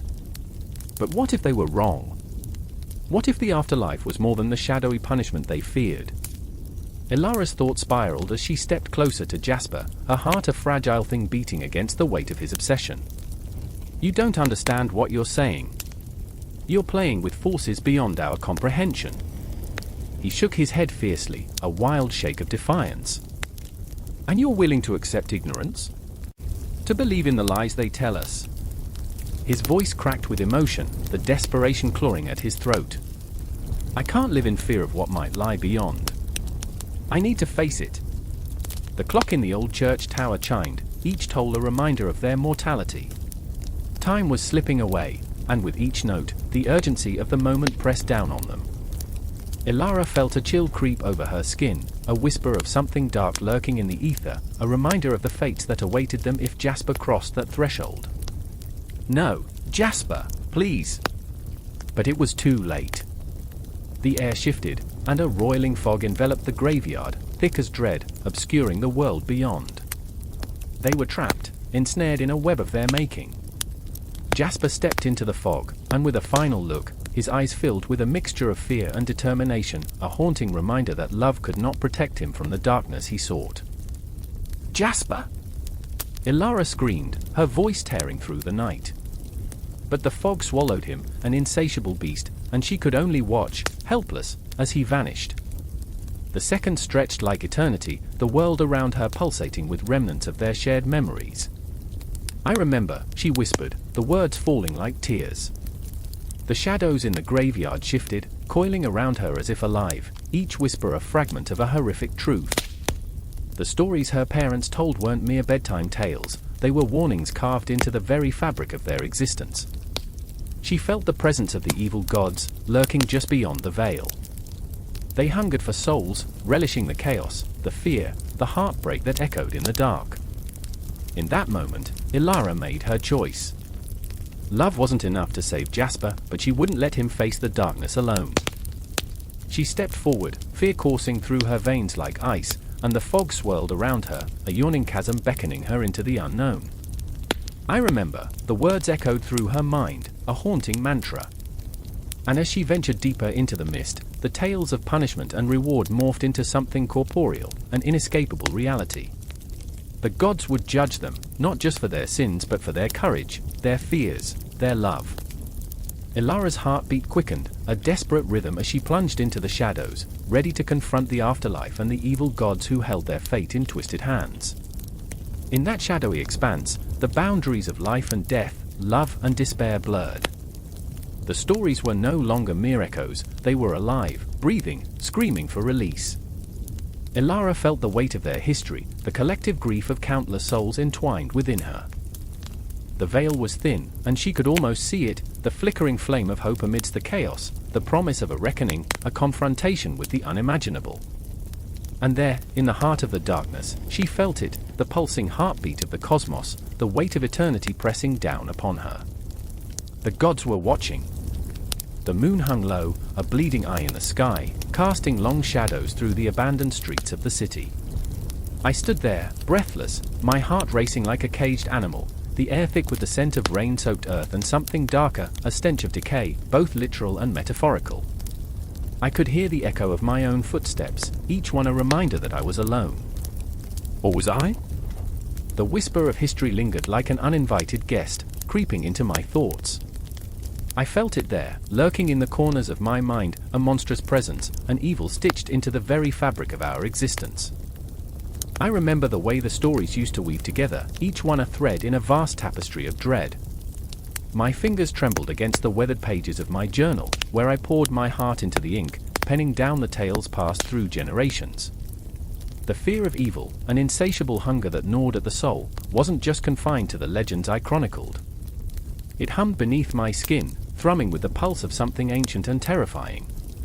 In that moment, I wasn't just a chronicler, I was a participant in a story that demanded to be told, a grotesque ballet between science and myth. I could see her then, Clara, her face illuminated by the ghostly glow of the moonlight. She was a scientist, grappling with her own demons, her brilliance shadowed by the fear of the unknown. Her eyes, wide and haunted, mirrored the questions that plagued my own heart. What is evil? Is it born from ignorance, a product of our fears, or is it something deeper, something intrinsic?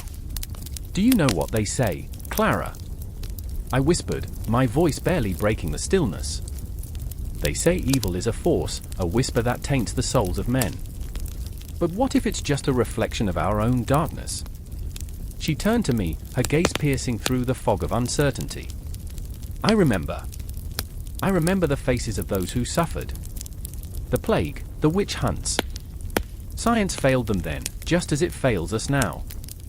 Her words wrapped around me like a shroud, heavy with the weight of history.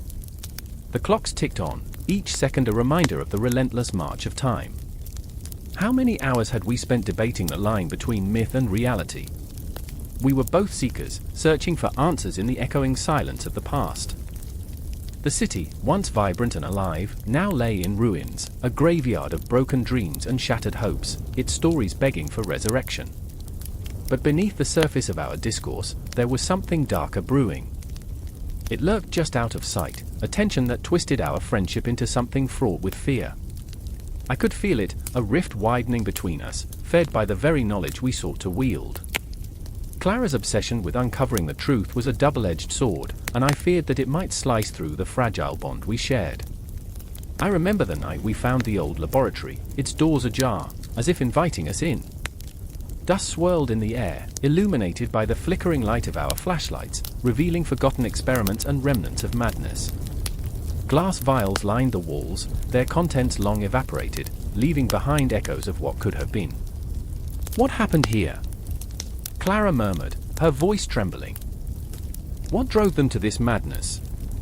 Perhaps it was the same thing that drives us, I replied, the words tasting bitter on my tongue. The unrelenting pursuit of knowledge, the desire to tame the beast of ignorance. But as we sifted through the debris of the past, I felt the weight of history pressing down on us. I could almost hear the whispers of those who came before, their laughter mingling with their cries. They had sought answers, too, but found only despair, a cycle of destruction spiraling through time. What if we were destined to repeat their mistakes? What if our thirst for understanding opened doors best left shut? Then there was Marcus, the skeptic, standing at the threshold of the laboratory, arms crossed, his frown deepening as he absorbed the chaos within. He had always been the anchor, grounding our wild theories with a touch of realism. But tonight, even he seemed rattled, the shadows playing tricks on his mind. You two are insane, he said, his voice low and tinged with fear. Digging into the ruins of a past that wants to stay buried? You're flirting with darkness. And yet, we pressed on, drawn by an invisible thread, an undeniable pull towards the abyss of knowledge. It was intoxicating, this dance with danger, this flirtation with the unknown. The air crackled with tension as we uncovered the remnants of forbidden research, notes scrawled in a frantic hand, formulas that defied nature, theories that blurred the lines between life and death. "Look at this!" Clara exclaimed, holding up a tattered manuscript, her eyes gleaming with feverish excitement. "This could change everything. But what if it didn't? What if it unleashed a horror we weren't prepared to face?" I watched her, torn between the awe of discovery and the creeping dread that gnawed at my insides. The whispers grew louder, a cacophony of voices urging us to retreat, to remember the lessons of those who had come before. I remember the stories of those who played God," I choked out, forcing the words past the lump in my throat. In their quest for knowledge, they lost everything. In that moment, the air thickened with unspoken fears. The past was not a shadow but a living entity, breathing, clawing at our minds, demanding to be acknowledged. We were not just studying history, we were entwined in its fabric, and I could feel the hands of the past reaching for us. As Clara's excitement bubbled over into frantic plans for further research, I felt the ground shift beneath us. The line between science and myth was fading, and with it, our grasp on reality. The clock continued its relentless ticking, and I knew that we stood at the precipice of something monumental. And just like that, in the eerie silence punctuated only by our breathing, the past loomed larger than life, an inescapable force that would shape our destinies. The intersection of science and myth was not a place of safety, it was a battleground, and we were the unwitting soldiers drawn into a war fought across the ages. What awaited us on the other side? The answer hung in the air, heavy and electric, a pulse that echoed through time. The night had a pulse, a slow, steady thrum that echoed in the darkness, vibrating against the stones of the ancient temple. A chill wound its way through the air, sharp and biting, a warning of the dread to come. Shadows danced wildly, flickering in the dim light of the torches, their flickers revealing grotesque carvings on the walls, faces twisted in agony, mouths screaming silent curses, eyes wide with terror. I was there, in that haunted space, trapped between worlds, the weight of centuries pressing down on my chest. It was in this moment, this chilling heartbeat of history, that I stood with Lila, her breath shallow, eyes darting like trapped birds. She clutched a worn sketchbook to her chest, its pages filled with frantic drawings of gods long forgotten, each one more terrifying than the last. "They're just stories," she whispered, but the tremor in her voice betrayed her. "Just tales to scare children." And yet, the air was thick with something ancient, something that seeped into our skin, twisting our thoughts as we stared at the malevolent figures carved around us. Beside her was Malik, a scholar more obsessed than grounded, his fingers itching to touch the cold stone. He'd read the texts, dissected them, but here, in the heavy silence, the weight of knowledge felt like an anvil resting on his heart. "They're not just tales," he murmured, almost to himself. "They're a warning." The shadows seemed to pulse in agreement, whispering secrets only he could hear. We were caught in the space between belief and skepticism, history and myth, and every second stretched like a taut string ready to snap. Lila's gaze flicked to one carving, a figure with horns twisted like lightning bolts, eyes ablaze with a terrifying hunger. "That's Baal," she breathed, a mix of awe and horror. He was a god of storms, but he became a demon. The name hung in the air, heavy and suffocating, a reminder of the chaos that lurked just beyond our understanding. With every heartbeat, I could feel the past clawing at the present, and the air crackled with something electric, something dangerous. I remembered the stories whispered in the dark, the ones that sent shivers down spines, the ones that lingered in the corners of nightmares. "I remember," I whispered, though I wasn't sure if it was Lila or Malik who echoed my thoughts. "I remember the tales of Kali, dancing on the battlefield, her tongue dripping blood, a goddess and a destroyer." The images surged in my mind, brilliant and terrifying. Death entwined with life, destruction woven into creation. They all seemed so human, yet so otherworldly. Malik stepped closer to the wall, fingers brushing against the cold stone. "These images, they reflect our fears," he said, almost pleading. "Every culture has its own representation of evil, but the emotion, that's what binds them. The fear of chaos. The dread of losing control. His voice trembled with passion but was undercut by the weight of uncertainty. Did he believe in the gods? Or was he a mere historian, digging into bones long buried? I wondered if he was trying to convince himself as much as us. Lila took a step back, her sketchbook slipping from her grip, pages fluttering like startled birds. But what if they're not just stories? What if they're real? Her voice broke, the rawness of her fear palpable. The flames flickered, casting eerie shapes on her face, illuminating the tears that threatened to spill. The shadows grew deeper, encroaching upon us, as if the very gods we spoke of were awakening, listening to our doubts, our fears. Lila, listen, I said, trying to weave a thread of hope through the tension. Even if they were real, we have power over our fear. We write our own stories. But even as I spoke, the memory of the sacrifices, the blood spilled in the name of those very gods, hung thick in the air. I could feel the weight of history pressing down on my chest, a reminder of the lives lost to the whims of ancient beings. But Malik shook his head, eyes darkening with the knowledge he was burdened with. We scribbled our fears onto the walls of temples, hoping to appease them. The evil gods, they thrive on chaos. They feed on fear. It's a cycle.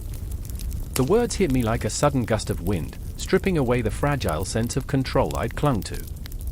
What if we were just pawns in a game played by forces beyond our comprehension? I felt the air shift, the temperature dropping as the darkness coiled around us, thickening. The carvings seemed to come alive, mocking our struggles, smirking at our attempts to rationalize the irrational. What happens when the stories stop? I breathed, my voice barely above a whisper. What happens when we forget? Lila's eyes widened, a flicker of understanding sparking behind the fear. Then they'll come back, she whispered, a plea and a warning wrapped into one. They'll rise from the shadows, and we'll be left naked before them. The shadows danced, swirling with her words, as if echoing the truth we'd all been too afraid to articulate. And as the tension mounted, we stood on the precipice of something terrible and beautiful, a confrontation with our own fears, with the specters of gods long banished yet never forgotten. The temple became a living thing, breathing, watching, waiting for us to make a choice. The darkness loomed, heavy and relentless, whispering promises of power and peril, a reminder that the line between the sacred and the profane is often blurred, painted in shades of red and black. I could feel the cosmic gears grinding beneath our feet, time folding in on itself like a dark, endless spiral. In that moment, I understood, this was not just about ancient gods, it was about us.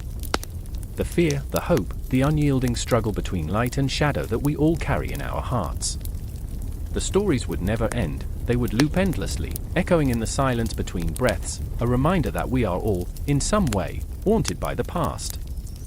And as we stood there, suspended in that moment of uncertainty, the unspoken question loomed large: what would happen when the clock struck midnight? The answer remained buried in the shadows, waiting to be unearthed, for the tale of evil gods and their representations in art to continue its relentless march through time, echoing through the ages like a heartbeat, slow, steady, inevitable. The wind howled through the cracked windows of the abandoned church, a ghostly wail that echoed the sorrows of 1,000 forgotten souls.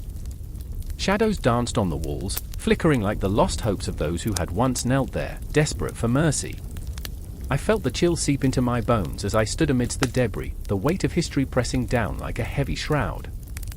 I remembered the stories whispered in hushed tones, tales of evil gods who reveled in chaos, their laughter echoing through the ages, a haunting reminder of the darkness that lurked beneath the surface of our existence. Evelyn stood beside me, her eyes wide with fear and determination, a tempest of emotion swirling within her. The remnants of a once vibrant faith had cracked, crumbling like the stones at our feet. "They're coming," she whispered, her voice trembling like a leaf caught in the wind. I could see her heartbeat in the pulse of her throat, feel her anxiety wrapping around me like a suffocating fog. The shadows seemed to stretch, their grasping fingers reaching for us, and I knew we were on the precipice of something terrifying. Just outside, a thunderclap disrupted the stillness, a reminder that the storm was not merely a metaphor. It was real, raw, and as malevolent as the gods we feared. Jonah, my brother, was out there, racing against time to uncover the truth. We had once joked about being historians of the macabre, but the joke felt hollow now, like laughter in a graveyard. I remembered the tales we spun together, the nights he spent recounting the wicked deeds of ancient deities, their cruelty woven into the very fabric of our beliefs. The gods who demanded blood, who thrived on suffering, their legacy spilling into our world like ink on parchment, staining everything it touched. Do you think they're watching us? Evelyn's voice pierced through my thoughts, a raw edge of panic underlying her curiosity. I wanted to reach out, to comfort her, but the sight of the altar, splintered and tainted, rendered me speechless.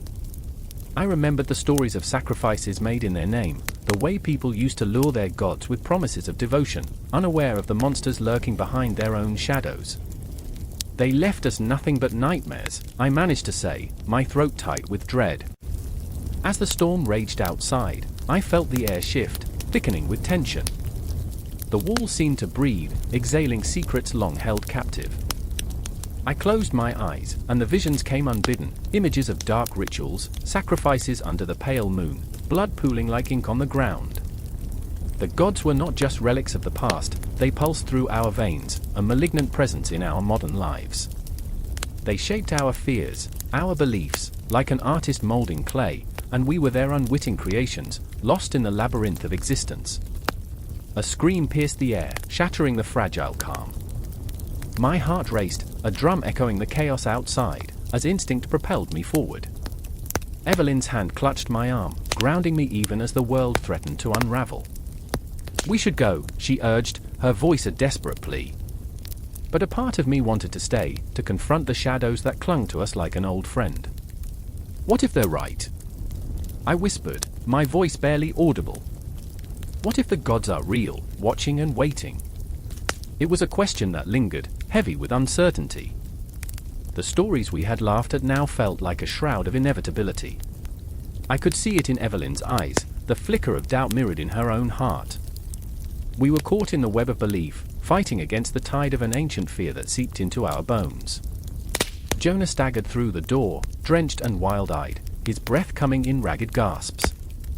They're gathering, he said, urgency painting his words in sharp strokes. We have to stop them before it's too late. I could see the shadows swirling around him, the weight of history pressing down like 1,000 years of guilt. It was as if the very air crackled with the energy of forgotten deities, their laughter a distant echo, taunting us. I remembered the faces of those who had come before, the ones who had tried to defy the gods, only to succumb to their merciless grip. We're not ready, I uttered, but the words felt hollow, an admission of our inadequacy. Ready or not, they won't wait for us, Jonah's voice broke through, fierce as a blade drawn against the night.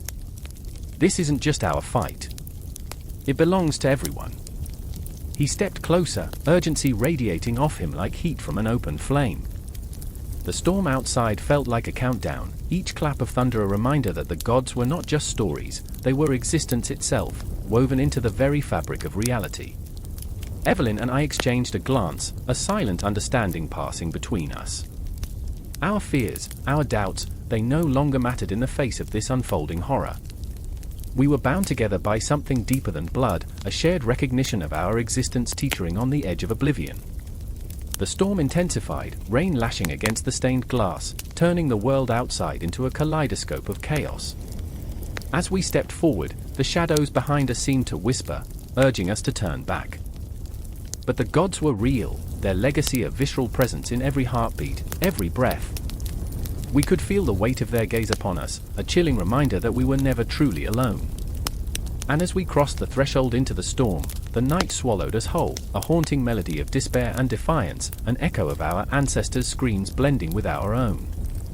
The clock struck midnight, its chime reverberating through the still air like a distant war drum. Shadows flickered in the corners of the room, each pulse of light slicing through the darkness, whispering secrets best left unspoken. It was here, in this dimly lit hall, that Helen stood, heart pounding, hands trembling, as the air thickened with the weight of unacknowledged fears. The ancient tapestry on the wall depicted a battle of gods and monsters, their eyes glinting like polished obsidian, daring her to confront the darkness that loomed just beyond the flickering candlelight. I remember a time when evil was a monster, something to be feared and fought against, she whispered, her voice trembling as if the very walls might hear her. But now? Now it wears a face I recognize too well. Across the room, Marcus leaned against a stone pillar, his brow furrowed, wrestling with demons that were more than mere mythology. He was a man of science, yet tonight, he felt the pull of ancient myths, those stories that echoed through generations, tales that painted evil not as a mere entity but as a tapestry woven into the very fabric of existence. It was maddening, this collision of reason and dread, and it gnawed at his soul. "I used to think I could rationalize it," he murmured, frustration lacing his words. But the heart doesn't surrender to logic. It craves, no, it needs something primal. Something darker. The tension hung thick in the air, a storm brewing just beneath the surface. Outside, the wind howled like a banshee, rattling the windows as if warning them of what was to come. Helen's gaze flicked toward the window, the shadows dancing on the glass, as if the very night conspired against them. The fear coiled tightly in her chest, a serpent warning of impending chaos. "I see it in the eyes of those around me, Marcus," she confessed, her voice barely above a whisper. "The darkness is not just in the stories. It's in the lives we live every day. It's in the choices we make." Each word fell like a stone, heavy with meaning, resonating in the hollow space between them. Marcus felt the weight of her truth. He had witnessed the fall of men, the corruption of souls, his own included. He had walked the line between light and dark, each step a negotiation with ancient forces that had no interest in fairness or reason. "I remember the faces of the damned," he said, his voice thick with memories that clawed at him like restless ghosts. "They were once good. Once pure. And now? Now they wear their sins like armor, believing they're invincible." The room felt smaller, the walls inching closer, as if the very structure was alive with their fears. Helen stepped forward, her heart racing with the urgency of a truth she had to voice. "What if evil isn't a monster we battle outside ourselves? What if it's something we nurture? Something we feed?" The shadows seemed to lean in closer, craving the drama unfolding, as ancient echoes of forgotten gods and demons swirled around them, reminding them that every tale of evil carried a thread of truth. Marcus clenched his fists, the conflict raging within him, a tempest of doubt and conviction. What lay in the heart of their humanity? Was it light? Or was it the darkness that shaped their very existence? Suddenly, the candle flickered violently, casting grotesque shapes on the wall, a monstrous whisper of things best left alone. The room swayed, and for a heartbeat, the tapestry seemed alive. Helen gasped, stepping back, but Marcus, drawn by an invisible thread, advanced toward the wall, his eyes locked on the figures trapped in the weaving. Each stitch told a story of betrayal, of redemption, of the eternal struggle between light and shadow. "Look at them, the gods," he said, voice thick with awe. "They are not heroes. They are flawed beings, just like us. They embody our greatest fears and desires. What if our battles are not just against them, but within?" As he spoke, the shadows flickered, and Helen felt the chill of realization wash over her, the truth cutting deeper than any blade. She recalled her childhood dreams, the monsters under her bed, the stories of heroes saving the day. It was all a lie. The heroes were flawed, and the monsters? They were reflections of their worst selves. "I remember," she said, her voice trembling with the weight of her revelation. "I remember the legend of the fallen angel. Once radiant, now cast into darkness. What if that's who we all are? Waging a war not against evil, but against our own transformation." The clock chimed again, echoing through the silence, marking the passage of time as each second coiled tighter around them like a noose. Here they were, two souls drenched in the shadows of their own making. The air thickened with the scent of wood smoke and something darker, something primal, as if the house itself was alive, pulsating with their fears. And then it came, a thunderous sound, a cacophony of despair that resonated through the very core of their beings. The walls trembled as if alive, the tapestry vibrating with energy, and in that moment, they understood evil wasn't a force to be vanquished, it was a truth to confront, to embrace, to accept as part of their fragile humanity. "I can't fight what's within me," Marcus breathed, his voice barely a whisper, yet it carried the weight of 1,000 souls. "Neither can I," Helen replied, tears streaming down her face, a release of all the pain she had bottled inside. "But maybe, just maybe, we can understand it." we can transform it. In the heart of that storm, they stood together, two flawed beings grappling with the enormity of a truth that threatened to engulf them. The shadows danced, the clock struck, and the air crackled with anticipation, a testament to the eternal struggle between light and darkness, the ceaseless dance of good and evil, the unending transformation that was the essence of their existence. With hearts entwined and souls bared, they faced the abyss of their own making, knowing that the fight was far from over, but perhaps, just perhaps, they had taken the first step into the unknown. The wind howled outside, and the night deepened, wrapping them in its embrace as they stood on the precipice, waiting for the dawn. A howl slices through the suffocating darkness, splitting the night. I shiver, not just from the cold that seeps through to my bones, but from the primal fear clawing at my chest. It's a call, a summons to the haunted corners of the earth, where shadows stretch like fingers yearning for flesh, and the air hangs thick with whispered threats. Don't look back, I tell myself, yet my heartbeat betrays me, thudding in time with an unseen menace.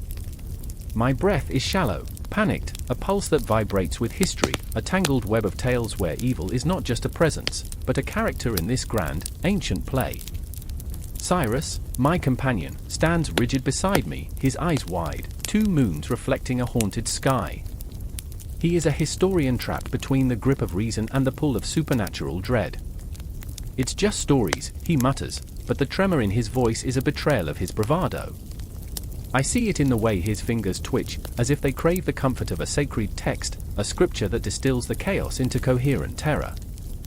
He has spent his life knee-deep in myth, dissecting gods and monsters, yet here he is, facing the very essence of the darkness he thought he understood. Cynthia, on the other hand, is the fire to Cyrus's ice, flawed, fierce, and unyielding.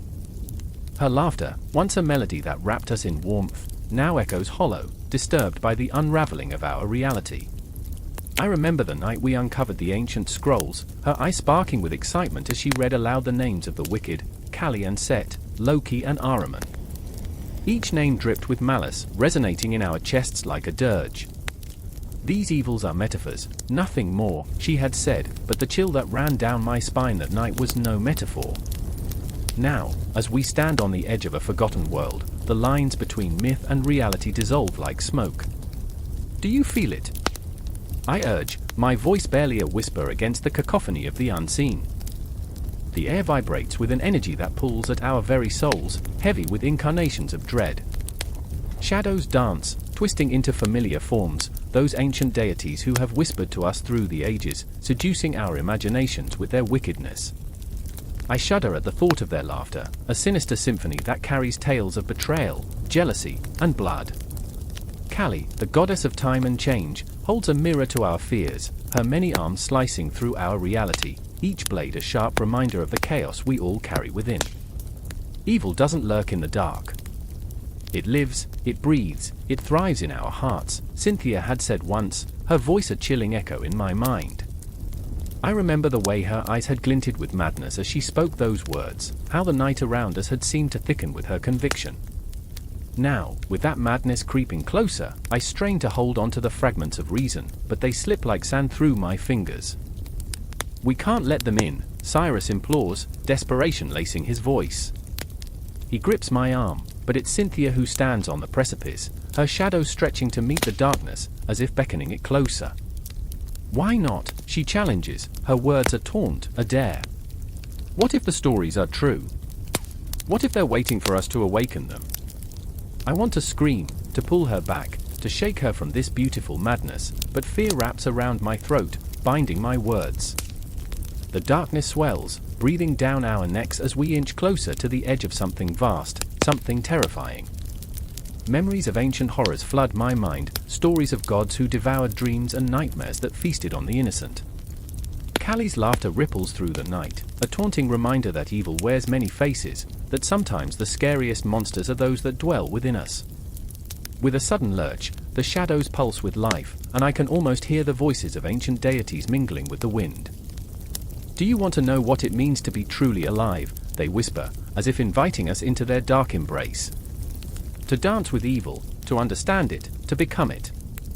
My heart races, caught in a tempest of fear and intrigue. I remember how once, I had reveled in these tales, standing in the safety of daylight, contemplating the nature of good and evil like an armchair philosopher. But now, as the clamor of the unseen grows louder, the walls of my understanding crumble. Cyrus jerks backward, a gasp escaping his lips as the shadows morph into something more tangible, a swirling chaos of despair. "They're here," he cries, his voice raw, stripped of logic. The air crackles with energy that feels like static electricity, and I can almost taste the fear, the saltiness of sweat and uncertainty. The world spins, and for a fleeting moment, I see them, figures cloaked in black mist, their eyes burning with malevolence. Kali grins, Set sneers, and Loki's laughter rings out like a death knell, chilling and electric. "Embrace it, my dear friends," Cynthia urges, her voice echoing with a sinister ecstasy.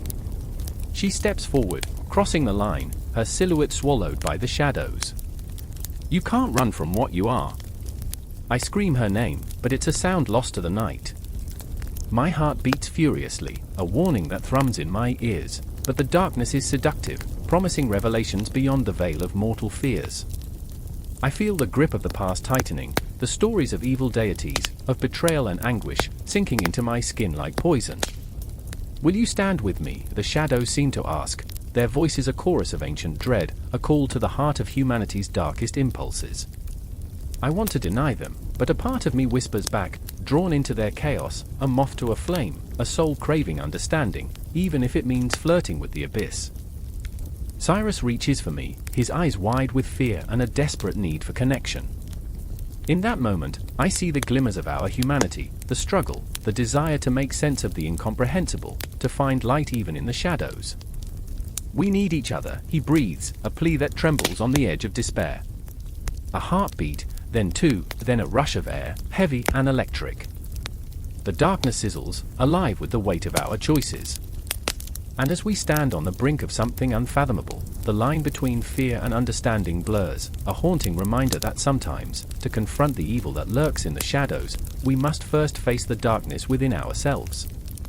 And then, it all collapses.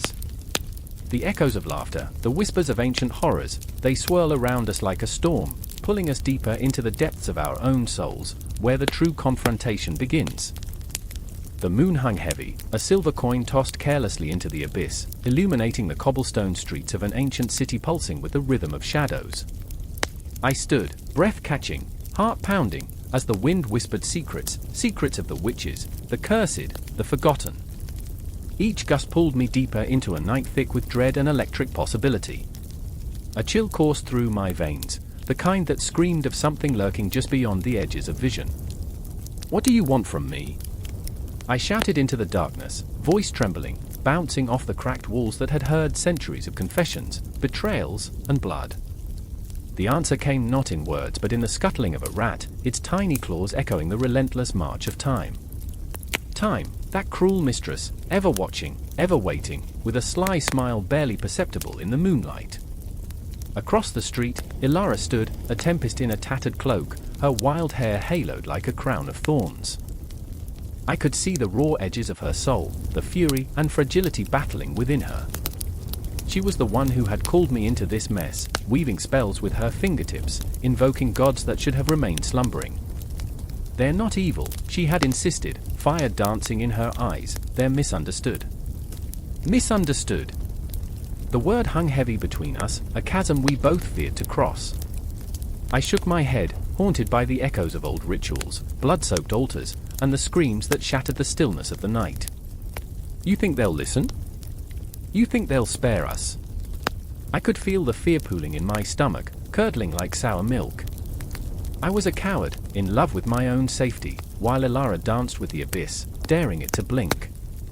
And then there was Rowan, her brother, standing at the edge of the shadows, arms crossed, eyes narrowed. He was a man forged in skepticism, the rational soul in a world spiraling into madness. "You're playing with forces far beyond your understanding, Ilara," he cautioned, but his voice cracked under the weight of his worry. I could see the tremor in his hands, betraying the calm facade he wore like armor. He was terrified of losing her, terrified of the darkness she courted. "I remember the nights we spent under the stars, Rowan," she whispered, her voice a haunting melody, "when we wished for more than this mundane existence, more than the rules that bind us. I caught a glimpse of the child they once were, lost in dreams but now battered by harsh reality.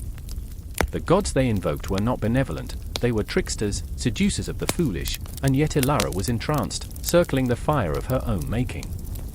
The air thickened, crackling like static as if the universe held its breath, waiting for a decision to be made. I felt myself teetering on the edge of reason, a fragile leaf caught in a storm. "Elara," I pleaded, "this isn't a game. This is not what you think." But she was already lost, a moth in the grip of flame, casting her fears aside. "They can bring us power, freedom." Just imagine, her eyes shone brighter than the moon, but it was a light that terrified me. This was no innocent wish, it was a call to arms, a summons to chaos. And then came the shudder, a low rumble that pulsed through the ground. I felt it in my bones, a warning, an old god stirring from its slumber, hungry. The shadows writhed and twisted, laughing at our folly, and I knew we were teetering on the brink of something monumental, something sinister. The air grew thick with the scent of burnt offerings, of incense that choked the soul. Everything slowed, hearts pounding in syncopation with the pulse of the night. I could feel the ghost of history wrap around us, whispering of triumphs long forgotten and failures etched in blood. The echoes of sacrificial cries bounced against my thoughts, the very air pregnant with the weight of souls who'd sought the same power, the same recklessness. "Elara, stop!" I lunged forward, desperate, a last-ditch effort against the tide pulling her under. But she was a force of nature now, her power crackling like electricity as she whispered incantations that twisted reality. I saw the flicker of shadows dance behind her, mocking us, reminding us of our place in this vast, indifferent cosmos. Rowan took a step back, caught between protecting his sister and saving his own skin. "You don't understand what you're doing." His voice was raw, torn by the anguish of wanting to save her while fearing what she had become. "We're not meant to play gods." But Elara didn't flinch. She was spellbound by the idea, the intoxicating allure of power waiting to be seized. I could see the future in her eyes, a horizon smeared with blood and glory. "What if we could rewrite the rules?" she breathed, her voice an intoxicating siren song. And there it was, temptation, the seductive whisper of the abyss, promising us more than what life had dealt. I wanted to scream, to tear her from the precipice before it was too late, but I was frozen, caught between the desire to protect her and the despair of knowing she'd chosen the darkness. In that moment, the clock struck midnight, a haunting chime that echoed through the cobblestones, marking the threshold. The night held its breath, the city a witness to our unraveling. I could feel the weight of ancient eyes upon us, the ghosts of those who had come before, their stories woven into the fabric of the universe. "Do it!" Elara cried, the shadows swirling around her, promising salvation and damnation in one breath. I was standing on a fault line, hearts racing, the air electric with anticipation. Fear turned to anger, and anger to desperation. The gods watched, amused. And then, in the raw intensity of the moment, I remembered. I remembered the stories whispered in hushed tones, the witches, the gods, the sacrifices. I remembered the fear that gripped me as a child, the tales warning of ancient powers that demanded more than what they offered. I remembered that I had to choose between saving my friend and facing the gods, and in that heartbeat, I felt the cosmos spin around me, a dance of chaos and inevitability that held both promise and peril. "Let's see what happens when you call them," I said, voice steady, the tension crackling like a live wire. I stepped forward, ready to join her in the dark, ready to confront the storm. And as the shadows closed in, I knew this was just the beginning. A flickering screen cast a pale glow in the dimly lit room, illuminating the face of Hannah, her eyes wide with dread. The notifications were relentless, pinging, buzzing, shrieking like banshees clawing at her sanity. Each alert was a reminder of a world unraveling, a digital tapestry fraying at the seams. She felt it in her bones, this creeping evil that seeped into the very fabric of existence. It was not just a fantasy anymore, it was real, lurking behind every keystroke, every tap of the screen. The whispers of the ancient gods had morphed into the cold clicks of modernity. Hannah's fingers trembled as she scrolled through the endless feed, a grim parade of horrors. Headlines screamed of chaos, the likes of which she had only read about in myths. The words twisted in her mind, knotting her stomach. The threads of her childhood stories, of gods and monsters, of heroes and their tragic downfalls, were now woven into the fabric of her daily life. This wasn't a bedtime story, this was a nightmare that clawed at her soul. Beside her, Marcus paced like a caged animal, his brow furrowed with an intensity that spoke of a battle waging within. He was a dreamer, a believer in the light that flickers even in the darkest of nights. Yet, tonight, that light was dimming. "Hannah, we can't ignore this," he implored, his voice rising above the cacophony. "The shadows are closing in. We can't let the past dictate our future." But she could see it in his eyes, the flicker of doubt, the weight of despair. He was a modern Odysseus, torn between the siren calls of hope and the sirens of this digital age, their song laced with poison. "And what if we try to fight it and lose?" she whispered, her heart pounding like a drum in the eerie silence that followed. "What if we become part of the chaos?" In the corner of the room, a clock ticked ominously, each second echoing like a heartbeat. Time felt warped, as if the universe itself was holding its breath. Memories flooded her mind, fragments of laughter and warmth, of stories told under starlit skies, tales that felt so distant now. "I remember," she murmured, almost to herself, "how we used to think we were invincible." But that invincibility had eroded, like the ruins of an ancient temple swallowed by the sands of time. Marcus stopped, turning to face her, desperation etched into the lines of his face. "We can't let this be the end. Remember the stories? The heroes always found a way." But the color of his eyes, once vibrant with hope, now reflected the shades of uncertainty swirling around them. The gods of old had not smiled upon them, they had turned their backs, leaving humanity to grapple with its own monstrosities. From the shadows, a figure emerged, Kira, their friend, her presence like a dark cloud looming over the fragile light. "You think this is about stories, about heroes?" Her voice was a cold whisper, but it sliced through the tension like a blade. "What if the evil we face is not something to be defeated but something we have already become?" She stepped closer, her expression hauntingly calm, a mask hiding a tempest. "What if the monsters aren't out there, but right here, within us?" The air thickened, suffocating. Each word she spoke felt like a truth they had feared to confront. Hannah shivered, a chill creeping down her spine. "Kira, don't say that." "We're not what?" Kira interrupted, her eyes dark pools reflecting unspoken fears. "Innocent? Naive? We're all complicit in this digital dance. Every click, every share, it feeds the beast. We're writing our own myths, and they're soaked in blood." Hannah's heart raced, a terror rising within her.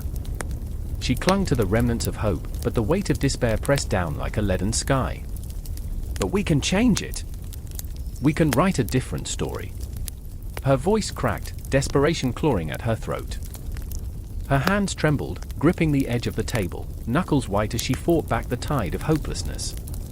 A silence enveloped them, thick and oppressive, as if the room itself was holding its breath.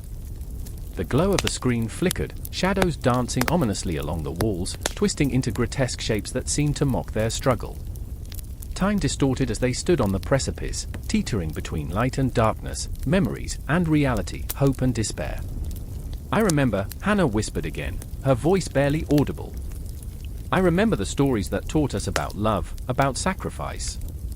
They were never just tales, they were warnings." She turned to Marcus, searching for that spark of rebellion in his eyes, that light that once ignited dreams and dared to challenge fate. "What if we could rewrite our own myth?" But in the depths of his gaze, she saw the flicker of fear, the hesitation that held him captive. The clock continued its relentless ticking, a reminder that time was slipping away. "Hannah," he said slowly, his voice trembling, "what if we're too late?" Kira stepped back, shadows swallowing her whole. "Too late," she echoed, her tone chilling. "The gods are gone, the monsters remain. And who are we in this vast digital wilderness? Just echoes of the stories we once believed in." The air crackled with tension, raw and electric. They stood at the brink, three souls intertwined in a web of fear and longing, each haunted by their own demons, each searching for a flicker of hope in a world that felt damned. The room pulsed with unspoken words, emotions teetering on the edge of chaos. Hannah could feel the darkness creeping closer, wrapping around her like tendrils of smoke. "We have to fight it," she whispered, a plea spilling from her lips. The shadows seemed to whisper back, a chorus of doubt that wrapped around her heart. Would they rise to face the darkness, or let it consume them whole? As the clock ticked on, the boundary between reality and myth blurred, echoing the eternal struggle between light and darkness. And in that haunting moment, as they stood suspended in time, the question lingered in the air: would they become the heroes their own stories demanded, or would they fade into the shadows, mere whispers lost to an indifferent cosmos?